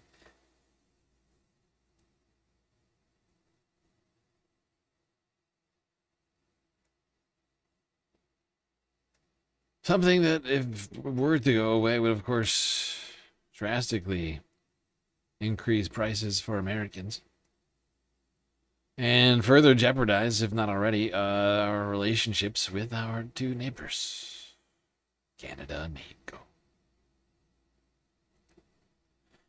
Thankfully, Trump's numbers on affordability, they're doing fine. You know, if I was a Republican member of Congress and I'm listening to President Trump, the only words that enter my mind are, oh God, no, what are you doing? And that is because the issue has not gone away at all. Google searches for affordability. What the fuck is going on? Look at this, up 500% this week versus the pre-2026 average. In fact, Johnny. Yes, we've been watching this for over a week now, but I still think it's a great clip. Everybody fucking cares about affordability right now. That much is fucking clear. It's skyrocketing. People's interest in affordability, probably because things are unaffordable. And people are finally talking about how unaffordable shit is. Right? It's a combination of the two things, I think.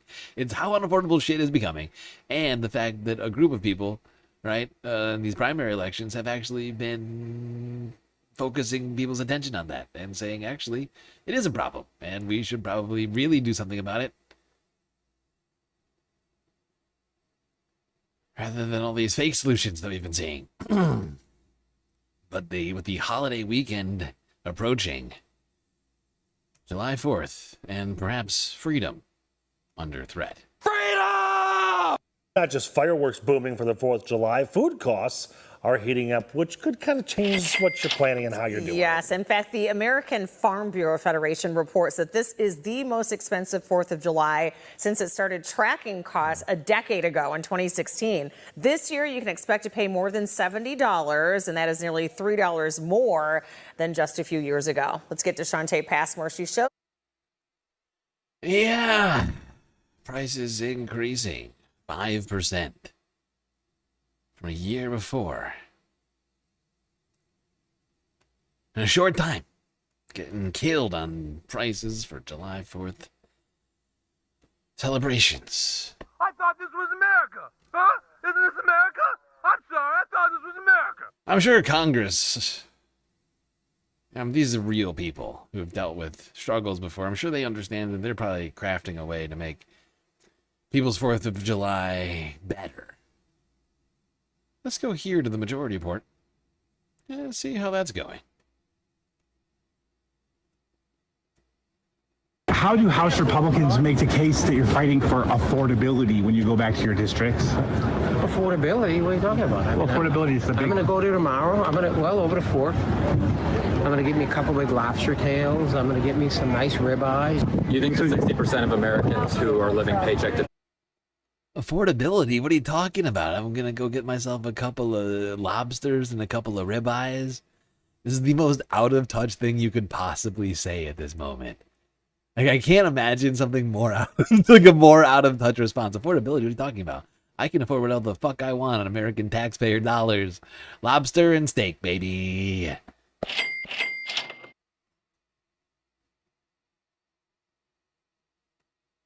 can afford lobster tails and ribeyes and all of that? Maybe not. Maybe the 60% of America don't work as hard as I do either. I mean, I don't know. This week, Trump was forced to file his personal...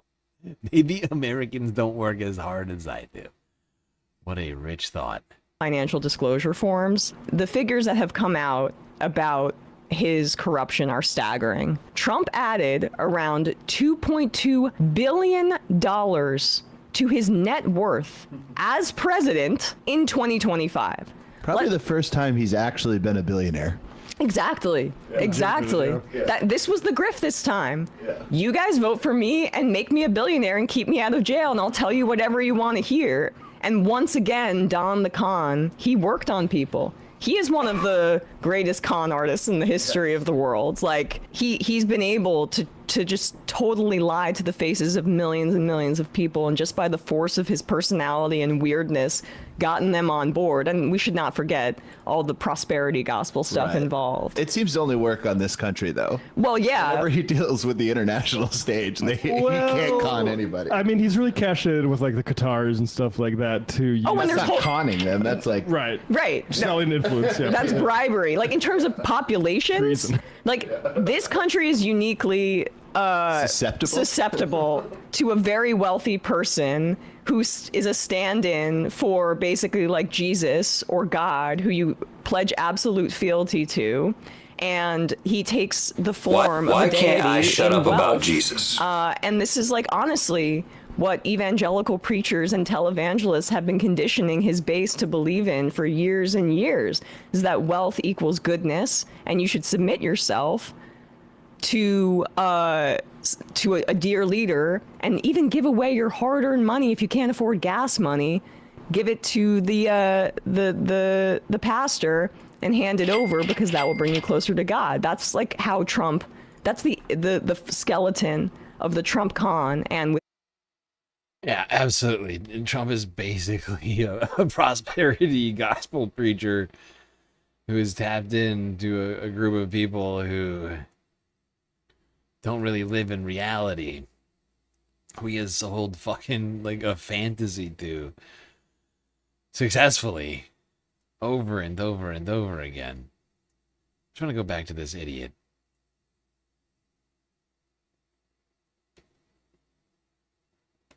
Republicans are on this issue of affordability. This is the reality of what Republicans, how they actually feel about public service, what they feel like where they feel they are in the hierarchy of American life. And they're essentially just kind of spitting in voters' faces at this point. And I would just say Nels was previously a cop, so it's not like he made like a whole bunch of money in private industry either before this. Oh, of course, right. I think he's a vet too. So, well, that's why they go to, I mean, truly, that's why they go to Congress, to get rich. Congressman, real quick, how do House Republicans make the case that you're fighting for affordability when you go back to your districts?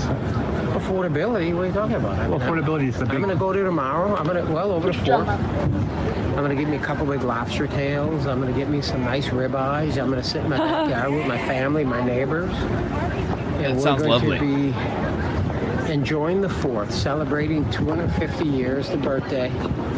We're going to be celebrating the greatest president in my lifetime, Donald J. Trump. Maybe watch some fireworks. Won't be up here. It's going to be too hot, right? And I'm in bed at 11 o'clock. I heard the fireworks ain't going off till 11 o'clock Eastern on the 4th of July. I probably have to sleep through that one. Riffing. But That's listen, un-American. everybody understands. You're going to see a little increase in energy prices because of Iran. I mean, come on. People aren't stupid. You realize that when you have a conflict with Iran. But I think in the end, this short-term increase in some of the costs of energy, you know, gasoline and stuff, is temporary. But President Trump has made it very clear to these companies, don't be gouging, no price gouging. All right. I mean, Everything is a. Oh wait, did he say that? Yes. Okay, I forgot about this part. Keep going. Price gouging. I mean, energy. What? Oil was at $69 the other day, 72 today. It's free. I mean, the prices got to come down. One's for the mistress. So we got to do that. We have to do that, and I think that the overall goal and objective is to make sure Iran never has a nuclear weapon. So I'm okay with the increase in fuel because you knew it was going to happen with oil and the Strait and everything, but it's a temporary issue. You think the 60% of Americans who are living paycheck to paycheck can afford lobster tails and ribeyes and all of that? Maybe not. Maybe the 60% of America don't work as hard as I do either. I mean, I don't know. Oh yeah, I guess it's a meritocracy up there in Congress. That's why the Trump boys are so rich. Another ad for Tallarico. So this guy is telling us that going to Congress, walking around in a suit with his 3 phones. By the way, why does he have 3 fucking phones? His undone belt, his bulging gut, and his undone belt here. He's working harder than everybody in the mines, in the oil fields, and in, I don't know, like in carpentry, like framing homes, like building homes. He's working harder than those guys. Maybe he's working harder than everybody else. Working harder than people like even like fast food workers clearly work harder than this guy. Like who doesn't work harder than these douchebags?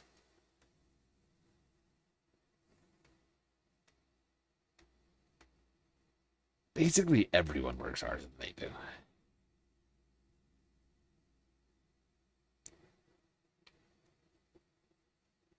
Yeah.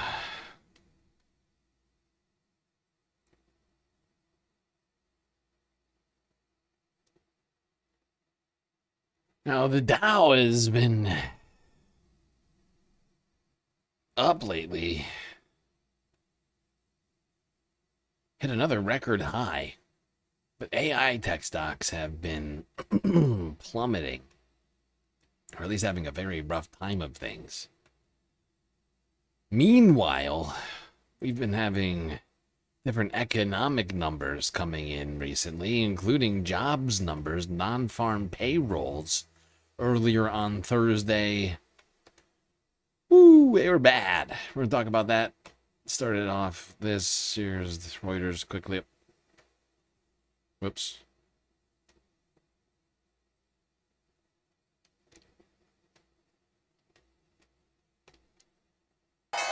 U.S. stocks closed mixed on Thursday, with the Dow adding more than 1.1% and posting a record closing high, the S&P 500 ending flat, and the tech-heavy Nasdaq tumbling 0.8%. The Labor Department's non-farm payrolls report showed the economy added 57,000 jobs in June, far below economists' estimates. Yeah. Now, the way that was phrased was a little bit weird.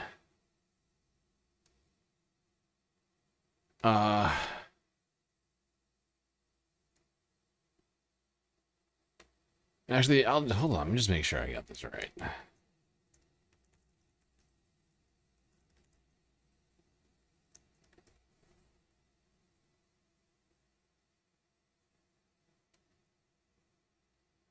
Okay, yeah.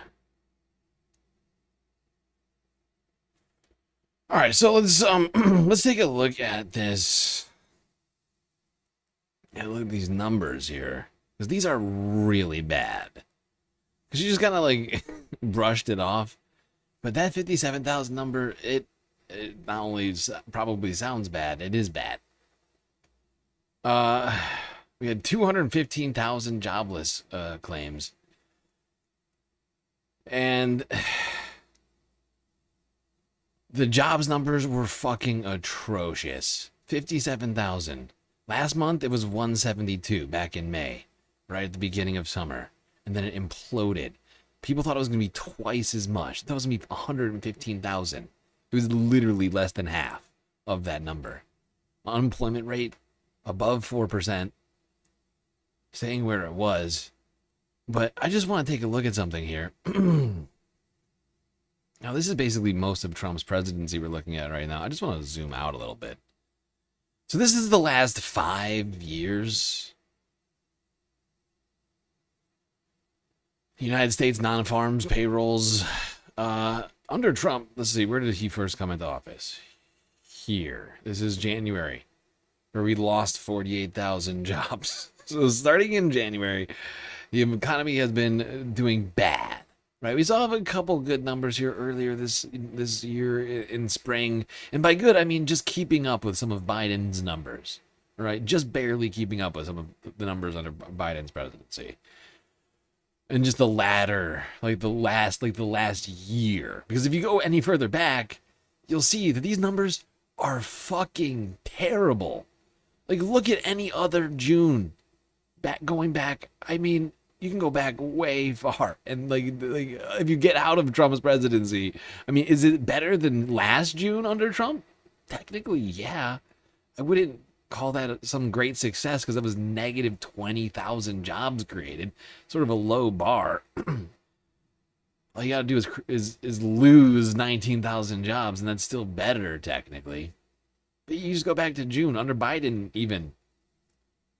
I'm staying in the race. It was better, and that was a terrible jobs number. Trump was like hammering that number on the fucking campaign trail. Back in 23, it was 225,000 jobs back in June. And this is, of course, summer, right? You got all sorts of seasonal jobs that should be hiring that are apparently not. In 22, it was 434,000 jobs, right? That's over 8. It's like 8 times as much. It's almost exactly 8 times as many jobs created in June of 2022. Like you just go all the way back. June 2021, 755,000 jobs created under Biden. Right? That is more than 10 times, 15 times as many jobs created in June of 2021. I mean, these are horrible numbers. And Trump himself must know this because he was shitting all over Biden over his numbers in 2024. Which are actually somehow better than his numbers over the last 2 years. And this 57,000 in the middle of summer. It just speaks to just how little economic activity is actually happening under Donald Trump. Hiring is not happening.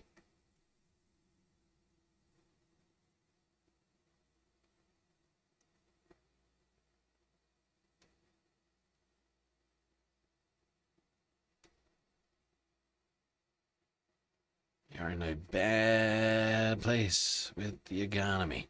Meanwhile, Trump is, of course, continuing to celebrate himself. I'm sorry, I mean the country. Pretending to celebrate the country, but really himself. He's been doing it for at least like 3 weeks Every now. time I see a Fox News clip with the lawn behind them, I'm like, oh my God, no one is attending this fair. It looks so beautifully green, like it's the reflecting pool. It's so unbelievably humiliating. Like, what the f is happening? Look at this. Fox, we're celebrating the Great American State Fair. We got 1,000 people celebrating with us. Are the thousands of people here with us? Great American State Fair. Man, we've got thousands of people celebrating this birthday with us, Tommy. Those thousands must be hiding behind the buildings, I guess. Because they're clearly not here.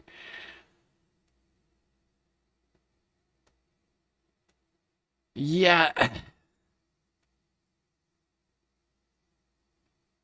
Trump continues to spend your taxpayer dollars on that monstrosity. He's been refocused on himself and how great he is and not how great the country is.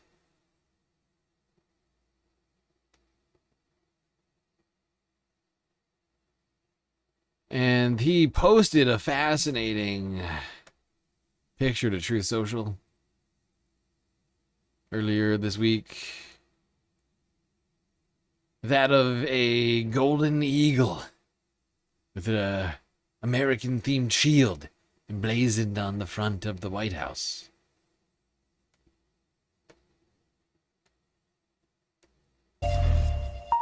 Truth or Fake brings us Vedeka Bahal here in the studio. Great to see you, Vedeka. Ahead of the 250th anniversary of the United States of America, Donald Trump has posted what appears to be an AI-generated photo of a large golden eagle attached to the Truman balcony of the White House. Tell us, what's this all about? Well, Mark, we know that Donald Trump is no stranger to AI-generated content. He posts it often on his social platforms. He's even got in trouble for some of them before. So this is very much just the latest addition to that list. Yeah, and now this is AI-generated. It's not real yet. But boy, oh boy. You post something like this on Trump's Truth Social, and you make a guy like me think that this is a future plan, right? I mean, they've been using AI for all sorts of shit. Like, I would not be shocked if this was not just, you know, like an AI rendering of Trump's wants and desires that are going to probably be carried out by the government. Some golden monstrosity. Like, he is genuinely embracing, like, the visual, like, the imagery of, like, dictators. It's just, adorning the entire White House.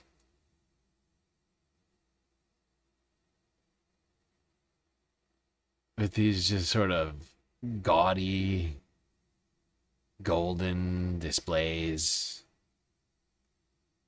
I know it's not real, but like it feels real. Like it feels like it's going to become real any day now. Like they just haven't had time to make it yet. You know what I mean? Like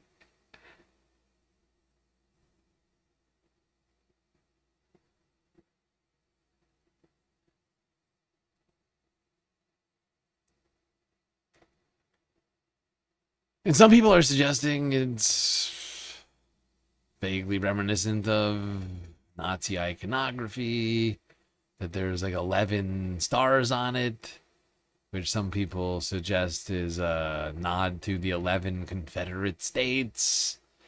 There's a lot of things people are saying, which I think you could probably make the argument for. Okay. Let's See what else Trump's been working on. This America 250 bash, birthday bash he's been doing all month, last month. Like, am I wrong? Like, this is clearly a celebration of himself, right? And not of the country. Like, if he was interested in celebrating the country, he would have just left the already existing apparatus for this event, the quincentennial that was planned, instead of creating a blatantly, like you know, like doing his own birthday party in the same like affectation as the rest of the celebrations on the White House lawn, like, and making it this massive display. Like, you can't tell me that these aren't intrinsically linked. This hasn't been turned from a celebration of America into a celebration of the dictator.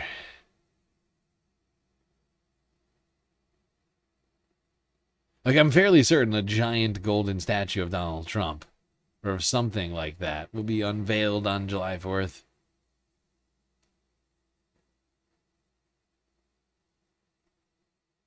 Some gaudy monstrosity.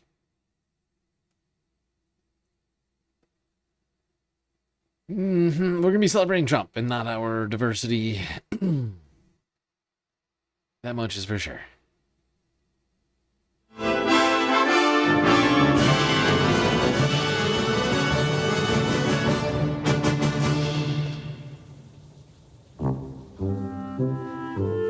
250 years ago, the Second Continental Congress was meeting just north of here in Philadelphia. They were drafting, debating, and revising a document that would then go on to change the course of history. I'm Alex Marquardt in Washington. That was the Declaration of Independence. 13 colonies formally breaking away from Great Britain to create a new independent nation. Then, for nearly a decade, the newly formed United States of America fought Great Britain for independence. The leaders of the revolution gathered to establish the framework for this new nation. Written in 1787, the United States Constitution has become the world's longest living charter of government, affirming that the government exists to serve its people. That Constitution remains central to the country's identity today. Here's Al Jazeera's Rosalind Jordan with more on the ongoing effort to keep that document relevant. This is the oldest remaining structure in Mecklenburg County, where historians say in 1775, Hezekiah Alexander helped launch the cause of American independence. The invasion of our rights as attempted by the Parliament of Great Britain. What he's doing at this desk, he's writing some of those founding documents. We're talking about the independence of Mecklenburg County and of... Yes. Now... Unfortunately, while we may have been anti-British, we weren't anti-colonialist, and have embraced colonialism ever since then. And the subjugation of those peoples, time and time again, I say it has embraced exactly that, in its own American way.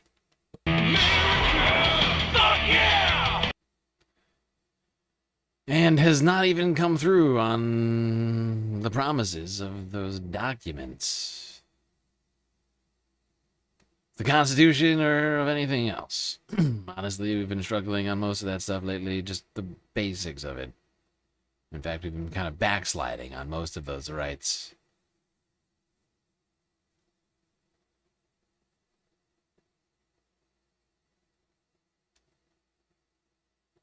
But Trump is continuing to celebrate, unveiling a freedom train in North Dakota earlier this week. Can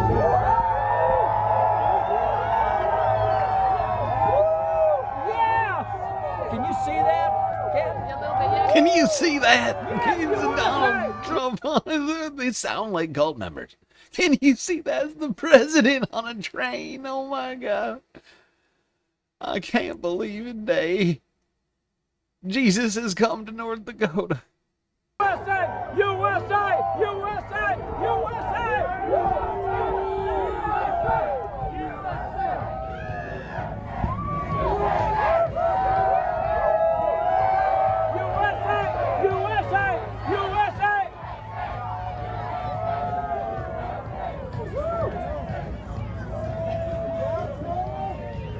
You're hurting the kids.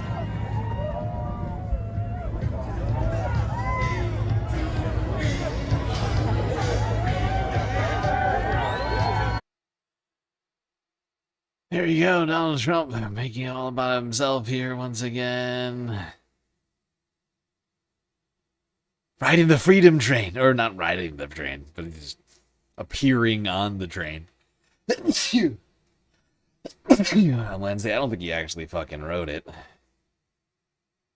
I could be wrong. He may have wrote it for like a stop.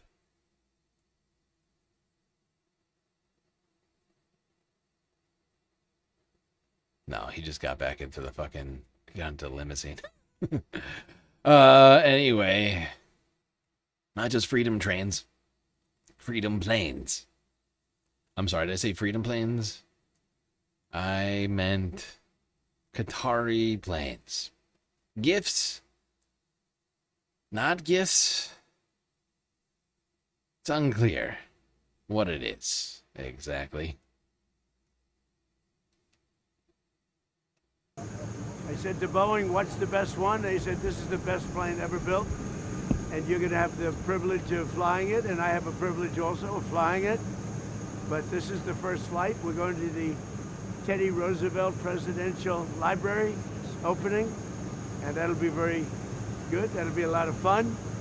But I think, you know, to be honest with you, I'm excited about the first flight. It's something nobody's ever seen anything like it.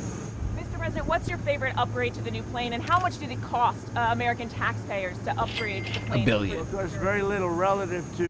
It cost $1 billion. Just so everybody knows. Did it cost American taxpayers to upgrade the plane? Well, of course, very little relative to what it would cost if we did it a different way. So this was a gift from a country that's treated us very well. And they're an ally of us over in the Middle East, Qatar. And I went to Boeing, I said, who has the best one? They said, Qatar. There's never been a plane like it.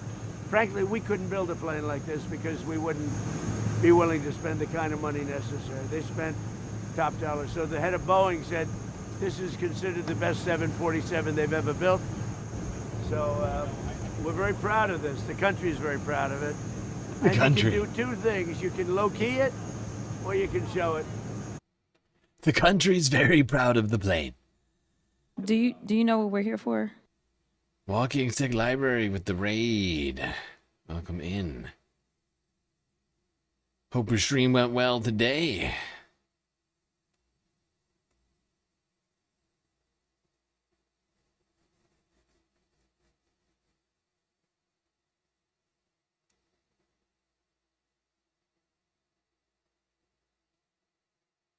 Now, I don't think everyone in America is super on board for the plane.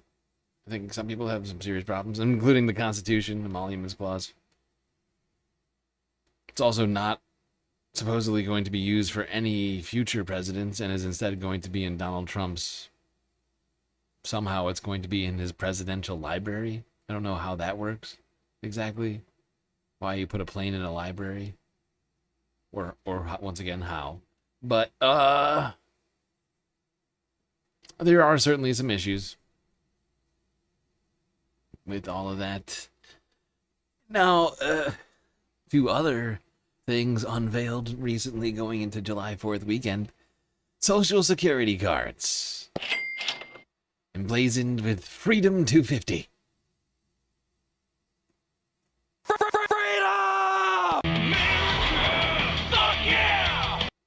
To commemorate your love of the president. I'm sorry. Your love of America. Freedom 250. 7:37 on this Thursday morning as we do get to the other headlines, beginning with the Social Security Administration. They're celebrating America's 250th birthday with commemorative cards for newborns. Yeah, all children born between today, July 2nd, and December 31st will get the limited edition. It features the official Freedom. The limited edition. Well, just hope you don't get born this year, or that your child doesn't get born this year. Otherwise, you're going to have to celebrate Donald Trump's presidency. And it's not a celebration of America. It's a partisan celebration of the president. Good God.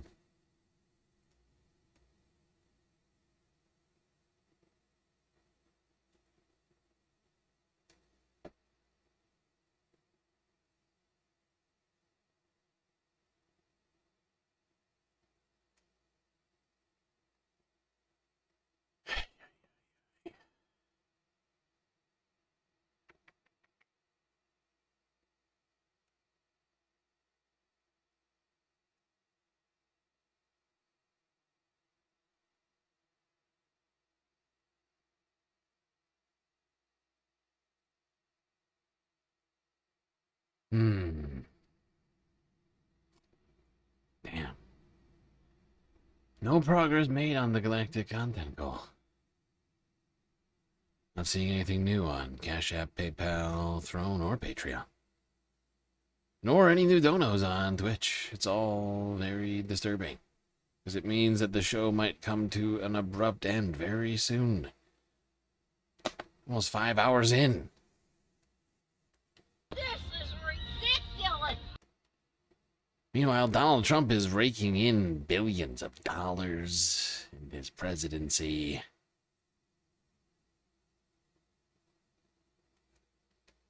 We can't even pay the bills around here, galactically speaking, or otherwise.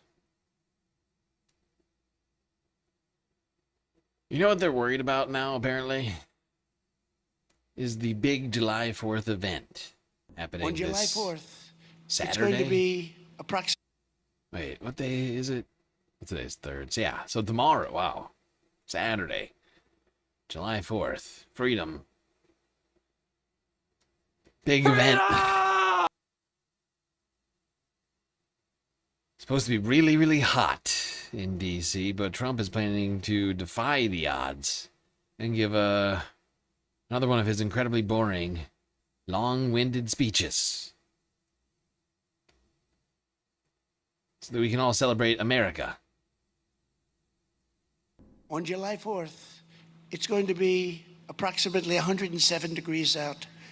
And I'm going to go and I'm going to make a really long speech just to show that I can do anything. It's going to be 107. That was President Trump previewing, maybe warning about this weekend's 4th of July rally that is set for the National Mall. It's an event that he has publicly promised will be the most unforgettable birthday party Get rid of the First Amendment. They're bad. They killed the kids too. Oh, God.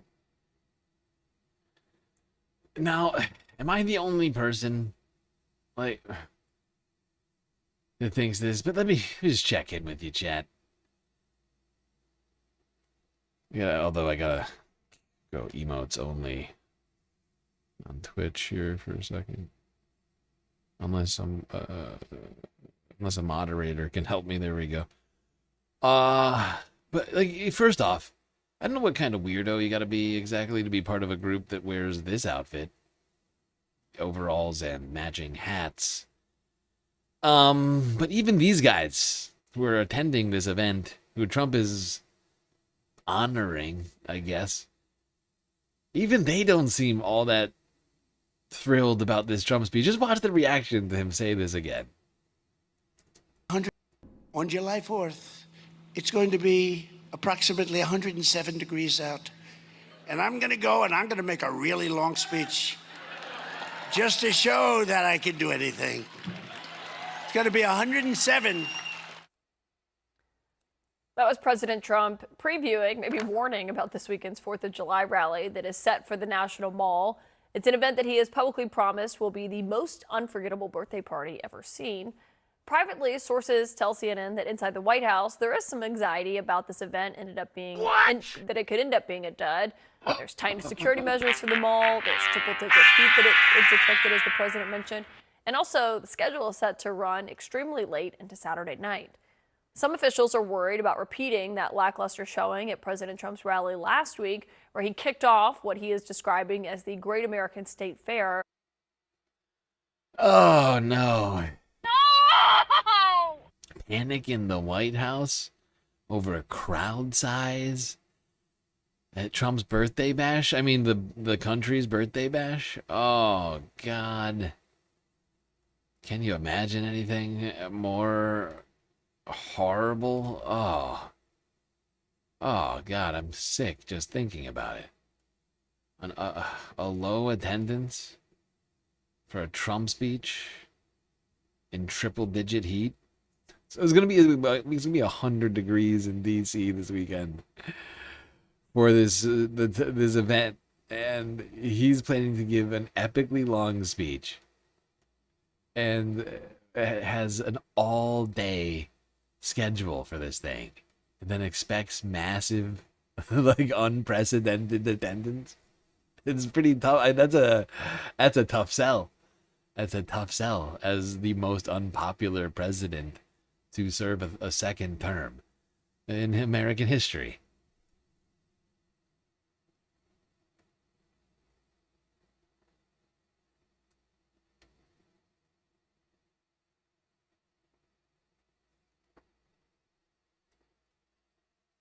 Okay, I'm gonna turn emotes only off. Nobody even emoted.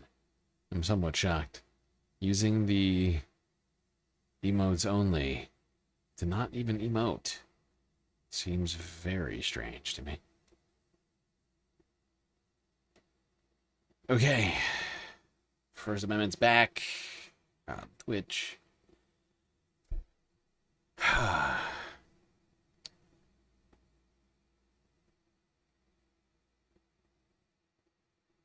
Unfortunately, we have just blown through another hour of the Galactic content gold timer. But we did get a sweet dono from SM on Cash App for 10 bones. So for those 10 bones, I will extend the timer. Extra 30 minutes. See what I just did there? I'm a good guy. Aren't I a good guy? We extend it. Hopefully we can just complete the galactic content goal. Otherwise, I'm just going to have to keep making sacrifices and skipping videos, and that's no good. Missing important things I had planned out for tonight. But I also, as we approach these goal timer deadlines, I started having to be like, look, there's one thing that I always have to do every stream, and never forget this. If it's on the thumbnail, if it's on the title, I gotta try and talk about it. Like, not even try. Like, I have to. Because it's literally a YouTube rule. That you can't clickbait people with your thumbnail or title. You have to talk about the things that you say you're gonna talk about. And so as a result, I wind up cutting out vital information when I see these timers getting shorter and shorter.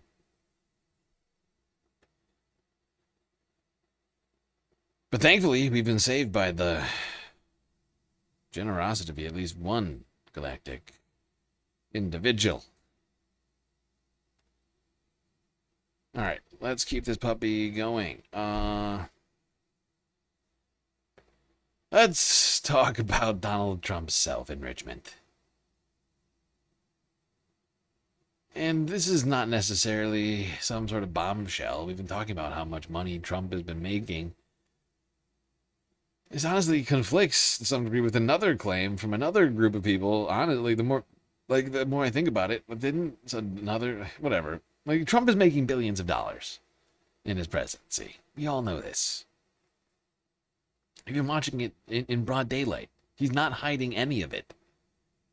Right? Him and his family, he has not divested from almost anything. He is a billionaire, was one before he came to the presidency, and or at least before at least the second term. I don't think he was a billionaire before the first term, but he certainly was by the end of the first, and certainly going into the second, because he has enriched himself like no other president has. And this presidency has been nuts. It's just been so blatant. Like, it eclipses all other presidencies, like, combined. To, like just, I don't even know exactly what factor. It's like times like 1,000.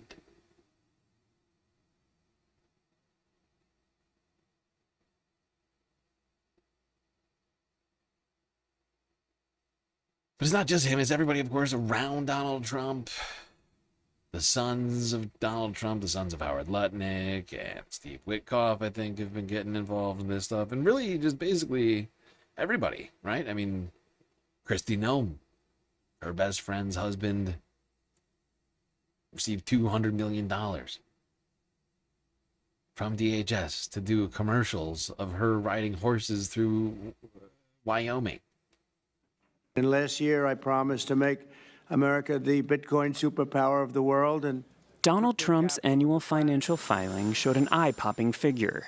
During his first year back in office, $1.4 billion of income from cryptocurrency ventures. The massive windfall was made possible by the U.S. president's own pro-crypto policies. And Democratic lawmakers, including Senator Elizabeth Warren, are calling out what they say are ill-gotten gains. The crypto legislation heading to the Senate floor must prevent the president, vice president, senior administration officials, members of Congress and their families from profiting off the crypto industry. If it does not, it will only turbocharge Donald Trump's brazen crypto corruption. In 2019, Trump said he was not a fan of crypto, saying its value was based on air. However, $635 million of his haul came thanks to royalties from his Trump meme coin, with another $500 million via World Liberty Financial, the crypto company co-founded by his two eldest sons and the son of his top diplomatic envoy, Steve Witkoff.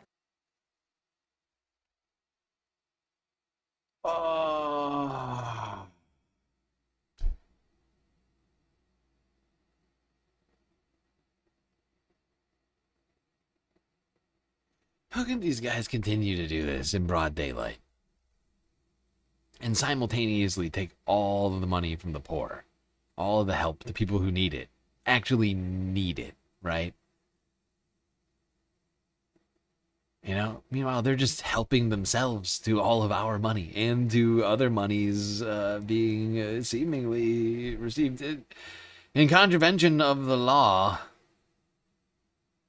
But no accountability on any of this stuff. Meanwhile, I've got no food in the fridge right now. I mean, granted, to some degree, I just need to go shopping, but...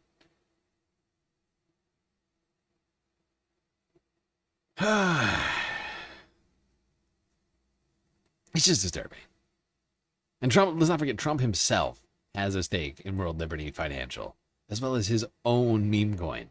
And Melania has her own meme coin. And World Liberty Financial has its own meme coin. Not only do they make money, does he make royalties on every transaction that happens on World Liberty, they also happen to, like, literally be, which is like, some people would say a red flag. Do you remember? You know, rug pull wise.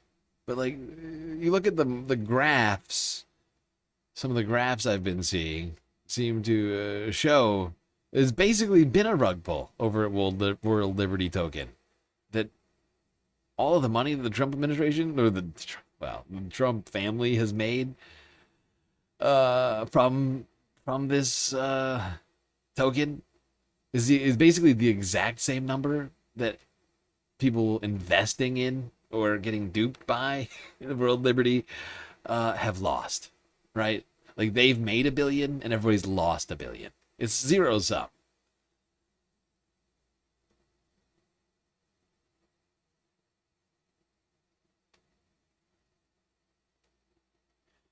Oh, snap! Before we go to that, I just want to say thank you for the dono on PayPal from Young C. Happy 4th of July.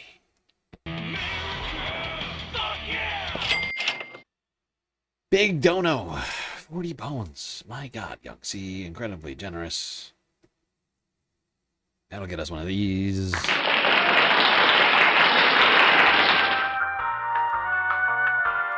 Confetti party time. Yes, thankfully, from the donos, the generosity of space fams like you, we have completed another galactic content code tonight. And we no longer have to worry about losing the content that I have prepared for us tonight. In fact, we've, I think, managed to do this in a way where I could probably sort of turn back the clock on some of this stuff, and you wouldn't even notice. You probably wouldn't even notice. All right.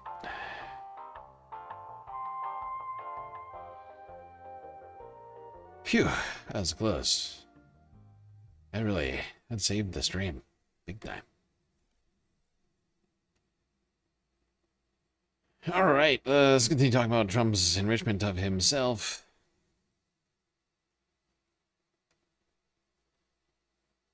CNN.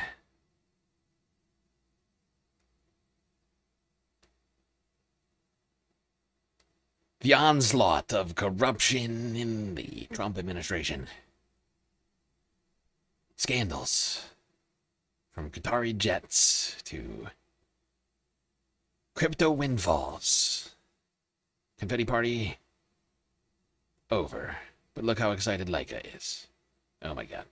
Look at her jump. Wait, no, she's sleeping now. What are you doing? Jumping. Yes, you're excited. There we go. That's an excited puppy if I've ever seen one. Excited for more stream.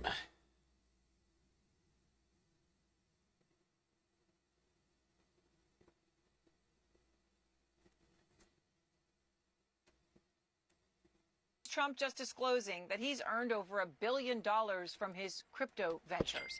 Now, this is according to an annual financial disclosure form that just came out, about 900 pages. So there's a lot in there. But it does include this, more than $526 million in income from World Liberty Financial, which is a crypto venture Trump co-founded with his son. So take a look at this chart by top economic analyst Steve Ratner. He actually created this. Steve did before tonight's disclosure. I was looking at it. Then this happened. It was like, wait, we got to look at this. So let me tell you what it says. So what Steve did is put in blue how much money Trump's family has gained from crypto. That's the upper line there. In red, that's the line of how much investors have lost. About the same amount. More than $2 billion. The exact same amount. Out front now, Ty Cobb. He is the former Trump White House lawyer. Ty. It's just a fascinating graph. This is the one I was talking about. I mean, look at it. It's 1-to-1. It is 1-to-1. Aside from $10 million, some sort of $10 million discrepancy. Somebody messed up over there, or was feeling a little generous, I guess. But the Trump organization up 2.29 billion. Everybody else down 2.28 billion. I did everything right and they indicted me. I wonder how Trump investors feel. I feel like some of these aren't investors, right? These are just bribes, right? Like there's clearly some amount of these are just purely bribes. I don't know exactly. We've talked about like the pay-to-play pardons, people buying hundreds of millions of dollars in, you know, in World Liberty Financial token, whatever you call it, and then getting miraculously pardoned for crimes, including one of Asia's biggest financial criminals. But that's clear. That doesn't account for this much money. I just wonder how the rest of everybody who didn't get a pardon or any sort of influence over the Trump administration feels about that. More than $2 billion. Out front now, Ty Cobb. He is the former Trump White House lawyer.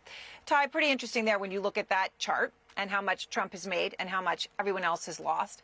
What is your reaction to the scale of what we're seeing in this disclosure, of how much Trump is earning from these? Like, you know what I'm saying? Ventures, like, are people over following $1 me billion on this? Last year.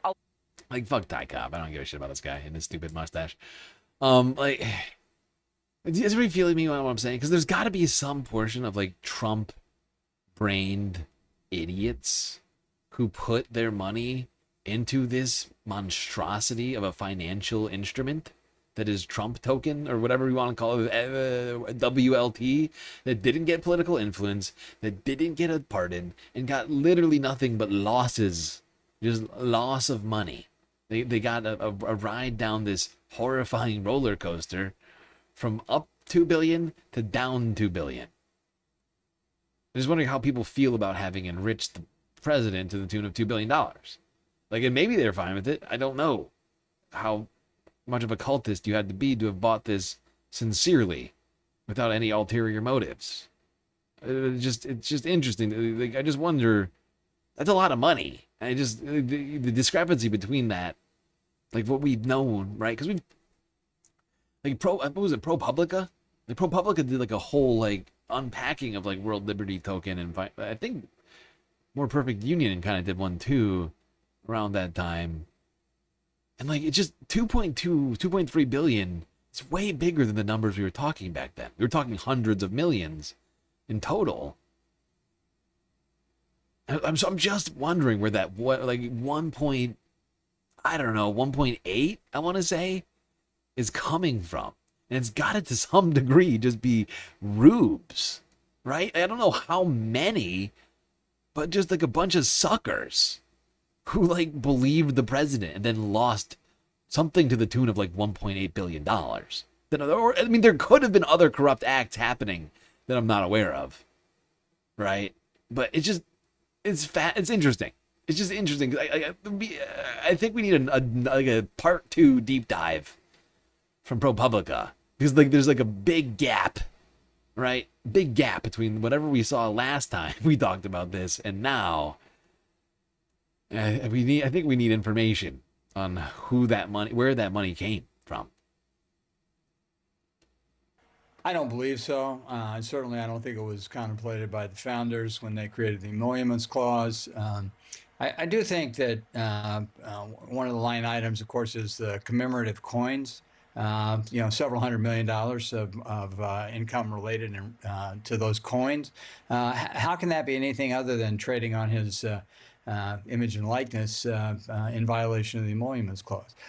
With regard to the crypto, obviously that's, it's a slimy industry.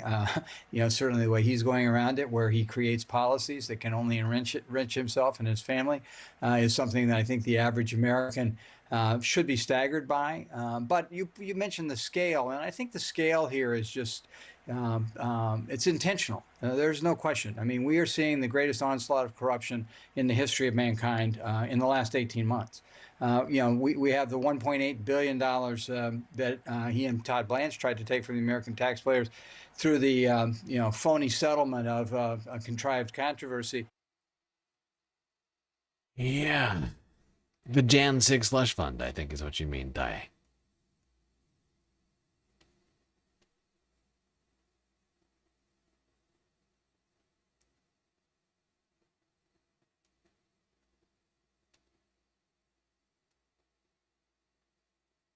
I don't need to hear much from this guy, though.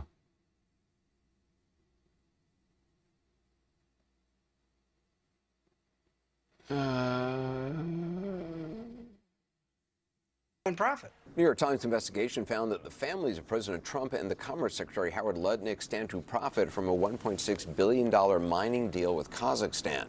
Last year, the president, Secretary Lutnick, signed a deal with Kazakhstan that gave a little-known American company access to one of the world's largest untapped reserves of tungsten, critical metal needed to make missile warheads, fighter jets, and computer chips. Within weeks, the sons of both Trump and Lutnick also became financially connected to the deal. The Times is exclusively reporting one or both families now have financial ties to at least 14 companies involved in critical mining deals with the government. Joining me now is New York Times investigative reporter Eric Lipton, who's on the byline by that report. So, Eric, can you just walk us through the key points of your reporting here? Well, we've already reported about how the Trump family moved into cryptocurrency and has made, more than $1 billion, most likely. They separately are now working as a defense contractor through Don Jr. And here's a... Is it just me? Or does this Witkoff son look like he's trying to do like a Jonah Hill impression from fucking War Dogs or something? Or am I the only one? Like, does he not look kind of like Jonah? Am I wrong?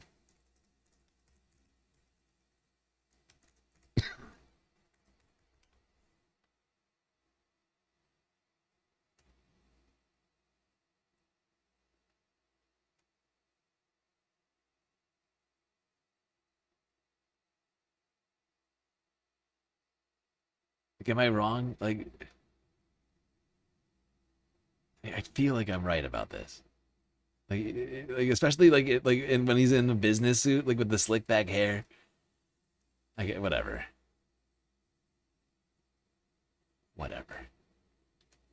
He's involved in critical mining deals with the government.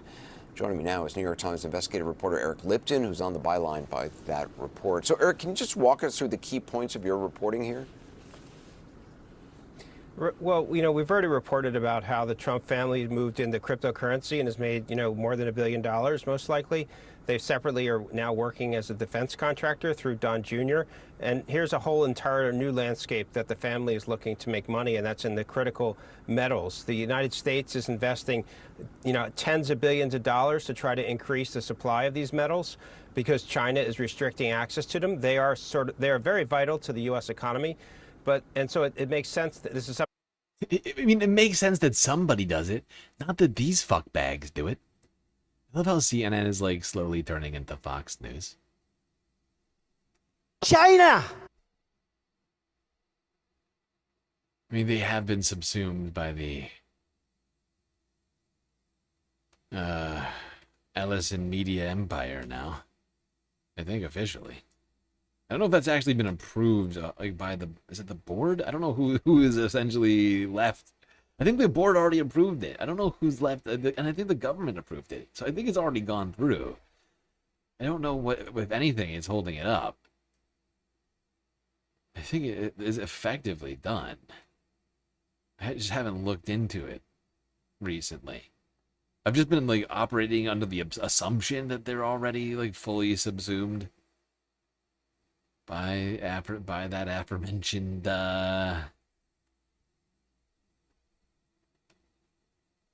deal. Oh, excuse me. Why am I burping? I haven't even eaten today. I do need to do shopping. Dude. No problem. Let's go here.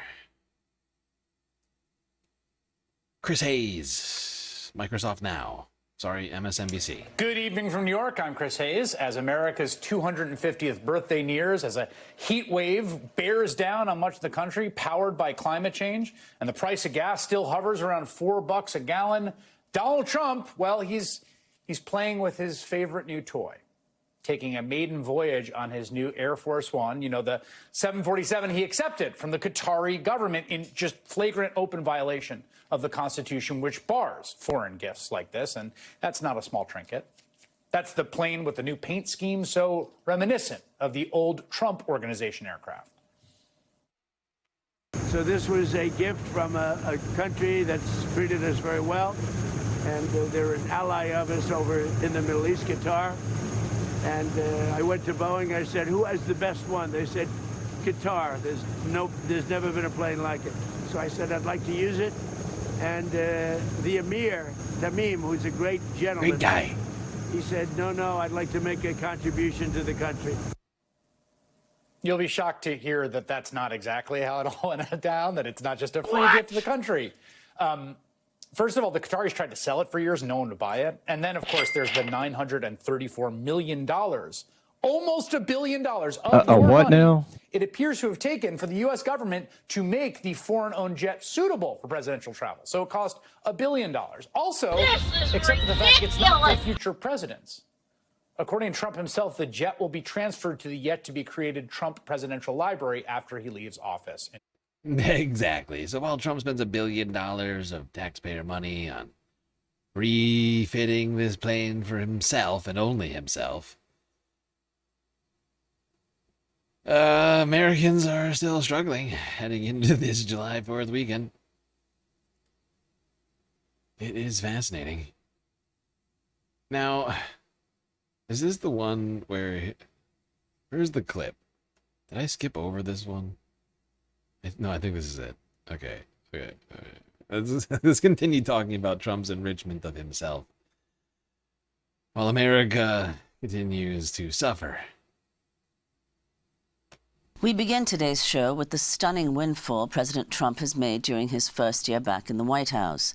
New filings show that Trump made more than $2.2 billion last year, most of it fueled by cryptocurrency profits, but with a significant rise in profits across his real estate business and other family investments, and his legal settlements with media giants like ABC News, Paramount, and Meta. The mandatory financial disclosure report released Tuesday shows Trump made at least $1.4 billion from his family's cryptocurrency ventures.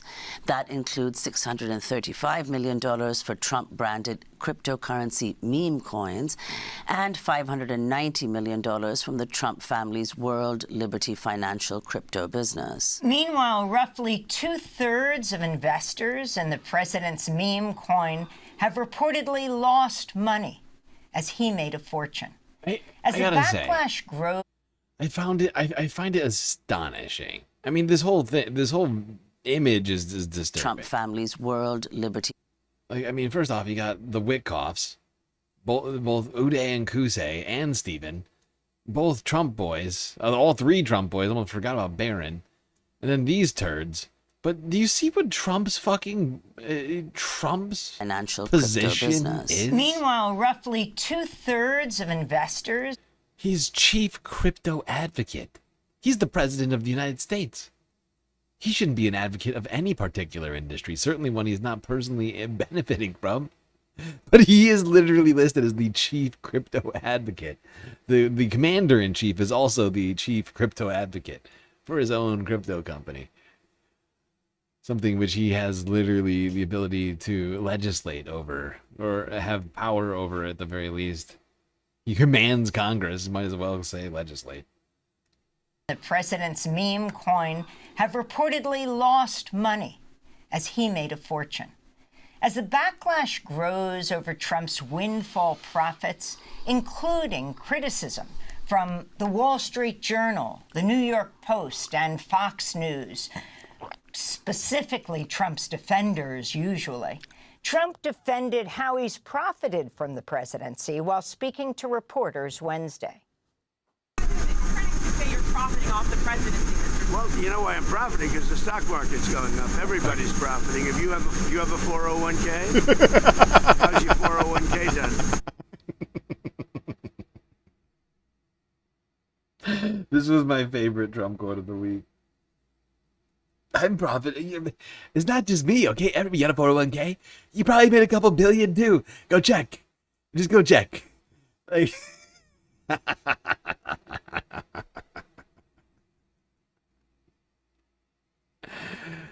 look, I'm making, but so is America. Okay, everybody's 401k is going crazy. Just go check.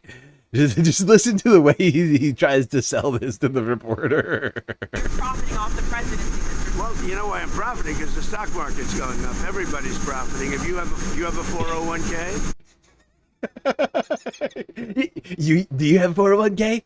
Because you probably made like $1 billion too, okay? Everybody's making money. It's totally normal, okay? I don't know why people are so weirded out by it, okay? It's totally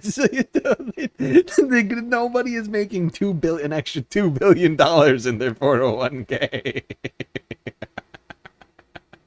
It's just, I don't know why, but this one broke me. I was like, dude, like nobody, like literally every average person is like looking at their 401k and thinking, if they have it, thinking, does this take me far enough? Me and you know, like, oh god, yeah, just look at your 401k. It's probably doing great. It's probably doing really good.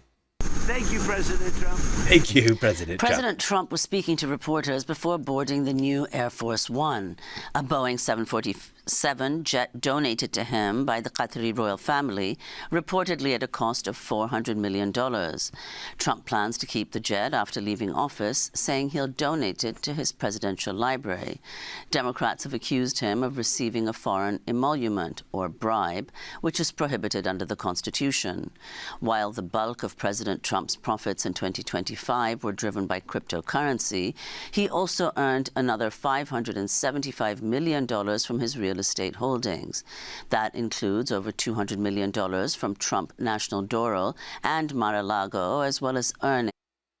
Most people don't have $575 in their 401k, let alone $575 million in profit. I mean, it's insane. Like, it's insane how much money this man has and how much he has profited off of his presidency. And for him to think that comparing his own financial situation to that of a reporter asking him a question, it's crazy. It is. I mean, I can almost guarantee that Trump has thousands and thousands and thousands of times the wealth of this woman, right? Like, almost guarantee it. I don't know who's asking him that question, but like, he's a multi-billionaire. He has thousands of times the wealth of millionaires, okay? From licensing deals overseas, including in Saudi Arabia and Qatar, countries vital to U.S. foreign policy interests. Growing concerns over the president's conflicts of interest come as a new report from MS Now finds the president's two eldest sons, Eric and Donald Trump Jr., are linked to investments in at least 10 military companies that have drawn about $3.7 billion in federal funds since the start of the second Trump administration. Meanwhile, President Trump's son and Commerce Secretary Howard Lutnick stand to see a big windfall after businesses tied to the families helped secure a $1.6 billion mining deal in Kazakhstan, according to a report in the New York Times. For more on all of this, we're joined in London by Reuters investigative journalist Tom Bergen. He's the author of the book Free Lunch Thinking: How Economics Ruins the Economy. His most recent investigative... Yeah, no conflict of interest there. Right, yeah. $3.7 billion of government funds being given over to Trump son-involved businesses. Yeah, $3.7 billion to the boys.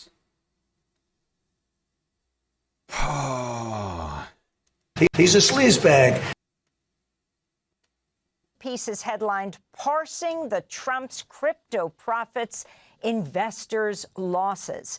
Welcome to Democracy Now!, Tom. Why don't you parse it out for us? And especially for people who don't understand the whole crypto issue, explain what it is and how this family, the Trump family and his allies, has profited so much. Thank you, Amy. It's good to be on the show. The first thing I'd say is that the comments from the president aren't really accurate insofar as that he says that he has made money because the stock market has gone up. None of the gains which we reported upon, as others have, that are contained in these documents, refer to gains from selling stocks or bonds. This is all entirely money that is cash that has come into the accounts of his businesses from the operating businesses.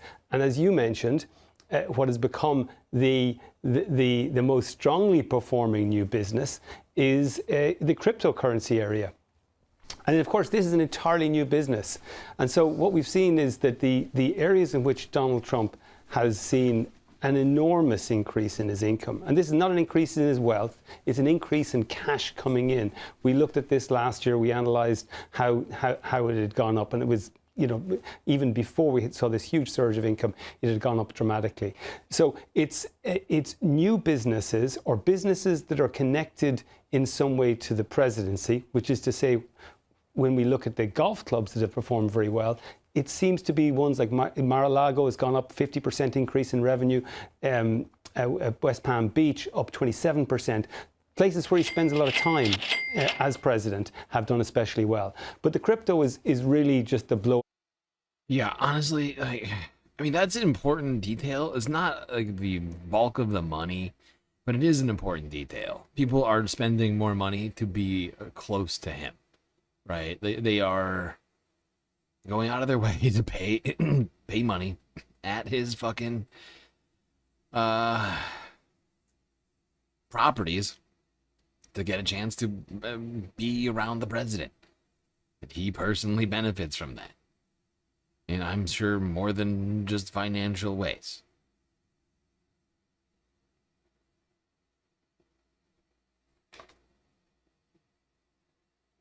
Ay, ay, ay. Meanwhile, everybody's hurting right now. Like, everybody is, like, having a hard time just paying the bills, paying for healthcare, paying for, you know, the simple things. And of those things where the government has helped in the past, they are trying to undo all of those mechanisms so that they can have less tax burden. It's insane. Just so he can pay less taxes on those billions in profits. You all are now paying more on your health care. That was the whole point of the big, beautiful bill. I mean, partially, at least.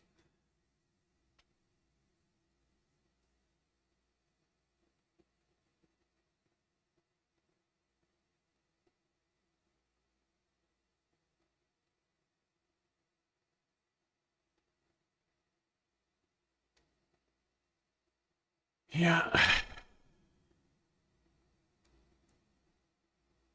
Meanwhile, Trump is going after people celebrating their own freedom.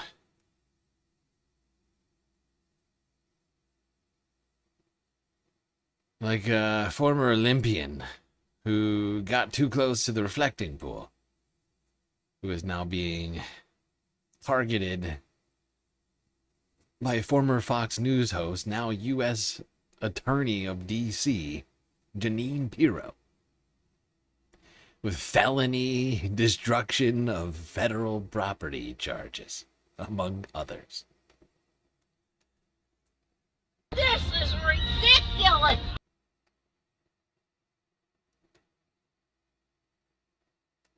Today is about accountability for damaging a national resource, a national treasure, and that is the reflecting pool that runs from the Washington Monument to the Lincoln Memorial, which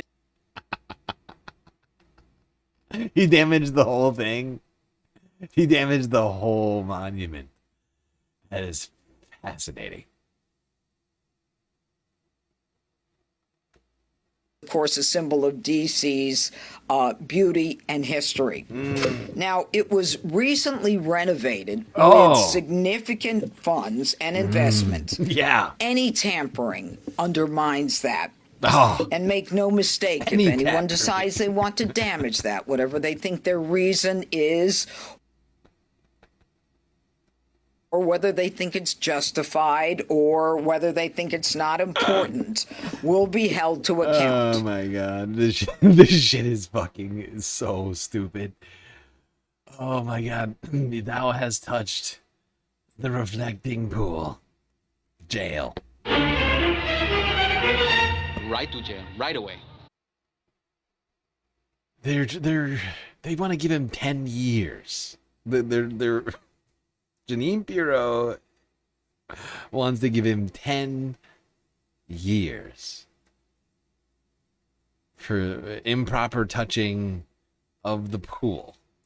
I'm just going to skip a little ahead in this unhinged news conference that former Fox host Jeanine Pirro is giving here. I don't know how many boxes of wine in she is today, but she's saying some real drunken, deranged type of shit you would expect from somebody who's had too much white wine.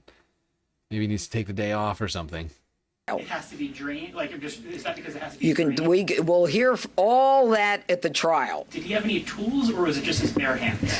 Right now, we believe it's his bare hands, both hands. So does that indicate Both your belief hands. that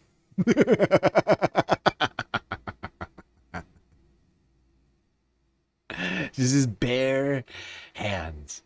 And he destroyed the entire pool somehow. Now, this supposedly got past a grand jury, but I don't see how an actual jury will even come close to convicting this guy for this shit. But that's not going to stop Janine. She's going in there hot. Both, not just one hand, both. You heard her. Both hands. Oh, my. Both hands. Can you imagine?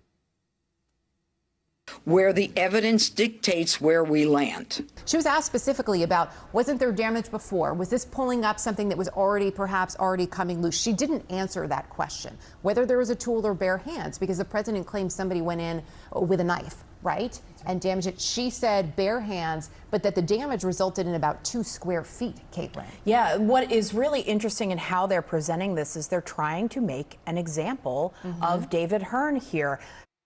Now, of course, we've been seeing that the reflecting pool has incurred a great deal of damage over time because they didn't use the right stuff to do it with.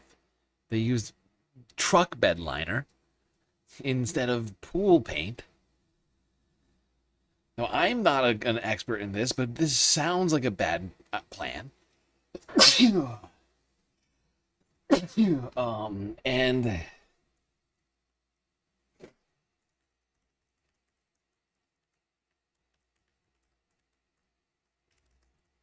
just for some context here, trying to bring this up, Wikipedia says that the Lincoln Memorial Reflecting Pool is 2,030 by 167 feet. Now, they just said 4 square feet. 4 square feet. That's a 2 by 2 foot area. Now, assuming that's true, let's just do the math real quick.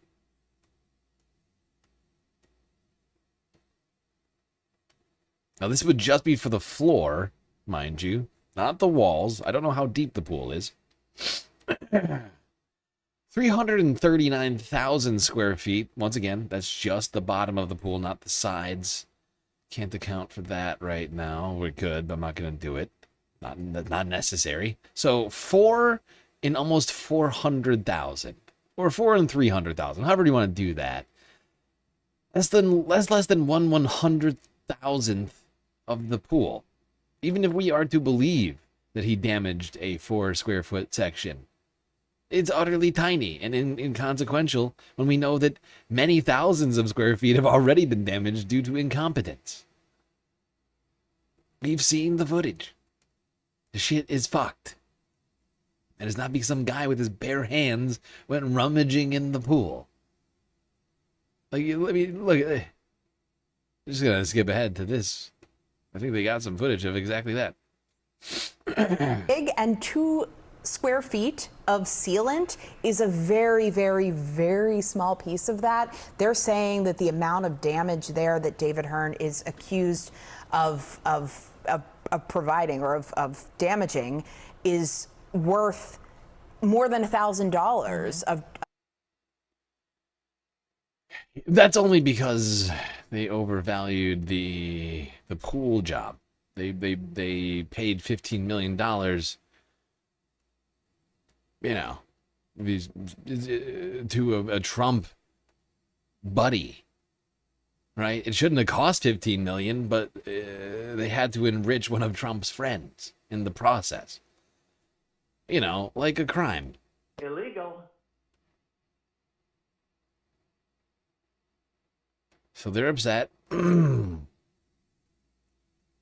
criminal syndicate isn't capable of properly lining a pool.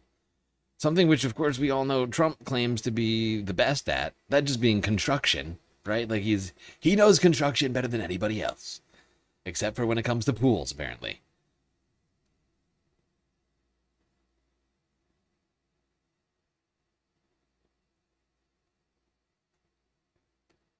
Speaking of outdoor enthusiasm, let's talk about this crazy story.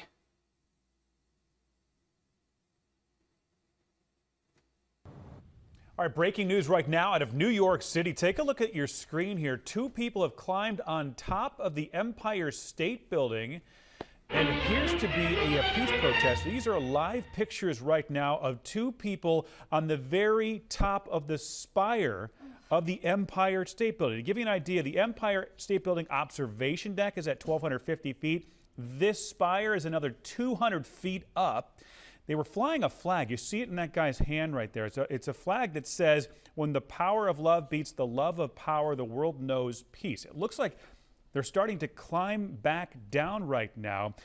Now, we also know on the observation deck itself, it was packed with the visitors taking in the views, but they've appeared to have cleared the observation deck as these two people start to climb down. Doesn't look like there's any safety. No safety. They have masks on. They're wearing all black. They're climbing down 1,400 feet. That's how high they are right now. So they got to go down 200 feet. It looks like he slipped there. As we are watching these are live pictures coming to us right now from New York City, Empire State Building. We have not actually seen any authorities in any of the pictures. We've been kind of keeping an eye on the images that are coming into us right now. I have not seen any police in this picture. I'm not sure what they would do at this point. I don't think there's. We do know they have a drone up at the moment. Okay, you've seen the drone fly by? And they have a drone up, and they are, the New York City Police, I looked at our sister station in New York, their website says they are sending an NYPD helicopter, but all they can really do is monitor the situation. This is so frightening, hard to watch. Yeah, and so they're slowly making their way down. The one guy there got to that platform as the woman is making her way down as well. But again, as Sarah pointed out, I mean, they're not harnessed to anything. They're not wearing parachutes or anything like that to do a base jump. They're just climbed to the top. Not sure how they got to this point because, again, it's another 200 feet down just to the observation deck, and it is not there. That whole area is fenced off. There are doors that are locked, so they must have figured out how to access this area, and they climbed up to the top to fly the flag. It had to have taken a long time to get up there. Right. And so there's definitely, at some point, they would have had video, I would imagine, of them climbing up. But again, yeah, I mean, I think they broke in at the observation level, essentially, like just using like I think a what's it called? Like a lockpick set was found on them, on their person after they got down. Yeah, slowly climb down, and hopefully we don't have to cut away because someone slips here. But this is a very dangerous situation to be in. As this camera is going to start to pull out wider. This gives you a better idea of just how high up they are. Watch as this camera is pulling out. You see the cruise ship in the background. And you can't even see the observation deck in this picture. It's down even farther. Just unbelievable pictures coming to us live. so to give you a comparison, the Comcast building here in Philadelphia is about 1,100 feet tall. Where these people are right now is 1,454 feet up in the air. And they're free climbing. They're higher than the Comcast building. Much higher. Much higher than the Comcast building. The spire alone where they are, that's 204 feet. That alone. It makes my whole body tingle. Like my hands are actually sweating watching this right now as this person is trying to get their grip. Hanging, I don't know, he's coming up there to apparently help her out. There's no good way of doing it. I don't even see any ladders or anything. I think anybody who goes up there to do service, because they do service on these things, would be attached with harnesses. These people just have their gloves on and their masks, and they are just slowly making their way down. As Sarah said, it had to take a long time just to get up to the top of this, to fly that flag that he has now folded up and put away as they slowly make their way back down. They seem so relaxed. Yeah, they do seem pretty calm, like maybe they're professional free climbers. Yeah. He's now just kind of cruising along, heading back down. They said the WABC, our station in New York, is saying that an NYPD is on the scene and they will attempt to talk them down. It looks like they're coming down on their own, without a doubt, will be immediately arrested as soon as they hit that observation. Immediately, if not sooner. This, again, we believe was some sort of a peace protest. When they got there to the top, they had that banner that read, "When the power of love beats the world of power, the world knows peace." But that's what they did. They climbed all the way up that spire, again, over about 1,500 feet in the air. Yeah, so they had to climb the 200 feet. They likely took the elevator up to the observation deck and then figured out how to get up there. Now, this goes without saying. This is completely illegal to be doing for obvious reasons. Immediately, now he seems to be pulling something out of his backpack, so maybe he's going to fly this flag again as his accomplice is slowly making her way down from the top of the spire. But yeah, it does look like he's got some kind of a pole, and he'll be flying maybe another flag. Not sure what the plan is here. Again, as we're watching this live unfolding right now in New York City. If you're just now joining us, these are live pictures from the Empire State Building where these two people have climbed up this spire, likely from the observation deck, another 200 feet, free climbed, just to put a flag up. And now he seems to be mounting something else to that platform right there. Not sure what this is. I don't know if he's setting up some sort of a camera or another flag post, but he's doing something. They came prepared to make a statement, and we are watching them do that right now on this platform on top of the Empire State Building in New York City.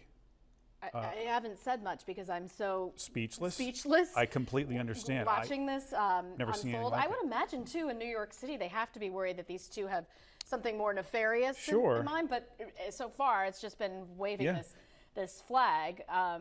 They seem so relaxed. This clearly was planned out. I mean, they have and it looks like maybe a Batman covering on like you see the mask that she's wearing. We have no information. He's proposing. So it was a camera. It looks like he's proposing now. You can't make this stuff up. I am just stunned at what we are watching right now. A marriage proposal. So they're probably streaming this live somewhere right now. I'm guessing she said yes. So this took a strange turn. Yes. I just want them to get down safely. Let's have a wedding. This is not the way to do it. No. Maybe they're trying to I don't know. I think it's a great way. Unfortunately, they've been charged with a bunch of federal offenses, supposedly. They don't seem to have hurt anybody in doing this. It was dangerous. But I feel like if anything, they're just a victim of having been very public about it. Look at this photo though from this thing right here. It's crazy. They're so fucking high up there. It does make you a little bit I feel like you start sweating a little bit just imagining being that high up in the air and completely untethered to anything. One wrong move and something horrible could have happened. But two masked individuals going up there, all the way up there at the Empire State Building to fly a flag and apparently to get engaged.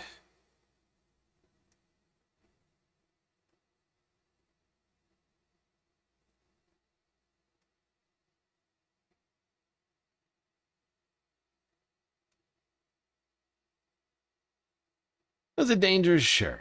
But I'm not sure that I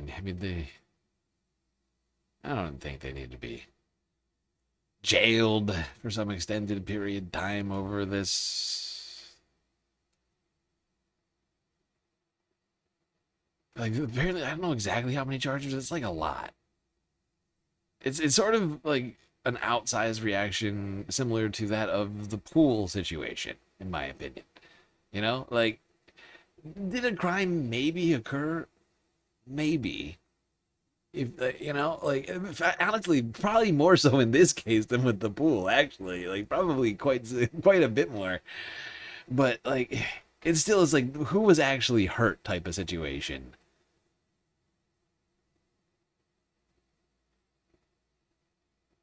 Should we encourage people to go climbing buildings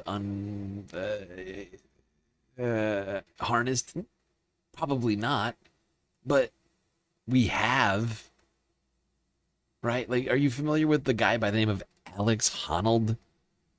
Because that guy does it completely sanction, right? Same bad shit could happen to Alex that could have happened to them, right?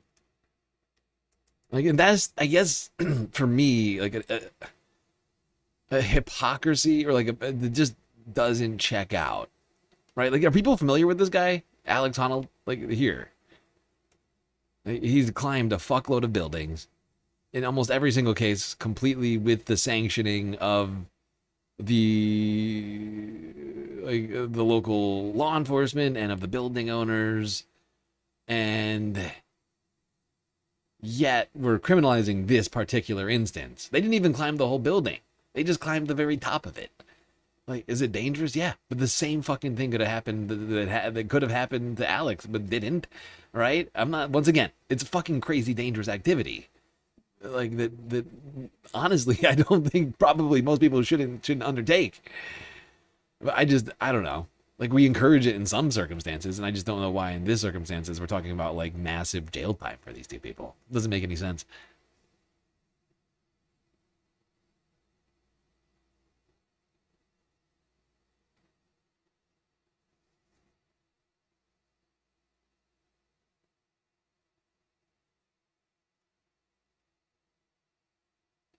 Okay. Now, for some, climbing is just, a way of enjoying the outdoors. Unfortunately, enjoyment of the outdoors is under threat as a result of the changing climate. World's oceans, fueled by the El Nino brewing in the Pacific, breaking another June heat record, according to the European Union Monitor. France 24 from yesterday.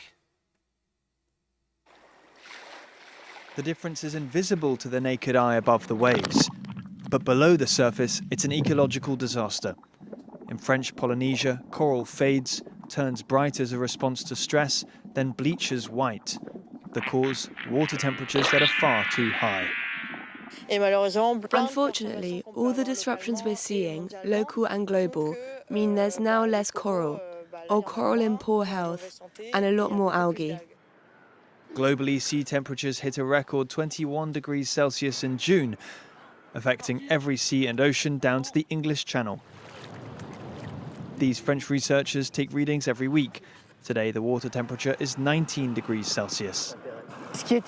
What's unusual is the monthly anomalies in water temperature. We're more than 3 degrees Celsius above the usual averages. That really is enormous. Scientists fear a sharp fall in plankton and even eventually the loss of species like Atlantic cod. Yep, it's a disturbing trend, of course, that we've been talking about here, the Galactic Podcast, We begin for a tonight. very, very long time. One that just continues to get worse and worse. That feels like it just goes unnoticed until seemingly now, where everybody's freaking out about how hot it is. I, of course, did warn ahead of this year that I thought that 2026 was going to be a fairly bad one. Heat-wise, fire-wise, storm-wise. I get no great pleasure to be getting proven correct in real time. Half of America under life-threatening heat dome this week. Here's ABC News from Wednesday. We begin tonight here with this life-threatening heat wave now spreading across the U.S. Authorities tonight are warning of dangerous heat expected to last for days. In New York City, it'll soon feel like 108 degrees or more. The Midwest already suffering tonight.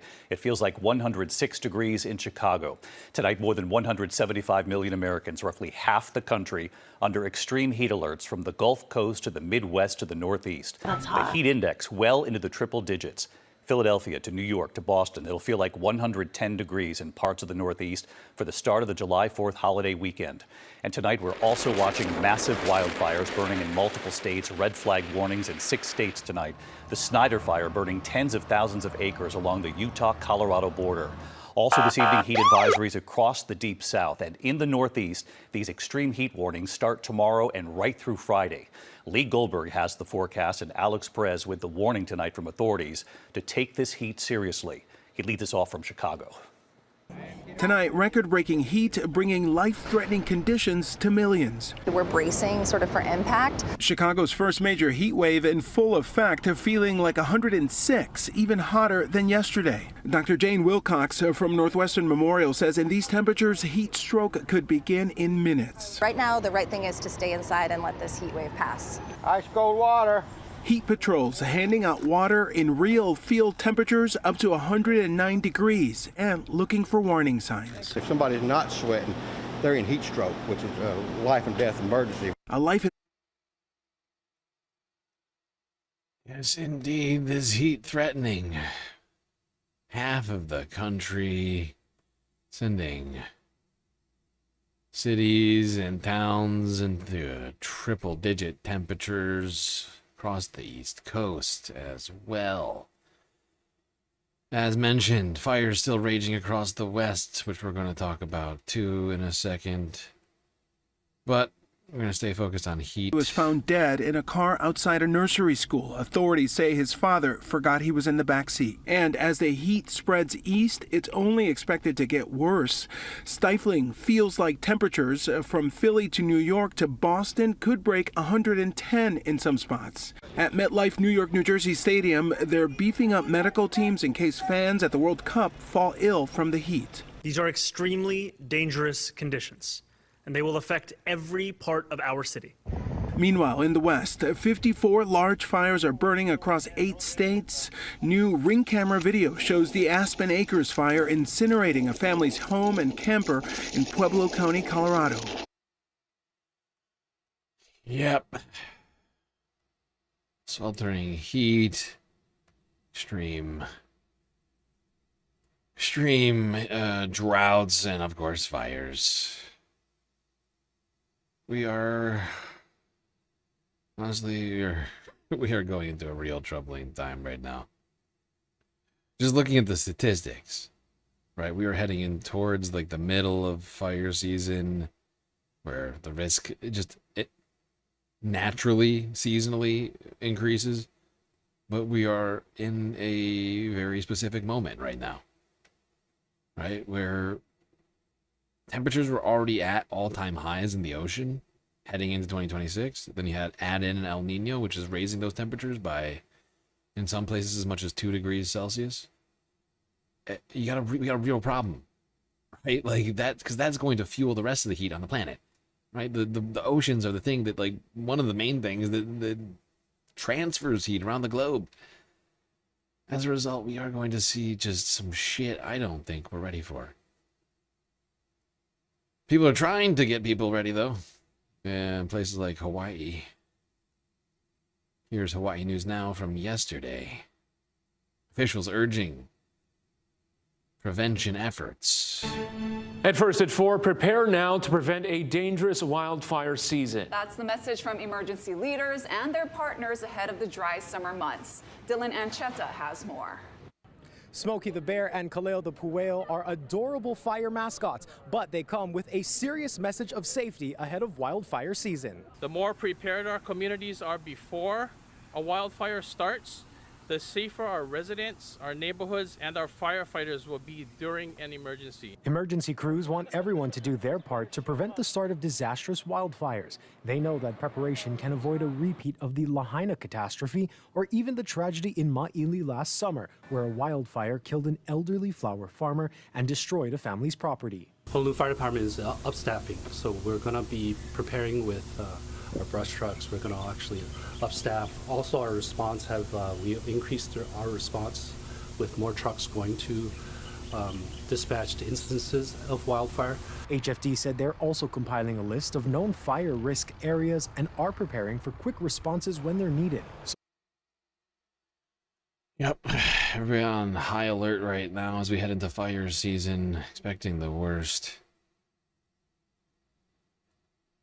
Now on the mainland, West Coast, we are seeing fires up and down.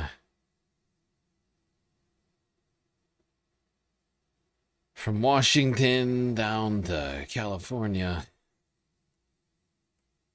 Start here with King 5 Seattle 15 hours ago. Forced evacuations in Chelan. Saw a close call near Lake Chelan yesterday. A brush fire exploded into a dangerous wildfire, forcing level 3 evacuations in the Union Valley area. Within hours, the Henderson fire burned 350 acres just north of the town of Chelan. Thankfully, by evening, people were able to return home and fire crews made significant progress. All evacuation orders this morning have been downgraded to a level 1 be ready advisory. Containment is still 80%. Yeah, forced evacuations here. WSNT_me gifted 5 subscriptions to the community. God damn, wasn't me with incredible generosity. 5 gifted subs. I think it was you gifting a sub to MTLGD, Gust Broadcast, J42 Stin, Acetone Uptempo, and Telwaz Actual. Yep, I think it was you. Generously. Gifting the beautiful gift of galactic love and subscriptions. Emotes, no ads, an improved Twitch experience all around. Okay, down to KGW News.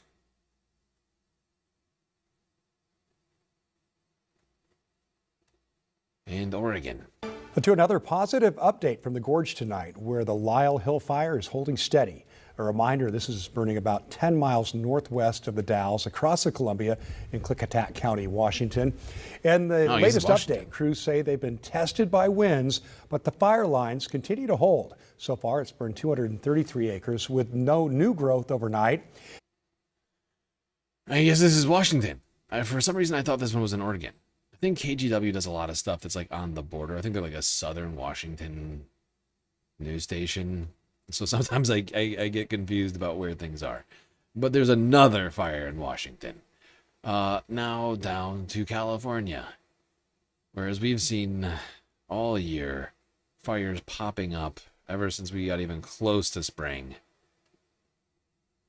Another one. And we begin the 5 o'clock hour with the brush fire in Valverde. News Chapter 4 is over what's being called the Chloe fire. So far, about 20 acres of burn. Let's check in with Eliana Moreno overhead. Eliana, what can you tell us? I can tell you that this is right off of the 126, just north of it, off of Chiquito Canyon Road, and this is a fire that started at around 4:30 and already has burned approximately 20 acres. Yep.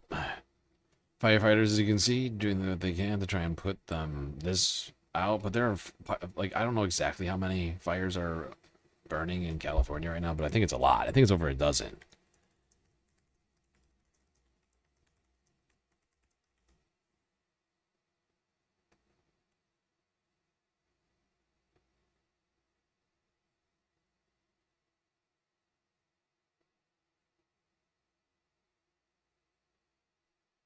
Oh, yeah.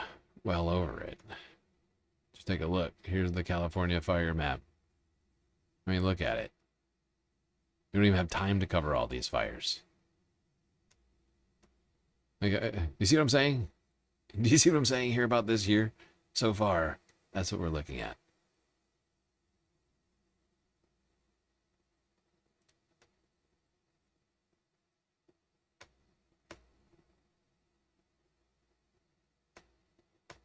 Now, let's go to Utah, where fires are still burning out of control there.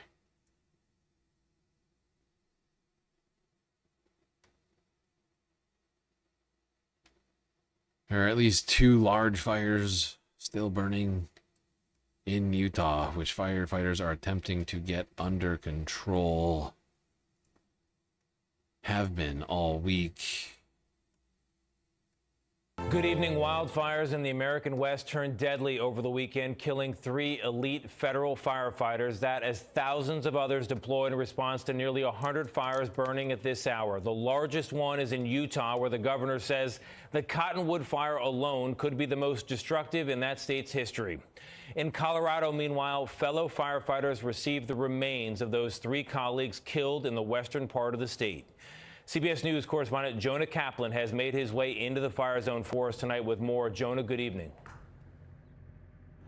Tony, good evening. These fast-moving wildfires turning what should be a lush green mountainside into this charred black landscape. More than 270,000 acres have either burned or are on fire right now in the state of Utah. 270,000, that's a big number. What's it mean? We'll put it all together. You're talking about an area that's nearly twice the size of the city of Chicago. Career firefighters called it a perfect firestorm. Roaring flames driven by high winds of up to 60 miles an hour and humidity as low as 5%. Extremely critical fire weather is how federal officials describe it, with high potential for new large fires, conditions that are extraordinarily rare for late June. We expect that this fire season will get bigger. It will impact more people, and we'll have to have a greater draw on people and equipment. Now, some of the wildfires have been put out. This is the latest update, just so that you're all aware. More than 200,000 acres have been burned across Utah since these fires started. The iron fire has been almost completely put out. The Bonneville fire, fully contained. Hastings fire, which burned 30,000 acres, contained. But the Cottonwood fire, I think, has only just moved. I don't think that one's been fully put out yet. But people are being allowed to return to their homes where the fire has left. And there is still a major fire burning. The Cherry fire is still burning. 34,000 acres burned. And the Babylon fire, apparently burning 70,000 acres. And not yet contained. I think they renamed the Cottonwood fire the Babylon. I could be wrong about that. I think that's the Cottonwood fire that they're talking about.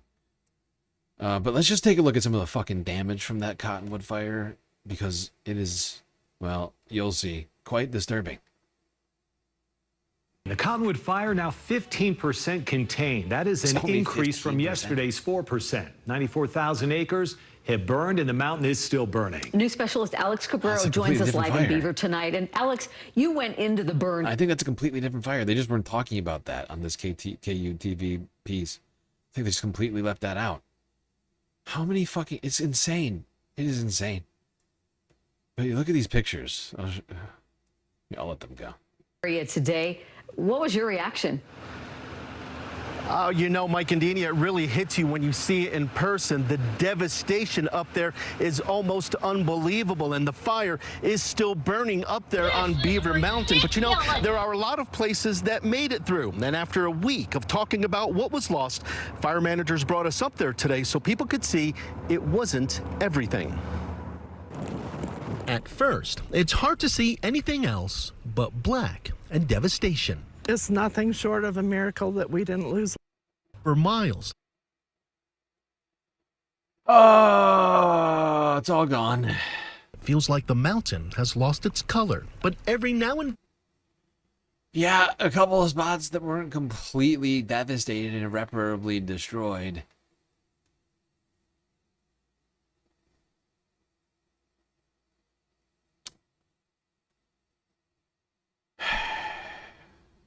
People trying to cope with the devastating losses there in Utah. Meanwhile,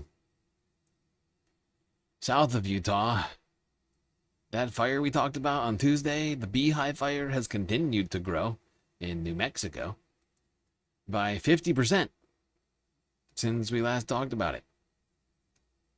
Here's the clip that we watched Tuesday. Meanwhile, the Beehive fire continues to burn in Carson National Forest. The fire has burned more than 3,100 acres with containment sitting at 0%. Stage 1 fire restrictions are currently in effect for. And here's the one from yesterday. Meanwhile, the Beehive Fire burning in the Carson National Forest has grown to more than 4,200 acres. The fire is still 0% contained. Cooler temperatures and rain have helped reduce. Still 0% contained. That sounds bad. Growing 50% in 2 days and not making any progress. While it sounds bad, that's only because it is bad. So write that down. Let's go north to Colorado, where they're seeing quite a fucking fire season as well. Just a reminder, of course, Utah has just seen its most devastating fire season ever.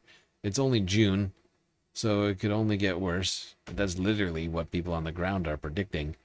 There, we had historic fires in Nebraska last month. And now Colorado is looking like it wants to get in the competition for historic fires. With, I don't know, something like half a dozen very large fires burning across the western portion of the state. We're thinking of those firefighters, Veronica, as well as their families. We're thinking of those firefighters, Veronica, as well as their families tonight. Thank you.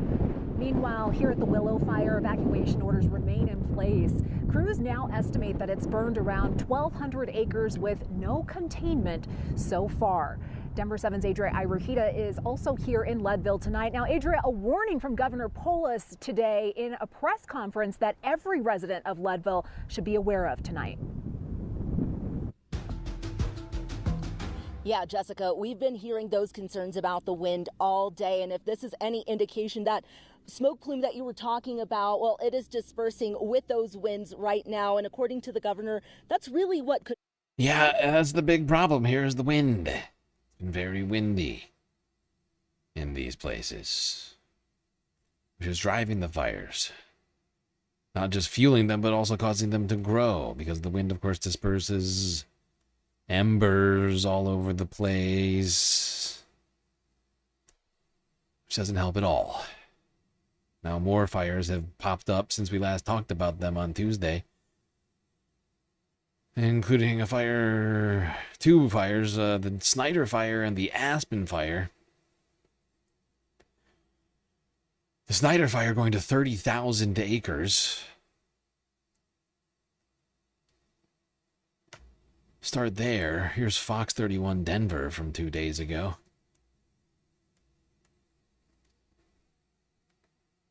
All right, thanks, Kylie. And we start with that breaking news on the western slope. The deadly Snyder Fire growing more to 30,000 acres. Yeah, the fire spanning an area roughly 9 miles wide, and it's now having a major impact on many people out there on the western slope. Fox 31's Jared Dean live again in Mesa County this morning with the latest. Jared. Yeah, good morning. This wind is blowing conditions here. Not good if you're trying to fight a fire. I want to show you a little bit about this impact of the fire. You can see over here, the sky looks relatively normal, pretty blue like it would normally look. But as we get closer and closer to face the fire and the flames, that right there is the barricade on BLM land, exactly where they are blocking people from coming in. You can see just how smoky it has gotten. Over 30,000 acres have already burned in the Black Ridge Canyon wildfires areas just beyond the city. The Rocky Mountain Complex Incident Management Team has assumed management as of this morning. In a meeting yesterday, officials made it clear this is a coordinated effort with multiple state resources and agencies, also involving agencies from outside our state. We have people from... Wow, so much smoke is blocking out the sun. Ah, for fuck's sake. Yeah. Now, once again, like I mentioned, Snyder Fire not the only one causing problems. Aspen Fire burning over 150,000 buildings. Continuing to burn unchecked in southern Colorado over the last day. causing severe damage. We want to begin here with the devastating wildfire in Pueblo and Custer counties. It continues to grow after starting on Monday. So far, it has burned more than 47,000 acres. That's nearly the size of Washington, D.C. for some size perspective there, and it remains at 0% contained. It's just devastating. Since late this morning, the fire has grown by more than 12,000 acres. That is an area roughly the size of Manhattan. More than 150 buildings have also been destroyed. Evacuation orders continue to expand, and crews from all across the country are now joining in the fight as residents wait to learn what's left behind. Let's go live now to Fox 31's Anna Kuhn, who joins us very live with the latest on this one. Anna, what can you tell us? Hey guys, well, fire officials are calling the Aspen Acres fire one of the top priority fires in the country. And that area just southwest of Pueblo is expecting 500 to 700 more firefighters coming in from all across the country to help assist there as that fire remains at 0% containment.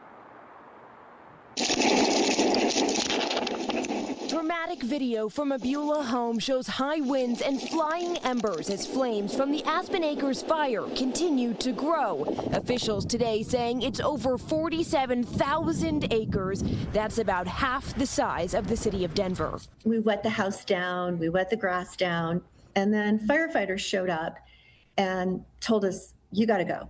Despite last-ditch efforts to save it, the place that Tara Stosic has called home for 25 years is now among the devastation from that fire. She says part of her house is still standing, but much of it is likely destroyed from smoke and water damage, and her neighbors' homes are completely gone. We probably saw at least a dozen homes, and they're leveled. They are leveled. There's nothing left. Since the fire started on Monday, the Pueblo County Sheriff's Office says it stretched into 2 counties and burned more than 150 structures. And homeowners like Stosic don't have the insurance coverage to help rebuild. Many insurance companies simply won't cover that area because of wildfire risk. And insurance experts say available plans can be costly. That's because insurance companies simply have to weigh in this current environment. Can we take on that risk and still stay? Yeah, can we afford not to make as much profits as we did last year? Well, unfortunately for people who are losing their homes, their lives are being completely upended as a result. When she might be able to get back home, GoFundMe to help her family pick up the pieces. But as firefighters continue to battle strong winds and growing flames, it's not clear when she might be able to get back home or what her town will look like when she returns. You want to do what you can to create a safe place, not only for yourself, but for your kids and your family. And I feel that that's what we did, and now that safe place is gone. Yep, and apparently, as of the latest, you have over 100,000 acres burned so far in Colorado as a result of these fires. We're seeing a devastating fire season. Meanwhile, in other places, as a result of the whiplashing weather, because in places in the Northeast, during the spring, you saw it get warm, like it was spring, and then reversing to freezing cold temperatures. As a result, Pennsylvania, the entire state of Pennsylvania's fruit crop has been devastated.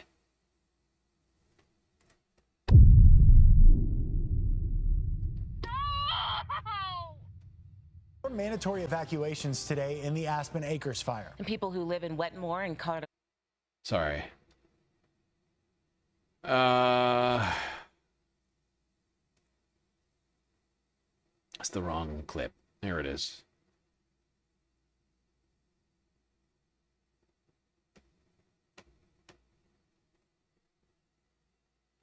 You know, you watch the news and there's storms somewhere in the south or in the west. Oh, that'll never happen here. Well, yeah, it was just our turn, I think.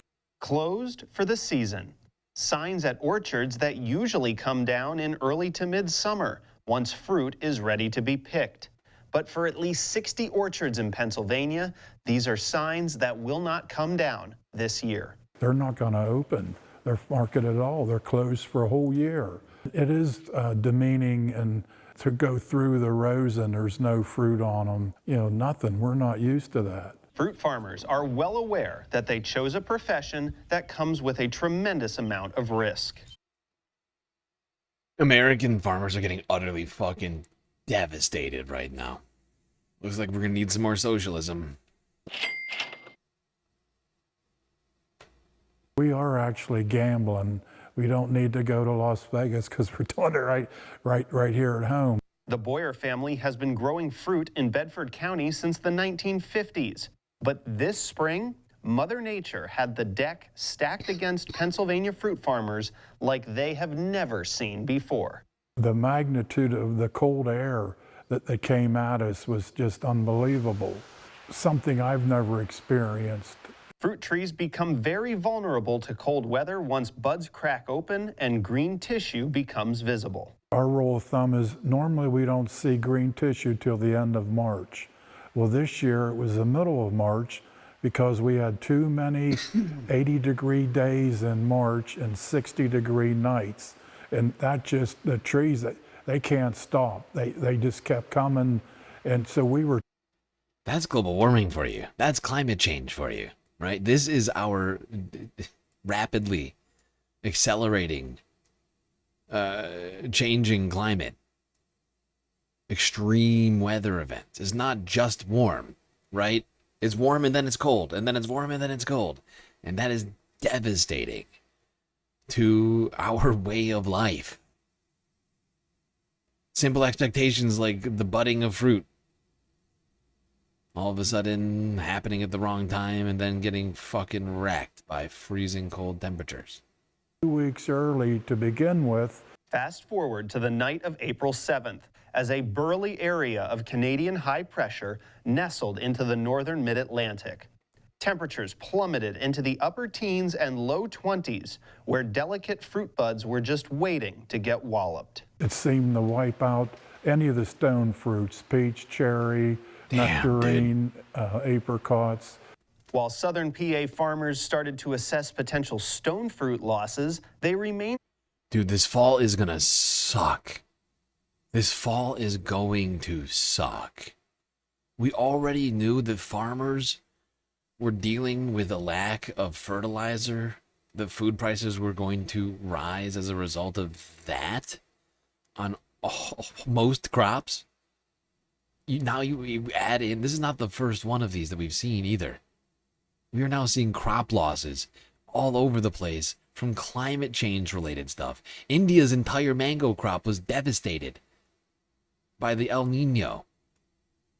Like, we're just like, it's not just the United States, right? Like, we're seeing weather related events just devastating crops all over the place, and we already had a problem. We already knew that this was going to start coming to fruition, coming to, you know, to, what do you call it? To a head by fall at some point. And now, I mean, because all these stone fruits, these are fall time fruits, right? This is just going to add to the lack of supply of food. This is devastating. Optimistic about some of their other crops, like pears and apples, since most of them did not begin to bloom just yet. But it wouldn't be long. Just a few days later, record warmth arrived, and 80s and 90s took over the state, jump-starting the rest of the fruits in southern PA and jump-starting all fruits in northern PA. Then came the night of April 20th. Record cold descended on the Commonwealth, sending the temperatures tumbling into the teens and low 20s again. The second freeze, it took the pears out and really thinned the apples, that ones that were out. By taking advantage of ridgetops, orchards can often help their trees to avoid the worst of a spring frost or freeze. But for many Pennsylvania fruit growers, these trees were no match for the magnitude, depth, and duration of the late April chill this year. That is devastating. Yeah, just horrifying. That's from an interesting channel I found out of nowhere, Weather World PSU. I think that might be Pennsylvania State University, like a Penn State based channel. I'm not sure.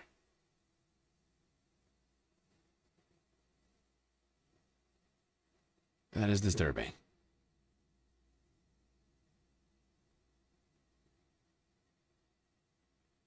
Yep, and Pennsylvania apparently is going to be seeing some very hot days here through the weekend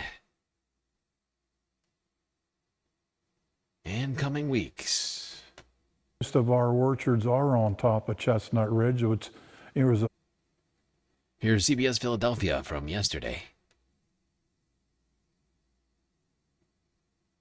And so important as we bring in meteorologist Kate Bilo here, as you've pointed out here, heat is the #1 weather-related killer, right? I mean, this is serious. It is very serious, and you know that's why we keep saying you need to check on people. We need to help each other, right? We're on your corner all the time here at CBS Philadelphia, and hopefully you're all on each other's corner as well, getting out and just knocking on your neighbor's door. Hey, guys, you got a fan? You have an air conditioner? If you have an extra one, lend it out to somebody. It is that kind of heat where we all have to keep an eye on each other and keep you prepared and protected. That's what we're trying to do here with Next Weather. I got to tell you, this is some heat like many of us have never experienced. We're talking records that date back over a century. 125 years is the record from today. 103 degrees. Easy math to do as we... Yay, another 100-year record broken in Pennsylvania. That's hot. How many of these things we have to see in close proximity to each other to just like accept, like as a people, that the climate change exists? I'm trying to figure it out. There's got to be some magic number. To the weekend, that's half the age of our country. That's how long that record has been in place, and we are making a run for it today. We're at 81 degrees right now. It feels like 87, and this is at what, 7:16 in the morning. The dew point in the 70s, mid 70s. That is swampy. That is air you can wear. I like to say it's like walking out into chocolate fudge, but it's not anywhere near as delicious as that would be. 89 degrees and sunny at the shore today. That's a good place to go to beat the heat. You have to be basically right on the sand to beat that heat, because you go inland and you're going to feel it. 104 in Philadelphia, that would be a new record. 101 in the Lehigh Valley, and it's a full day of blazing sun. So we've been talking about the Philly. 104 degrees in Philadelphia. It's only going to apparently stay as hot or hotter, with temperatures that break the brain. Feels like 112. 2 days in a row. Today and tomorrow. Well, Thursday and Friday. I guess it's technically already Friday. 4 p.m. And then as we head into tomorrow, same story, feeling like 111, maybe Jesus even as high Christ. as 115. We're going to start Saturday morning by 10 a.m. The feels like temperature is already 100 degrees.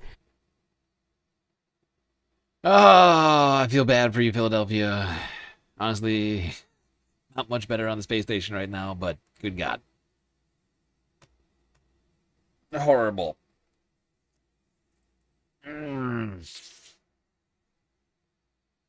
Everything's on fire and it's fine. So hot right now.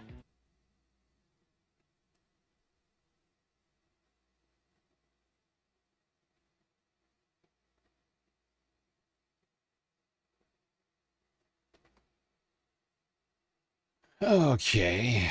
Let's stay with the heat. Go on up to Toronto,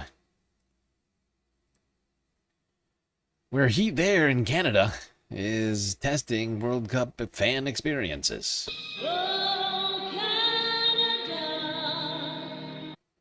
Here is Reuters from yesterday.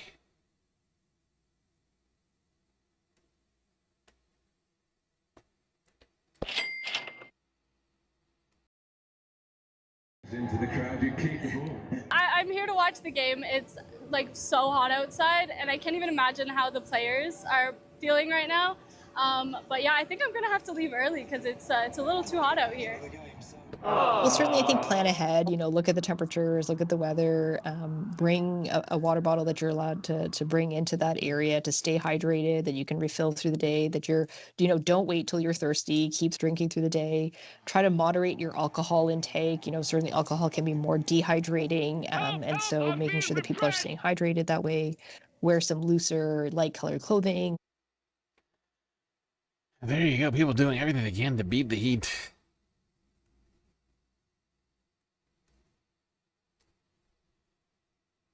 at the World Cup in Toronto, Canada. Meanwhile, some in Canada rebuilding and learning lessons as a result of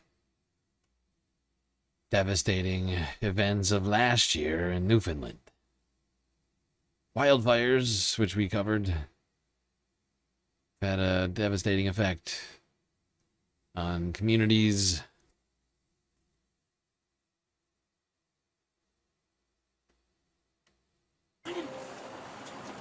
Last October, Robin Dwyer and her family were living in a rental after their home was leveled by wildfire. We were looking at rebuilding on the North Shore. However, with costs, with, lots of delays in terms of finding a contractor, we then decided that we would purchase a home in Carbonear. In April, they made an offer on a new place, but Dwyer says the town of Carbonear won't provide paperwork needed for the sale because the 1992 build is too close to a property line. They're supposed to move out of their rental Canada Day. 6 inches between us right now and homelessness, which I never thought I'd see that twice in 1 year, but... It's just one example of the obstacles that arise after a wildfire's destruction. And our understanding of recovery processes, these things take time, and it can be up to 10 years. The deputy. Yeah, people were struggling to rebuild their lives after it was all burned to the ground in these fires in northeastern Canada. Ay. Yep. I know it's crazy, but people are struggling outside of the United States, including in Europe, where devastating heat continues to oppress people. Heat wave moving east slowly. Meanwhile, blame being assigned for lack of leadership and or response regarding this heat wave, like in places such as France, where over 1,000 people died as a result of this, based upon excess deaths recorded. It's believed that over 1,000 people died as a result of these devastating temperatures seen over last week. Water cannons usually deployed to control crowds were instead turned on the heat in Berlin, as police sprayed residents trying to cool off in temperatures approaching 40 degrees Celsius. Germany recorded a new national high of 41.7 degrees Celsius in Koszyn Sunday, near the Polish border, as the intense heat spreads across the country, with at times dangerous consequences. Yeah, sorry, I kind of wanted to talk France first. But yeah, the heat wave has been, as we've been talking about, been traveling eastward in Europe. First it was in the United Kingdom and France and Spain, then slowly making its way, Switzerland, Belgium, everybody else, right? And Germany. Now, Eastern Europe are the ones seeing the devastating effects of this heat. But like I mentioned, people are casting blame. France's Green Party is admonishing the government over its response or lack thereof, over its inability to prevent these deaths. Inside France's National Assembly, politicians came out swinging at what was set to be an ordinary round of questions for the government. Under your government, the heat wave has turned into political violence. France's Green Party kicked off the meeting with a harsh attack on Prime Minister Sébastien Lecornu. Many in the party have said that France's recent spell of sweltering temperatures likely caused 10,000 deaths. It's a long cry from the figures recently reported by the French Public Health Agency. They say that 1,000 more people died during the heat wave than over the same period last year. Visibly irritated, the Prime Minister pushed back on the Greens, saying that their sweeping claims of a killer heat wave had gone too far. Where are you getting this figure of 10,000 deaths? You and your colleagues, including your colleague President Gontard in the Senate and Representative Russo, have been appearing on television for more than 3 days now, presenting a death toll that is false. It's scandalous. It's disgraceful. I wish I had the clip, because you can tell she's yelling, but they're not translating for both. I wish I could hear both of them. But this fiery exchange has done nothing to slow down the Greens. On Tuesday, the group filed a vote of no confidence against Le Cornu's administration. Oh, good. Another vote of no confidence against another French prime minister. What is that, number 8? Is it the 8th one? 8th vote of no confidence in the last 6 years? Something like that. It's out of control. It's less than 6 years, isn't it? Suffice to say, people very upset about the toll of these heat waves. Now, unfortunately, to some degree, this is something that should have been dealt with long ago. Like, long, long ago. I mean, I hate to say it, but because of the fact that we have known that we are not achieving the goals set out under just the very bare minimum of the Paris Climate Accords, like the very climate accords that happened in France, like they should have known better that we weren't meeting those goals and should have somehow gotten ahead of it. And like, but like France has the least amount, I think, of any EU country. I could be wrong, but I think percentage-wise, it might be like one of the top nations in terms of having the least amount of air conditioning. And as a result, people were just sweltering in the heat, just boiling, baking, frying. It's horrifying. I don't know if that 10,000 number is correct. I assume it's somewhere between 1,000 and 10,000. And that's crazy. It's crazy. It's fucking crazy to think that a heat wave just killed thousands of people in France. But that's what we're being told, and I think that it's got to be some number in between there. I'm hesitant to like make some sort of guess, but good God, if you just go midway through it, that's, what is that, 5,000? A little more, actually, technically, like 5,500. That's insane.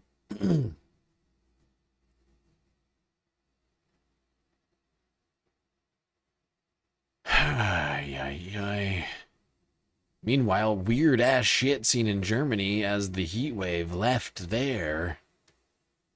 A rare water spout over a lake. Similar to a tornado, but slightly different. Still quite horrifying to witness. Look at the size of the thing.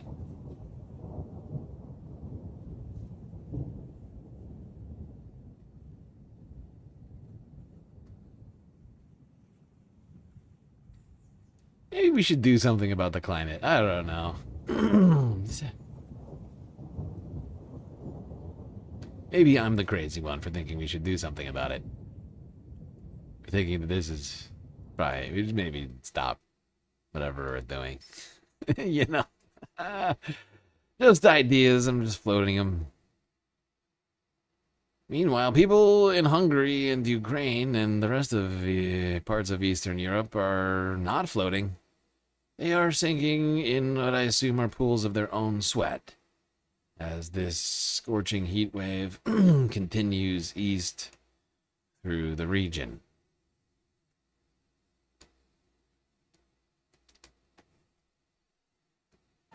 In Kiev, Ukrainians flock to the banks of the Dnipro River to cool off. The intense heat wave and forced power cuts as the energy grid collapses under heavy demand have pushed them to the edge. Despite the risk of strikes and no shelter on the beaches, they indulge in long swims and sunbathing. Whether there's no electricity or no water, you still have to get on with your daily life. You can't escape it. At least when it's cold, you can put on more clothes or find a way to warm up. But there's nowhere to hide from the heat, except maybe staying in the water. The heat isn't really that big of a problem, if you ask me. I'd rather have this kind of problem than war. Let the biggest problem in your life be the heat rather than something else. Ay, ay, ay.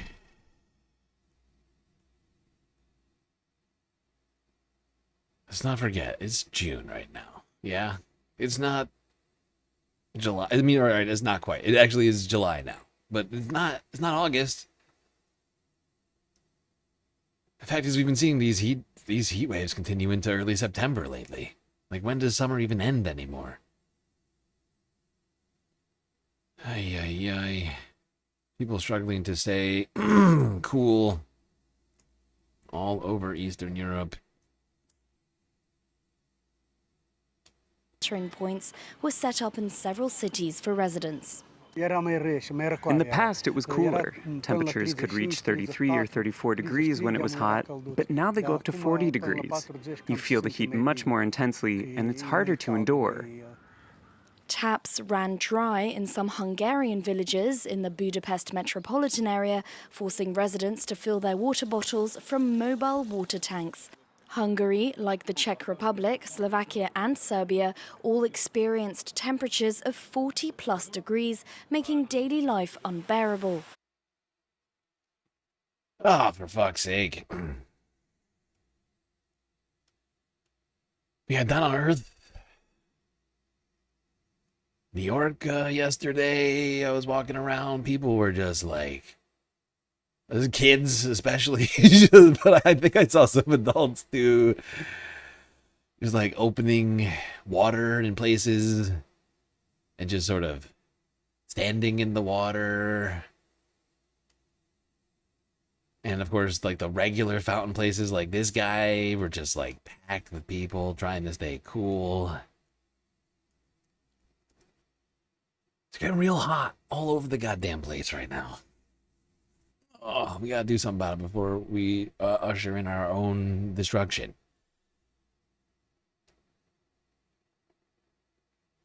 In fact, that's how we have to frame this. The fact is, people just don't care enough about the planet or the environment or nature, right? It's our destruction that I guess we have to focus on. It has to be completely selfish. You know, like that woman who came to the right conclusion on the war in Iran because she realized that Iran doesn't pose an actual risk to the United States.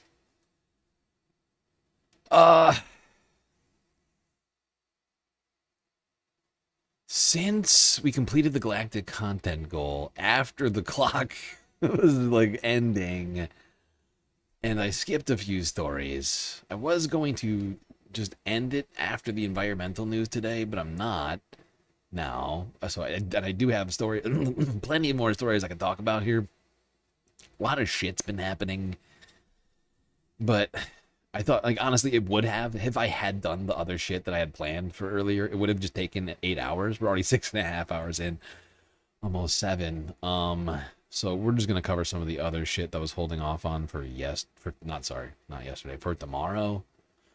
Let me just figure out what I want to do.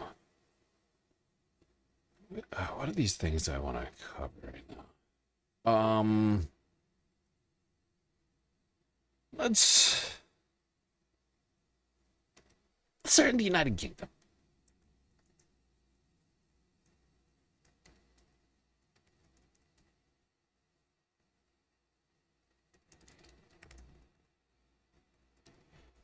Let's start in the United Kingdom, because we've been keeping loose track of what's been happening here over the last, 2.5 years, but more so, certainly in the last couple of months with all the upheaval in the party, local races making a big splash. And, of course, Keir Starmer being blamed for that. Up until, like the end of, the beginning of last week or something like that, he was saying that if there were to be some sort of a leadership challenge in the Labour Party, if people didn't like what he was doing, they could challenge him. You know, they could do a race. But he would not step down. He was not giving up, not going to surrender. Oh no. No, never give up, never surrender. However, last week, at least I think it was last week, suddenly it comes out that in fact he is stepping down, and he made a statement, tearful, emotional statement about his failures in his time in office, leading to what will most likely be a race in the Labour Party, potentially a Labour election. It's unclear at this time whether or not that's to come, but Andy Burnham delivering a speech on his economic plan for the UK.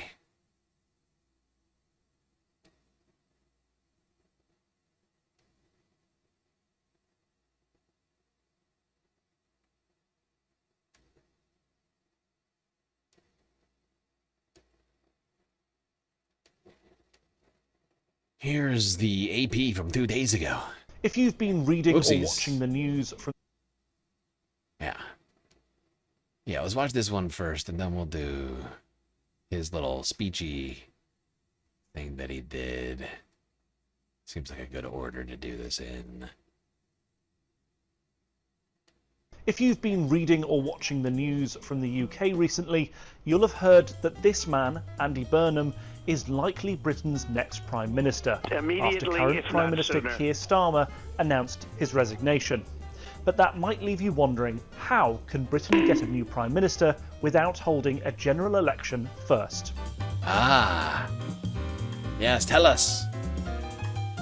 When we hold general elections, we don't vote for a Prime Minister. Instead, we vote for members of Parliament.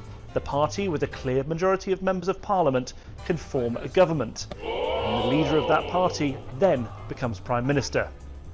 Keir Starmer was the leader of the ruling Labour Party. Now he has resigned, the party needs a new leader to take over as Prime Minister. Thank you. Andy Burnham, who was recently elected... Thank you, British man, from the Associated Press. Much clearer now, hopefully, for everybody. They vote for you. They vote for party in the United Kingdom, not for person. But let's talk about that person who thinks that he deserves to lead.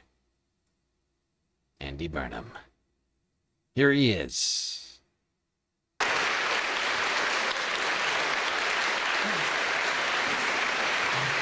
Thank you, everyone.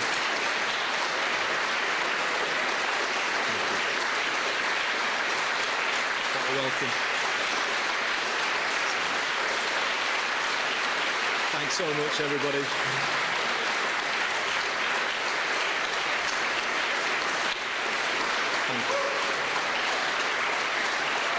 Thanks very much, everyone.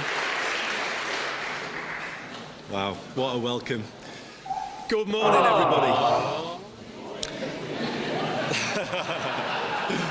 Are you ready for this?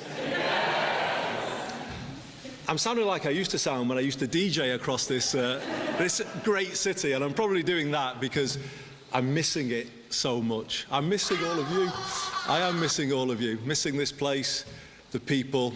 You were just brilliant to me in my 9 years as mayor. I could not have asked for better backing. You were there at my back all the way through, and I will never forget what this place did for me. It's been such a wrench to leave that I've had to get special permission from what people in Westminster call my Manchester clothes. I've had to get special permission to wear them this morning. Sorry, Kemi, about that. Wow, early on in his speech, taking digs at the leader of the Conservatives already, Andy Burnham. But I listened to most of this. I mean, he seems to be trying to separate himself from Keir Starmer and saying that he will actually deliver for working people and that the Labour Party will go back to actually being the party of Labour, things like that. But the part that I skipped over of that last clip is essentially that within the party, since Labour is in power, there will be a decision made. And, whoever within the party can get the most support of elected MPs will most likely get the nomination. Almost certainly. And that is what we're waiting on. There's a lot of backdoor dealing and other stuff happening that we are not privy to. Suffice to say, Andy is hoping to come out the other side as Britain's next Prime Minister. Could form the cooperative movement in Rochdale to lower the price of food. Then why can't we act now with similar courage to make life better? Yeah, I'm not shocked by your underwhelming, your feeling of underwhelm. Okay, the lack of whelming. Okay, it's not shocking. He gives me like British, like Beto O'Rourke vibes, or like actually somewhere between like Beto and Buttigieg. Like that's the vibes I get from him. It is underwhelming. I don't get a sense of like great like revolutionary coming out of old Andy Burnham here. Fair amount of platitudes listed off during this long 40-minute speech. Imagine what things could be like if we succeed. Imagine what it would feel like to live in a country wired to work for ordinary people rather than against them.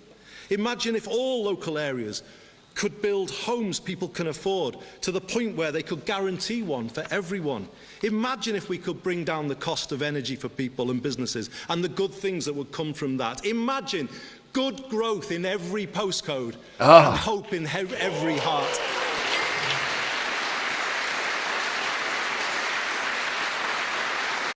You see what I mean? Imagine good growth in every postcode. Like, GDP? That's what he's got. That's what Andy Burnham's got. He's got big GDP. He's gonna bring back GDP for the great United Kingdom. God, that is underwhelming. That's not a promise that that is necessarily going to help anyone. Like, you can have high GDP as an American. I know just how little growth can help the broad broad brushes, like, you know what I mean? Like, most of society oftentimes does not necessarily benefit from that GDP going up or down. He might build more social housing, which is good. Right, yeah, exactly. Like, I mean, I think he's trying to prove that he's different than Keir Starmer, even though there is not that much daylight between the two guys. Hopefully he'll prove us wrong on that.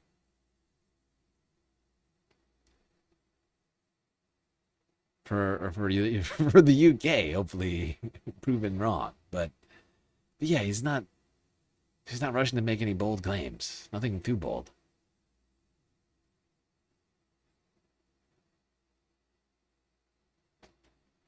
All right. Do we have time for this one today? Let's talk a little bit about Germany.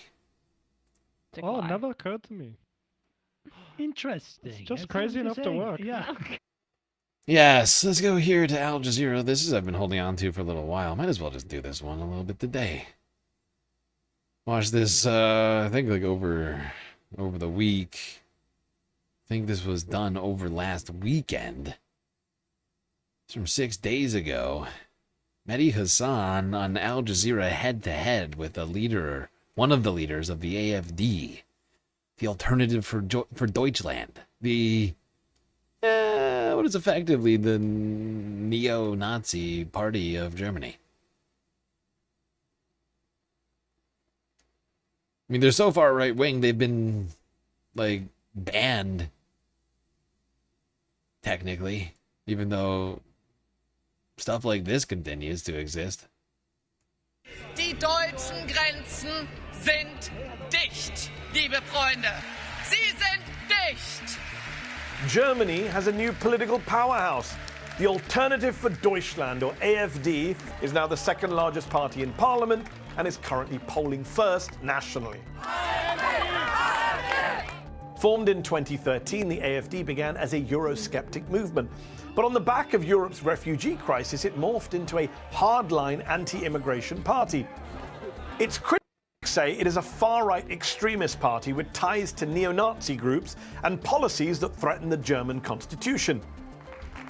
Mainstream German politicians are refusing to work with them so far.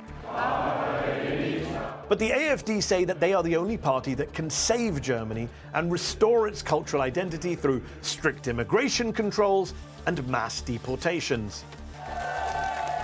My guest tonight is one of the AfD's most controversial and well-known figures. He was a member of the European Parliament and the party's executive board, but was sidelined after a series of controversies. In 2025, he became an AfD member of the German Parliament. I'm Mehdi Hassan, and tonight I go head-to-head with Maximilian Krah. I'll challenge him on the AfD's remigration agenda, its far-right rhetoric, and some shocking bribery allegations. Tonight, I'll also be joined by our panel of experts, Deborah Feldman, a German-American writer and political commentator, Gerald Knaus, chairman of the think tank European Stability Initiative, and Ralph Schulhammer, head of the Center for Applied History at the conservative think tank, the MCC.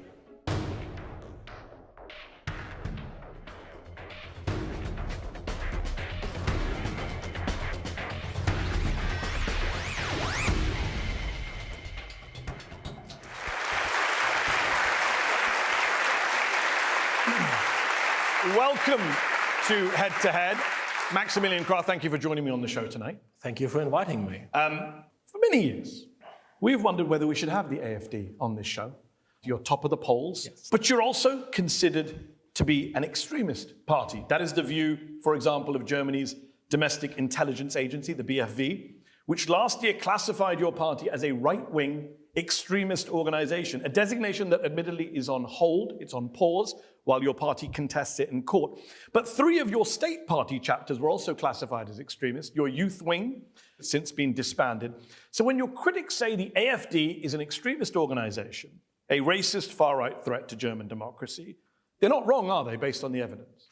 They are, because the question is, are they completely objective, or are they politically instrumentalized? The intelligence get their orders from the Minister of Interior, and now look, we came and now we are the strongest party in the polls. We are in East Germany close to 50%. So our success costs a lot of jobs for established politicians. And now you have 2 ways. You can argue with us like we do today, so you can debate, or you can just say they are extremists, shut them up. A poll came out last month from ZDF, very respected poll, found 72% of Germans say the AfD is a danger to democracy. True. That's 7 out of 10 Germans think your party is a danger to democracy. We have to work. We have to work and convince people that we are not. But if the mainstream media is telling the audience that we are a danger for years and years, then of course some people believe that. Well, it's not just the mainstream media. Germany's domestic intelligence agency is saying it. And you're saying they're biased. Yes, they are biased. But that's weird, because when they were criticizing Muslim groups for being extremist, you cited them in your manifesto in 2017. You were fine to quote them.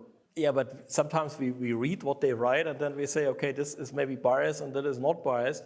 Oh, the bit that's anti-you is biased. The bit that's anti-Muslim is not biased. It's a question of analyze. They take the facts and then they make an interpretation. I see. And what they interpret. So when they say Muslims are a danger, that's not biased. But when they say we're a danger, of course that's biased. Huh. That's interesting. It's an interesting sort of worldview he's got. Extremists, in our case, is a standard for politicians outside. So, I mean, look, we have in Austria the Freedom Party that in some parts is more to the right wing than we are. Yeah. And we don't talk about Donald Trump. But given the standards of the German domestic intelligence and taken to Donald Trump, I mean, he would be much more than extremist. So, do you think Donald Trump is to your right? We are very close to Donald Trump. But you've called yourself the German Donald Trump. I didn't call, others called me that way, and I think it's flattering. I think you introduced yourself to a journalist from The Spectator in that way. There are many watching today who will say that you, the German Donald Trump, are yourself an extremist. In the German intelligence agency's report on the AfD, you were cited hundreds of times by many. They said your view of humanity is incompatible with the German constitution. Incompatible with the goddamn German constitution. Oh, yeah, Medi's got all the fucking receipts. But these are just all facts. And I'm not going to stick on this for very long. Because it's almost like, I mean, it's not quite. But it's almost like, you know, like interviewing, like, Bezalel Smotrich or something. It's like, yeah, we know this guy's garbage. And Medi honestly dismantles him quite handily.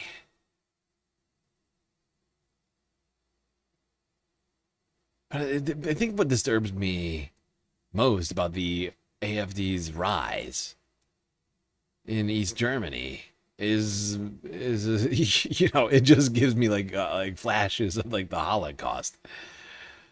Not that I lived it, but I've seen enough fucking documentaries and movies and whatever else and read, you know, books and like, I don't know, like Germany, thinking maybe we need to go back to that time essentially, like any number of Germans, like any, like, even if it's a minority of Germans, even if it's 20%, that is still disturbing to me. But if you go by that guy's numbers, it's much higher. Now it doesn't seem like that's the case. Like he's just sort of living in a alternate reality.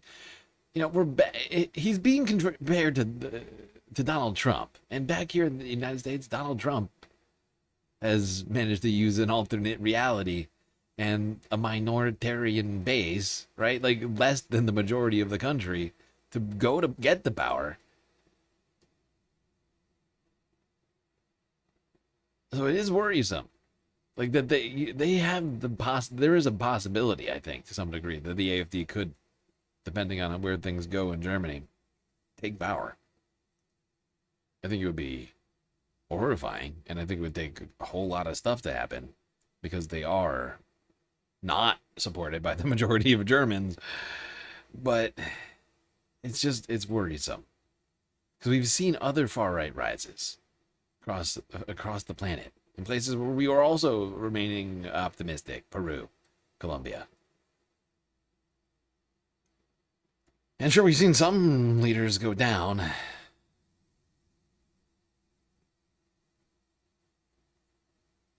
Honestly, it's the insurgents that I think I'm most concerned about. And the AfD certainly meet that definition.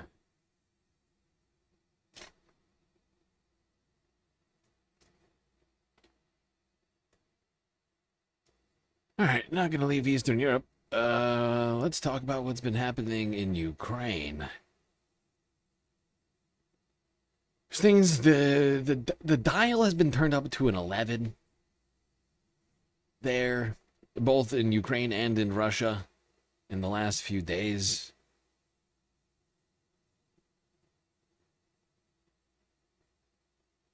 Both Ukraine and Russia ramping up attacks.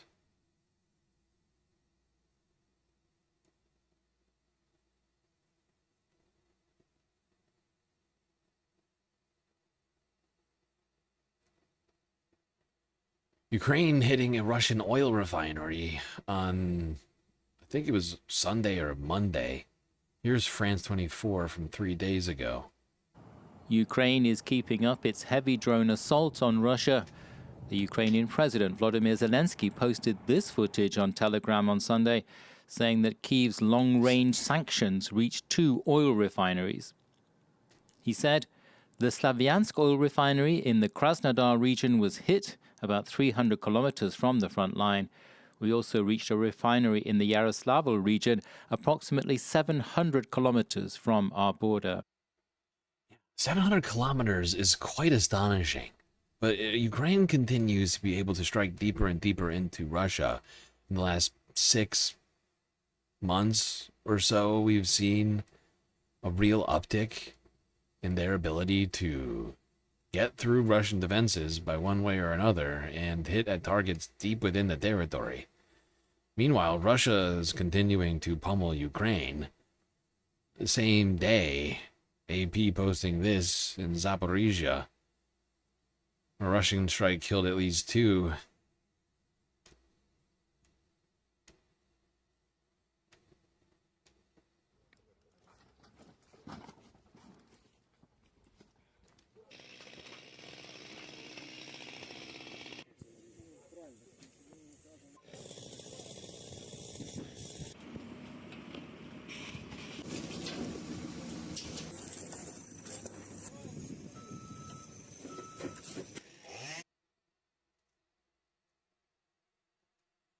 Yeah, it looks like a cute countryside town here in Ukraine. Zaporizhia, of course, has seen a lot of devastation.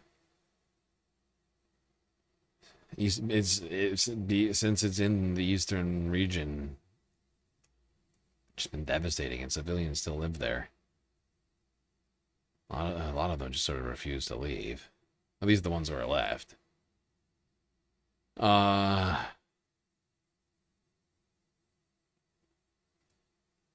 Now, the last 24 hours have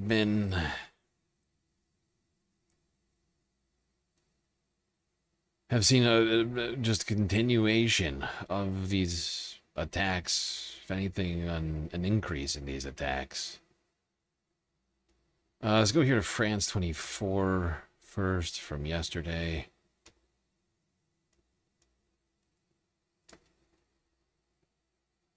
Scenes that the Kremlin would prefer to hide. Across the country, long lines of cars form outside of the petrol stations that have been able to open. The situation is bad. There are queues everywhere. Some places have no petrol at all. You can pass 3 stations with no fuel whatsoever, then you have to queue for an hour or 2, or 30 minutes if you're lucky. I think the situation is not good. They say one thing on television, and in reality, it's another.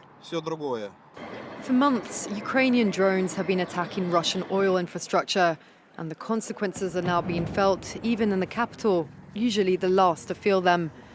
The fuel shortages are also biting at a critical time for agriculture, with demand higher due to the harvest. Everything's come to a standstill.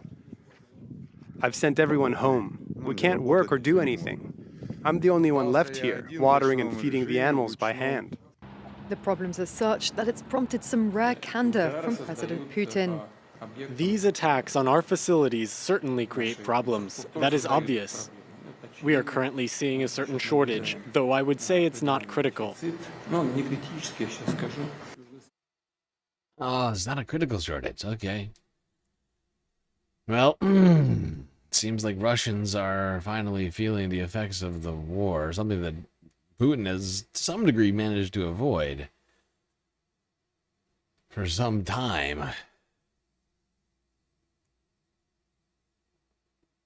But, seems like Ukrainian attacks on Russian oil facilities are having their effect. Meanwhile, Moscow responding with massive strikes over the last 24 hours in Kyiv. 11-hour barrage of drones and missiles, leaving scenes like this in their wake. Completely destroyed buildings, left uninhabitable.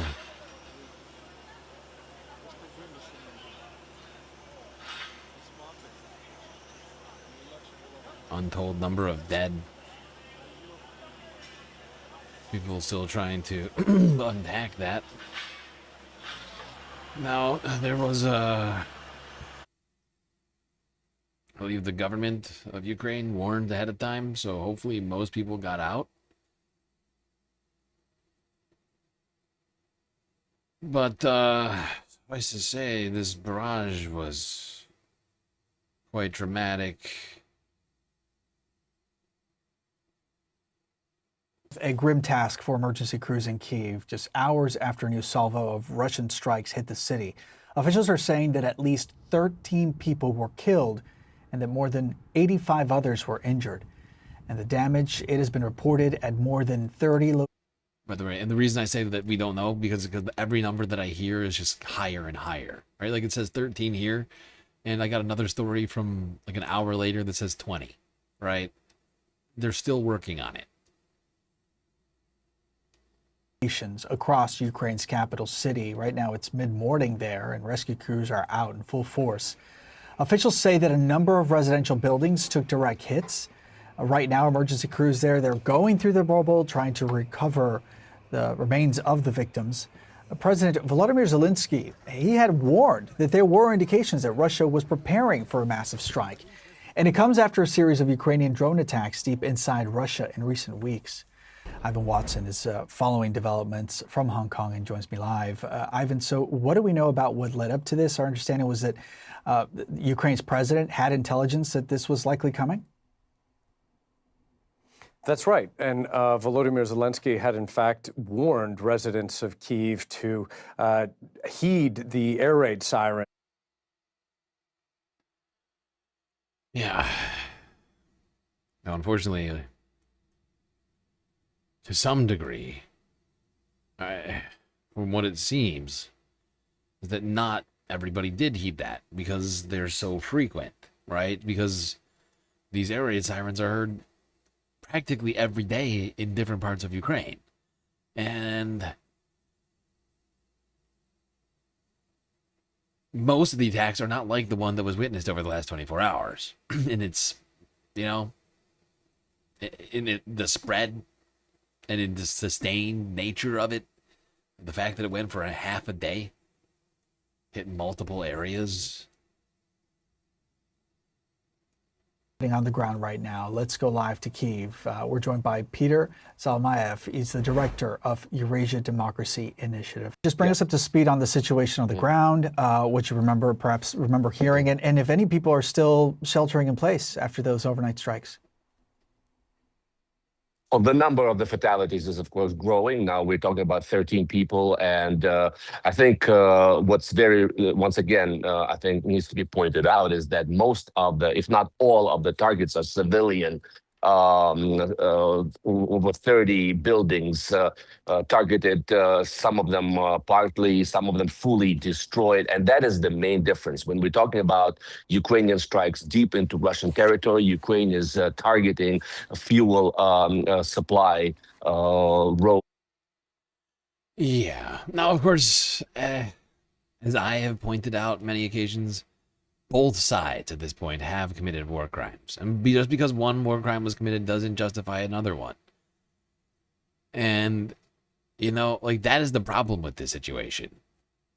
I mean, technically, if we want to go by who did it first, Russia certainly violated international law first and committed war crimes first. But then Ukraine has, in fact, in like especially within like the last year, definitely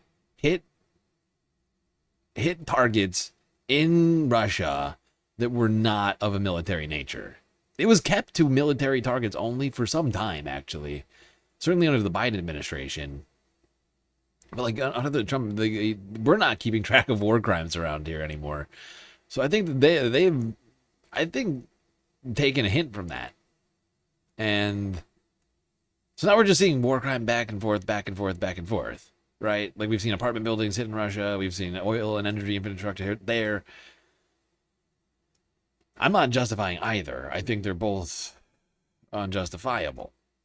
And it's disturbing to me just how fucking long this has gone on. And how little effort seems to be getting made on actual peace. We stopped talking about peace like over a year ago now, right? Like, when's the last time we talked about peace in Ukraine? Or like peace talks. That went out the window so long ago. Like, first it's gonna be solved day one, then 2 or 3 weeks, and then we'll get back to you. And now here we are.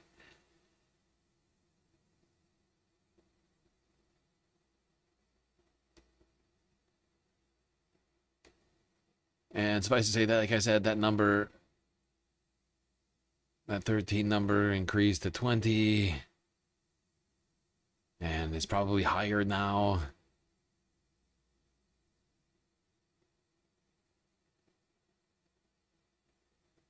And this is a conflict that feels like it has no tangible, foreseeable end, right? Like, it only feels like it is escalating, not de-escalating.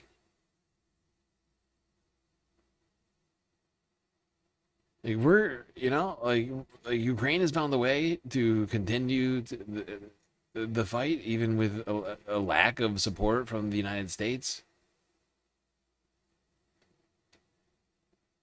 Although we haven't completely pulled all military aid from Ukraine right now, I don't think. I think there's still some going to Ukraine.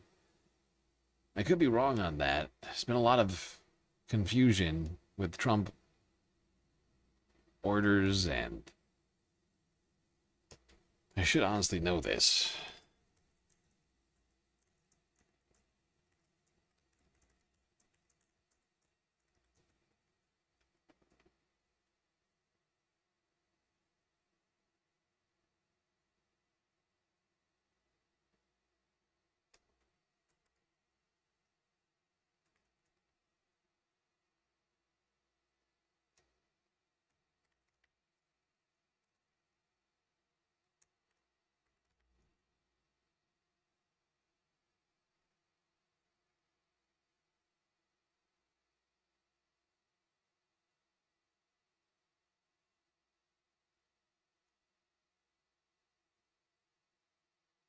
Yeah, more Ukrainian aid got passed earlier this year. In fact, the U.S. House of Representatives just passed another $8 billion in Ukrainian aid.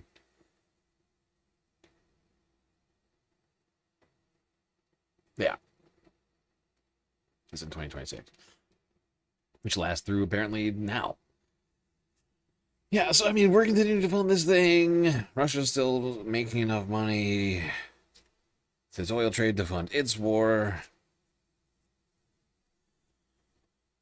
Although Ukraine's responses have continued to, I guess, improve. In terms of just like, if you want to talk militarily, that's the only measure you want to go by. But fact is Russia still has just horrifying outsized capabilities in comparison to Ukraine, right? They're a nuclear armed state. I'm not saying they're going to take it to that level, but they always could. That's always in the fucking background of all of this. And of course, the hypersonic missiles, Ukraine's not even close to having that kind of technology at this point.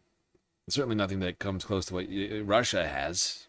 I'm joined now by Orytsia Lutsevich. She is the head of the Ukraine Forum at Chatham House and joins us now live. Thank you very much for joining us here on the program. As reported, Russia has attacked Ukraine's capital. Tell us, what is the strategic logic of these strikes, especially in light of Ukraine's long-range drone attacks on Moscow?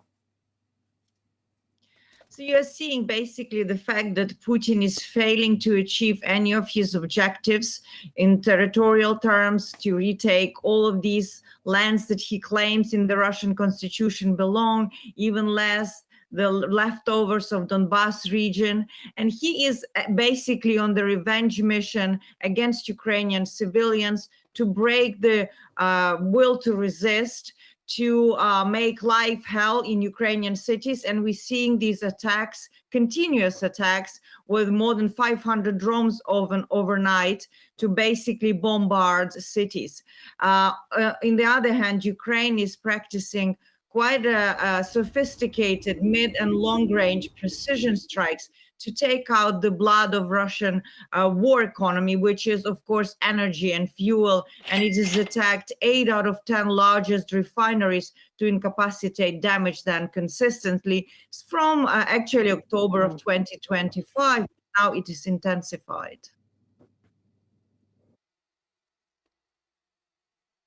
Yep.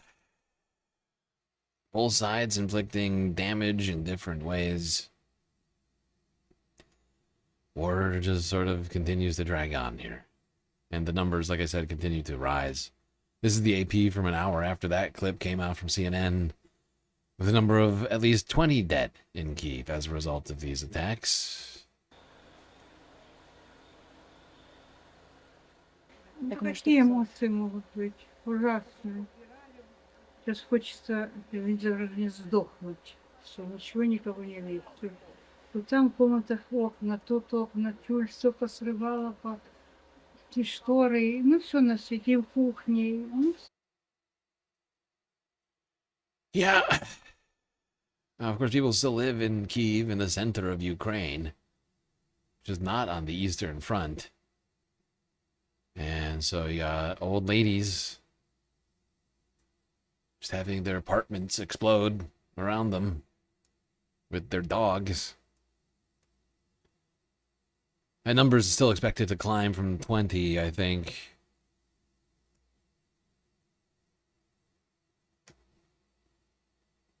Ukraine's, missile defense, drone defense systems did manage to prevent some of these attacks from doing the, maximum amount of damage, but not enough.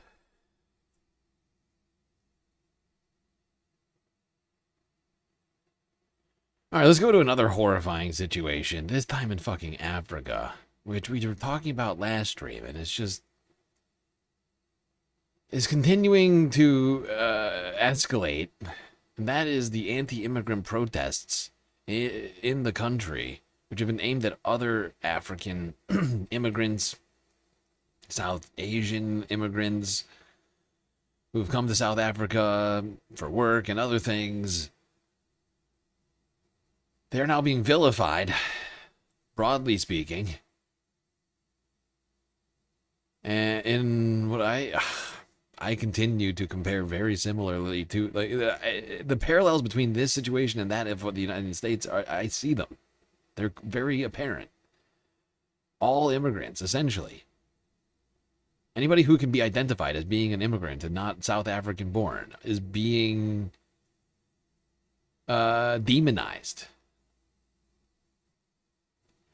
But for some fucking reason, and I've been trying to figure it out, for some fucking reason, none of this anger seems to be getting focused at the Boer, other, white South Africans, Afrikaners seem to be, to some degree, skirting some of this ire. I've been trying to figure it out. It gives me weird vibes, honestly. Like, there's something going on that I'm, missing. And I'm talking about, something, nefarious,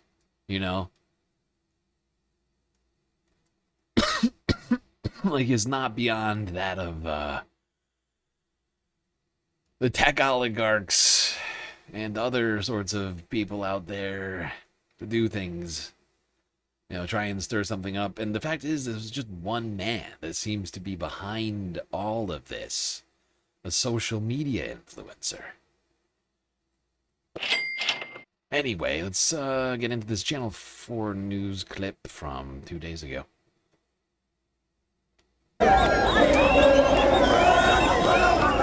They came out in their thousands for a day of xenophobic rage across South Africa. Protesters brandishing batons and flags had a simple demand: undocumented migrants must leave the country by today. This is probably one of the biggest law enforcement operations in recent South African history. Where we are, in Durban, it's one of the key hotspots. The city, there are police everywhere. Anger towards foreigners has been brewing for months. These protesters claim they are taking up jobs and committing crimes. Tens of thousands of migrants have already left. The campaign has been led by this man, Phakela Umtakati. Dressed in traditional Zulu clothes, he's quickly gained followers and influence, and even met with South Africa's president last night.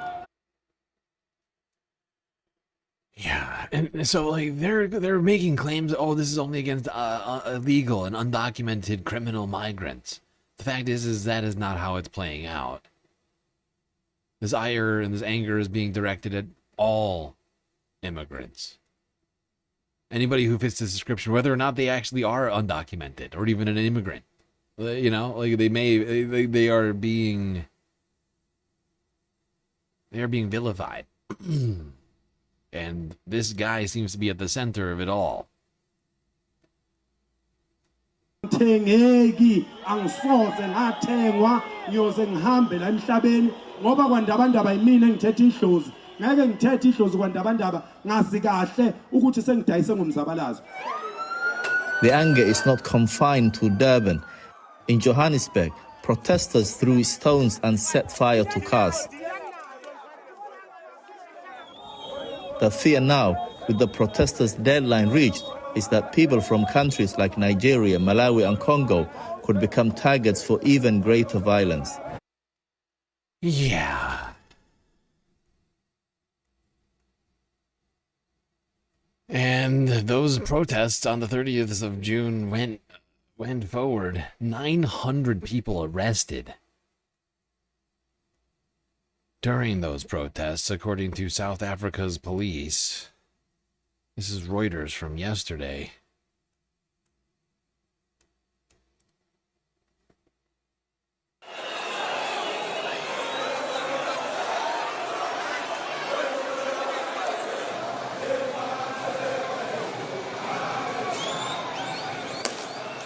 Focusing on the marches, for some, policing continued to happen, hence the total of more than 900 persons that were arrested. Some were arrested for public violence, some for harboring illegal immigrants in terms of Immigration Act, some for business robbery at spaza shops. As of this morning, we confirm that a total of 120 marches took place nationwide. Of these marches, 108 of them were peaceful and only 12 required law enforcement interventions due to incidents of unrest. Acts of violence and unrest seen at these protests. Nearly 1,000 people arrested. Immigrants targeted. Shops burglarized.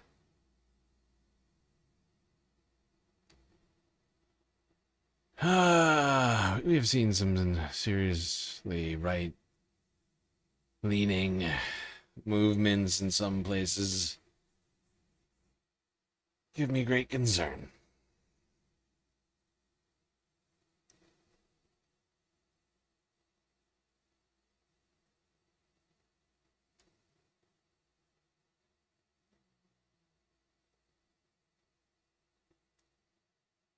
All right. 7.5 hours into the stream. So I'm just gonna do 2 more clips and then we'll call it. We got a lot more Earth news than I was expecting us to get tonight.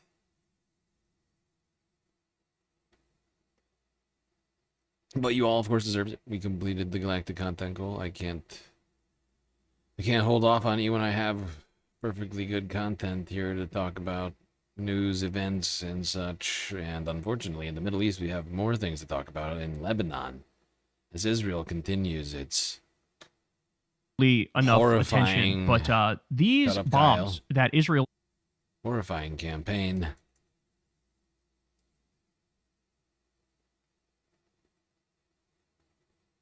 Full screen? No. That's full screen on the wrong monitor, you idiot. You stupid person. Okay.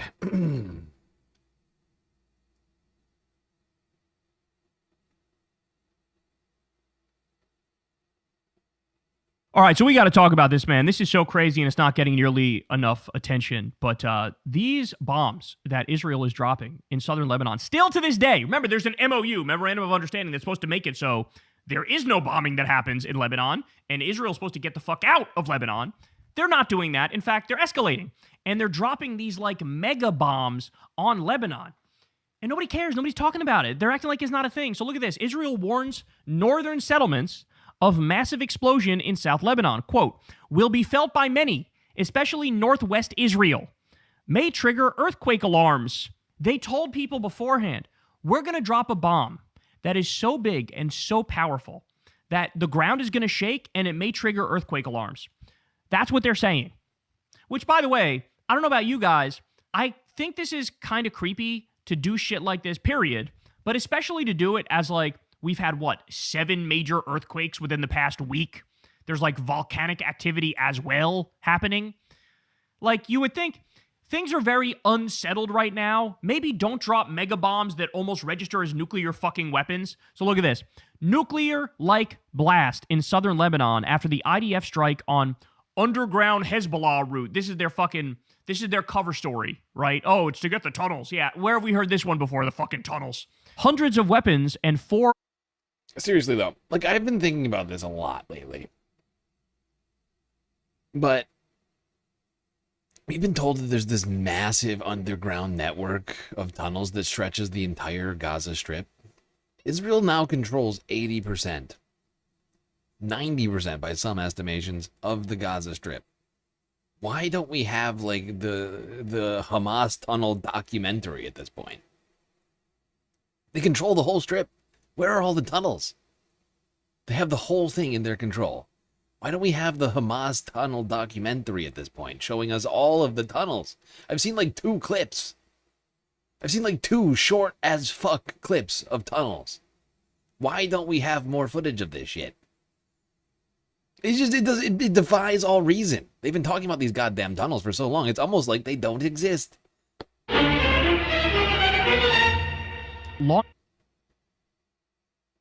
Wait for it. And there are questions surrounding Israel's sincerity. Shafts reportedly decimated, more than 200 meters long and 25 meters deep. A bomb that's 200 meters long and 25 meters deep. Do you have any idea how powerful that is? So look, we have a video here. Let's take a look. Jesus fucking Christ. Look at this. Look at this. Guys, that's a fucking town. That's a whole ass town. How many civilian buildings did they just vaporize immediately? These are the same people, remember, who used vacuum bombs, hyperbaric bombs or vacuum bombs. They literally vaporize people instantly. I don't know, are they also using those? I mean, look at this. Look at this. Look at this video. Look at both these videos. This is insane. This is insane. Again, nobody's talking about it. Nobody cares, right? Well, here we go. We have France 24. These are the outlets I have to go to get, like, any talk about this at all. This was only like a fucking 2-minute segment on it. But listen to what they have to say. This video, released by the Israeli Defense Forces, shows the moment of a blast followed by a thick cloud of smoke engulfing the area. They claim to have detonated a tunnel built by Iran-backed Hezbollah fighters in southern Lebanon, near the Israelis' self-proclaimed security zone, which stretches 10 kilometers into the country.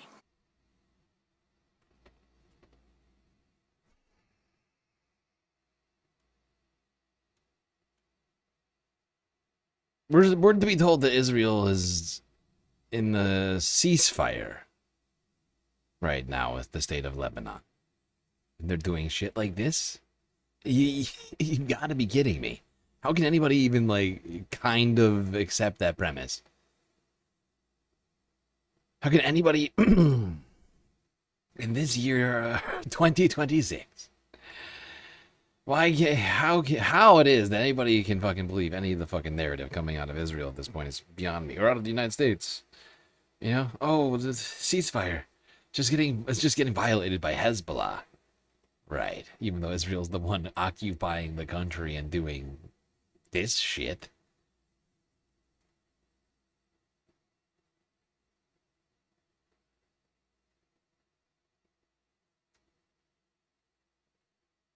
Nice to hear Kyle complain about having to go to France 24. People who watch this stream deal with a lot of France 24 clips, since we're constantly covering stuff happening outside of the United States. We wouldn't get half of this stuff if it weren't for people like France 24.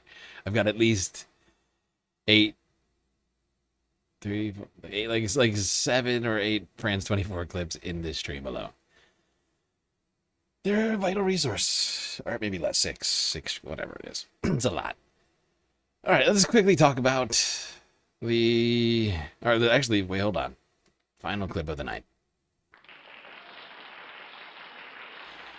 7.5 hours into this puppy.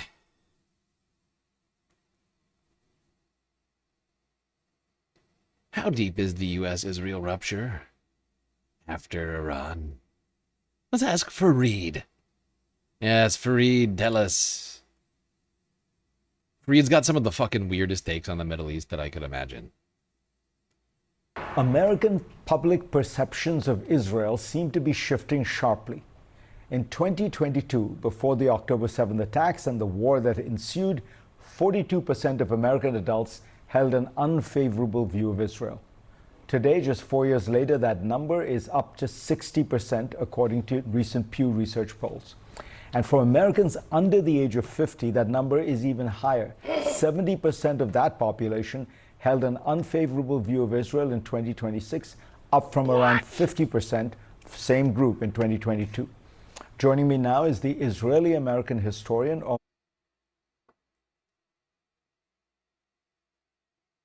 This is just a weird number to focus on, but like, first off, there's no data.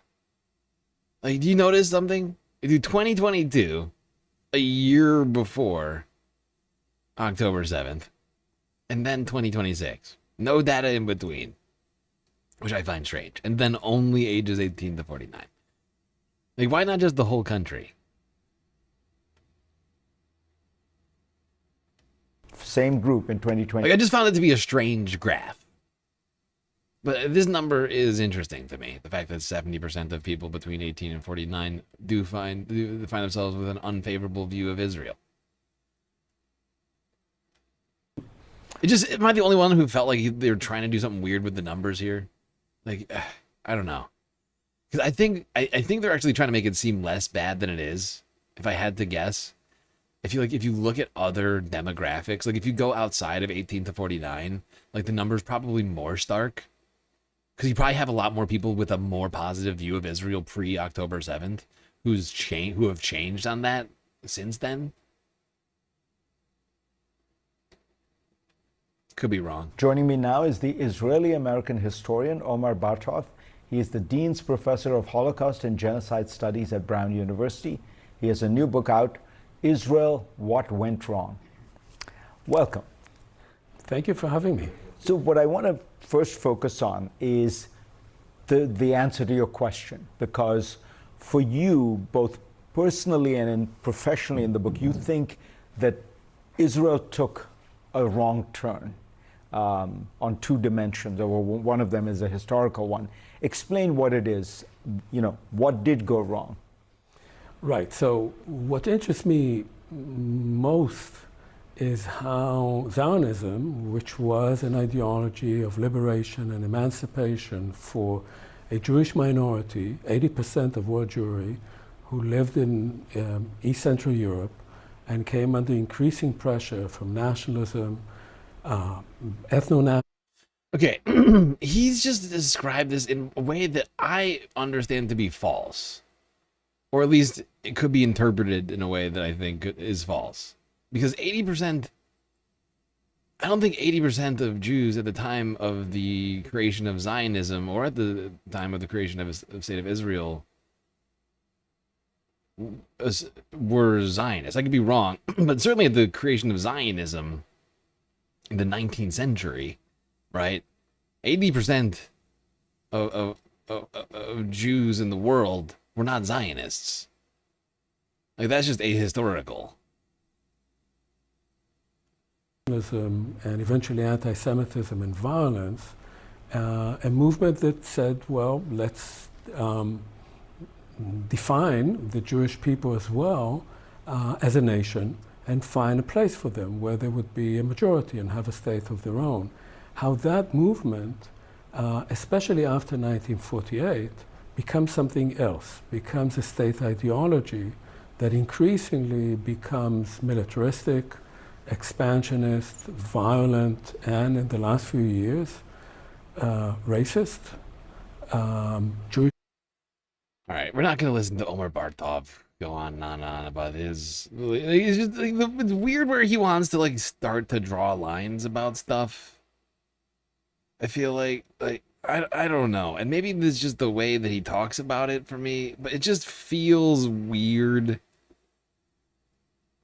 Like when he wants to start talking about things, he's like, let's talk about it after 1948. Well, why should we start talking after 1948? Like, I mean, granted, I think at some point he does go into what happened before 1948. It's just like, he seems to think that things went wrong after then. And it's like, no, I think it probably went wrong like immediately, if not sooner. Just on the idea of it alone.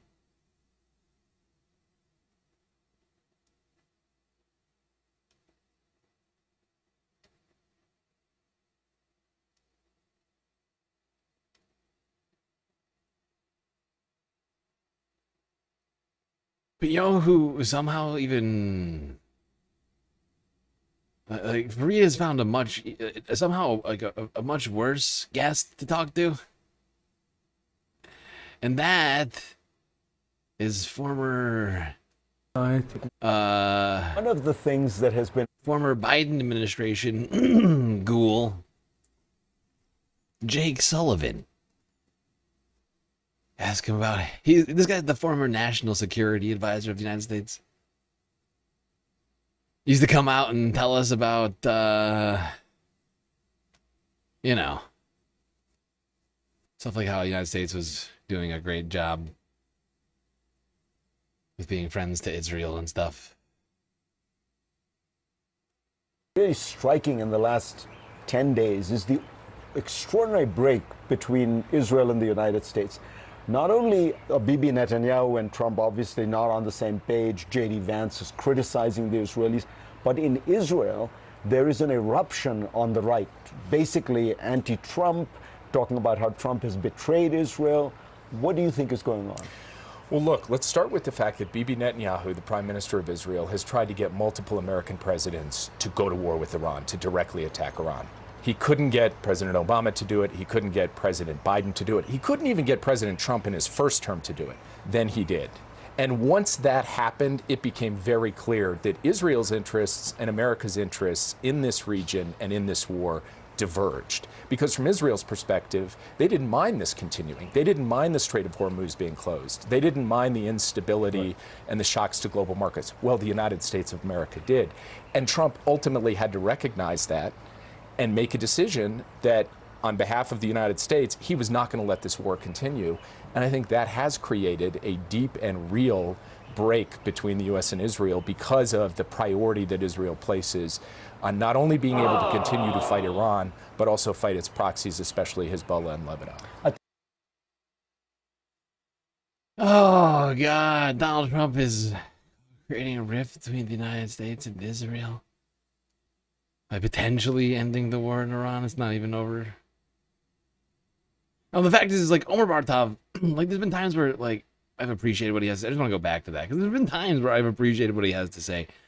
I don't know. There was, like, maybe it was, like, the CNN atmosphere or something that, it just, like, wasn't my favorite appearance of his, I'm not gonna lie. But, like, Jake Sullivan is in here. And like he talks about like his time with the Biden administration and God, I'm so sick of like them trotting these former Biden administration ghouls out.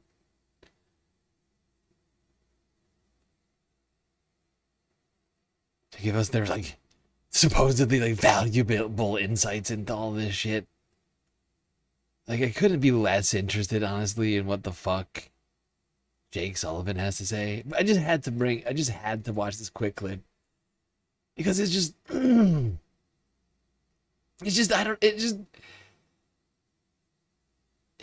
just felt like a weird way to, like, launder, like, pro-Israel and / anti-Trump, like, talkie points simultaneously for CNN. Which I guess is like their new job. Well, it's half their job. The other half is in question since they're new part of the Ellison Media Group or whatever we're calling it. But CNN just continues to get weirder and weirder over there. I swear to God.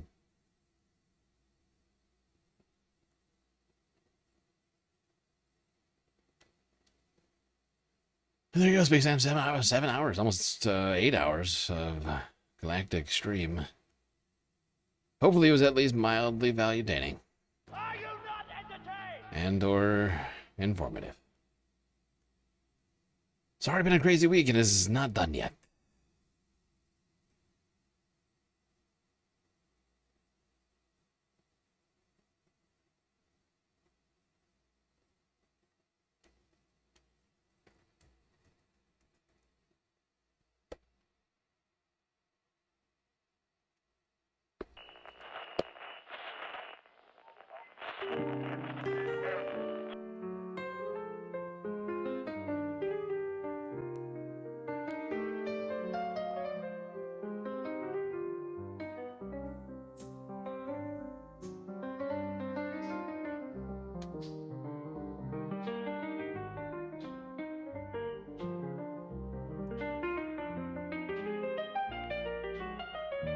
Well, we got through another stream.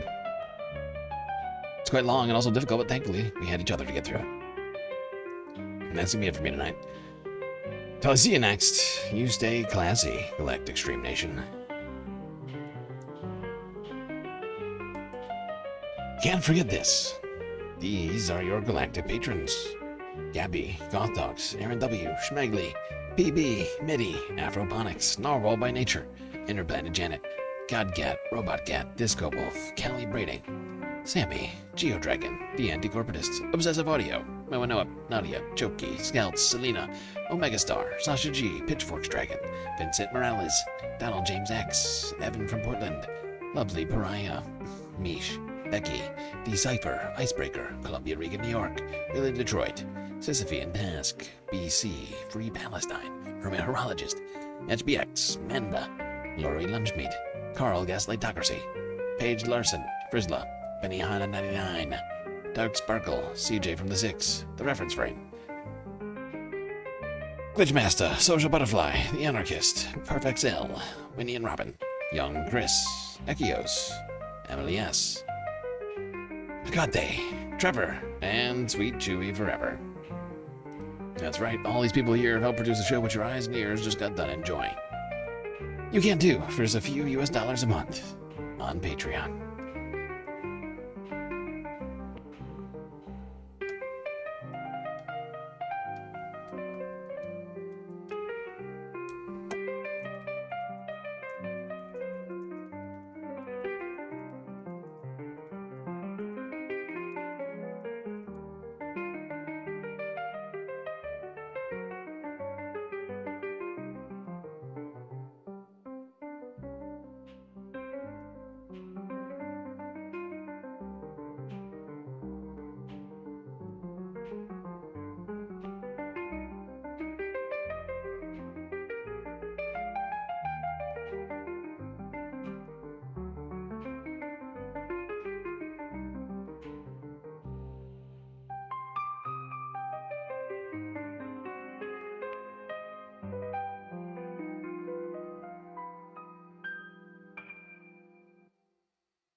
Tax proposal.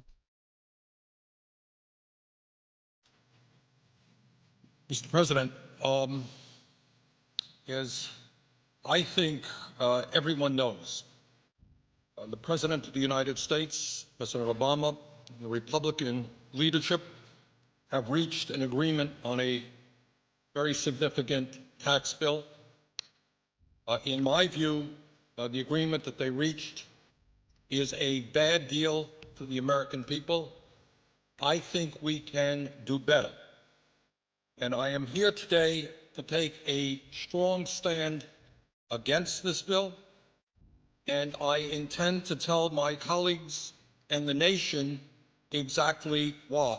why I am in opposition to this bill. You can call what I'm doing today whatever you want. You can call it a filibuster. You can call it a very long speech. I'm not here to set any great records or to make a spectacle. I am simply here today to take as long as I can to explain to the American people the fact that we have got to do a lot better than this agreement provides. Now, let me just enumerate some of the reasons that I am opposed to this agreement. First, as everybody knows, this nation has a record-breaking $13.8 trillion national debt at the same time as the middle class is collapsing and poverty is increasing. And Mr. President, I think it's important that we say a word, because I'm not sure that a lot of Americans necessarily know this, about how we got to where we are today in terms of the national debt. I know there are some people who think that this all began the day that President Obama took office. Well, it's not quite the case. When President Clinton left office, this country was running, in fact, a very significant surplus, and the projections were that we were going to continue to run a surplus. During the 8 years of President Bush, for a number of reasons, including the war in Iraq, the war in Afghanistan, including huge tax breaks for the wealthiest people in this country, including a Medicare Part D prescription drug program, and including the Wall Street bailout, among other things, all of which were not paid for. Those are the primary reasons that we saw an almost doubling of the national debt during the Bush administration. And since President Obama has been in office, we have passed a stimulus package, also adding to the deficit in national debt. But here we are today with a $13.8 trillion national debt, $1.4 trillion deficit, and almost all Americans are in agreement that this is a very serious issue. So the first point that I would make is that it seems to me to be unconscionable for my conservative friends and for everybody else in this country to be driving up this already too high national debt by giving tax breaks to millionaires and billionaires who don't need it, and in a number of cases, Mr. President, don't even want it. Here's one of the interesting ironies. There are lists of many, many very wealthy people who come forward and say, sure, I want a tax break. Everybody wants a tax break. But you know what? There are other priorities in this country. I don't need it. And two of the wealthiest people in the world, Bill Gates of Microsoft, Warren Buffett, Berkshire, he's a billionaire, and they said it's absurd. We don't need a tax break. All over the country, you're hearing a lot of folks who have a lot of money saying, don't drive up the deficit and force our kids to pay higher taxes to pay off the national debt in order to give tax breaks to the richest people in this country. Now, Mr. President, we have been told really not to worry too much because the extension of these tax breaks to the wealthy will only last 2 years. Not to worry. Well, maybe that's the case. But given the political reality that I have seen in Washington, my guess is that 2 years from now, these tax breaks for the wealthiest people in this country will be extended again. What happens around here is that the argument will be made that if you end these tax breaks, you're raising taxes. It's what we're hearing right now. I see no reason why in the middle of a presidential election, those arguments will not be made again. And I see no reason not to believe that those tax breaks will be extended again. And clearly we have a number of Republicans who want to make that extension permanent. Now, whether it will ever be made permanent or not, I don't know. But the point is, when you hear folks say that it's only a 2-year extension, I would suggest take that with a grain of salt. And let me just say that if, in fact, we do what the Republicans have wanted to do right now, as we enter this debate, they wanted a 10-year extension. That would add $700 billion to our national debt, $700 billion. Now, I've got 4 kids, and I've got 6 grandchildren. And I think it is grossly unfair. None of them have a whole lot of money. I think it is grossly unfair to ask my kids and grandchildren and children all over this country to be paying higher taxes in order to provide tax breaks for billionaires because we've driven up the national debt. That is just plain wrong. And Mr. President, I think the vast majority of the American people, whether they're progressives like myself or whether they're conservatives, I think they perceive that that concept that we tax breaks the billionaires when we have such a high national debt makes no sense at all. Furthermore, Mr. President, it is important to point out that extending income tax breaks to the top 2% is not the only unfair tax proposal in this agreement.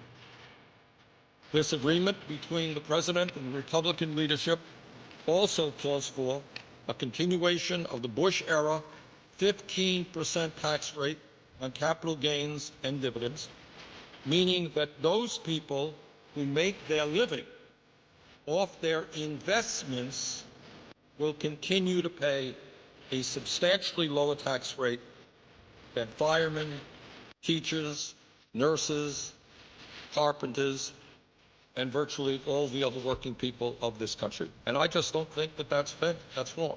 And we are continuing, if this agreement were to be passed, that unfair arrangement. Mr. President, on top of all of that, this agreement includes a horrendous proposal regarding the estate tax. And that is a Teddy Roosevelt initiative. Now, Teddy Roosevelt was talking about this in the early years of the 20th century. It was enacted in 1916. And it was enacted for a couple of reasons. Teddy Roosevelt and the people of that era thought it was wrong that a handful of people could have a huge concentration of wealth and then just give that wealth, transmit that wealth to their children. He didn't think that that was right. Furthermore, it was a source, a progressive and fair source of revenue.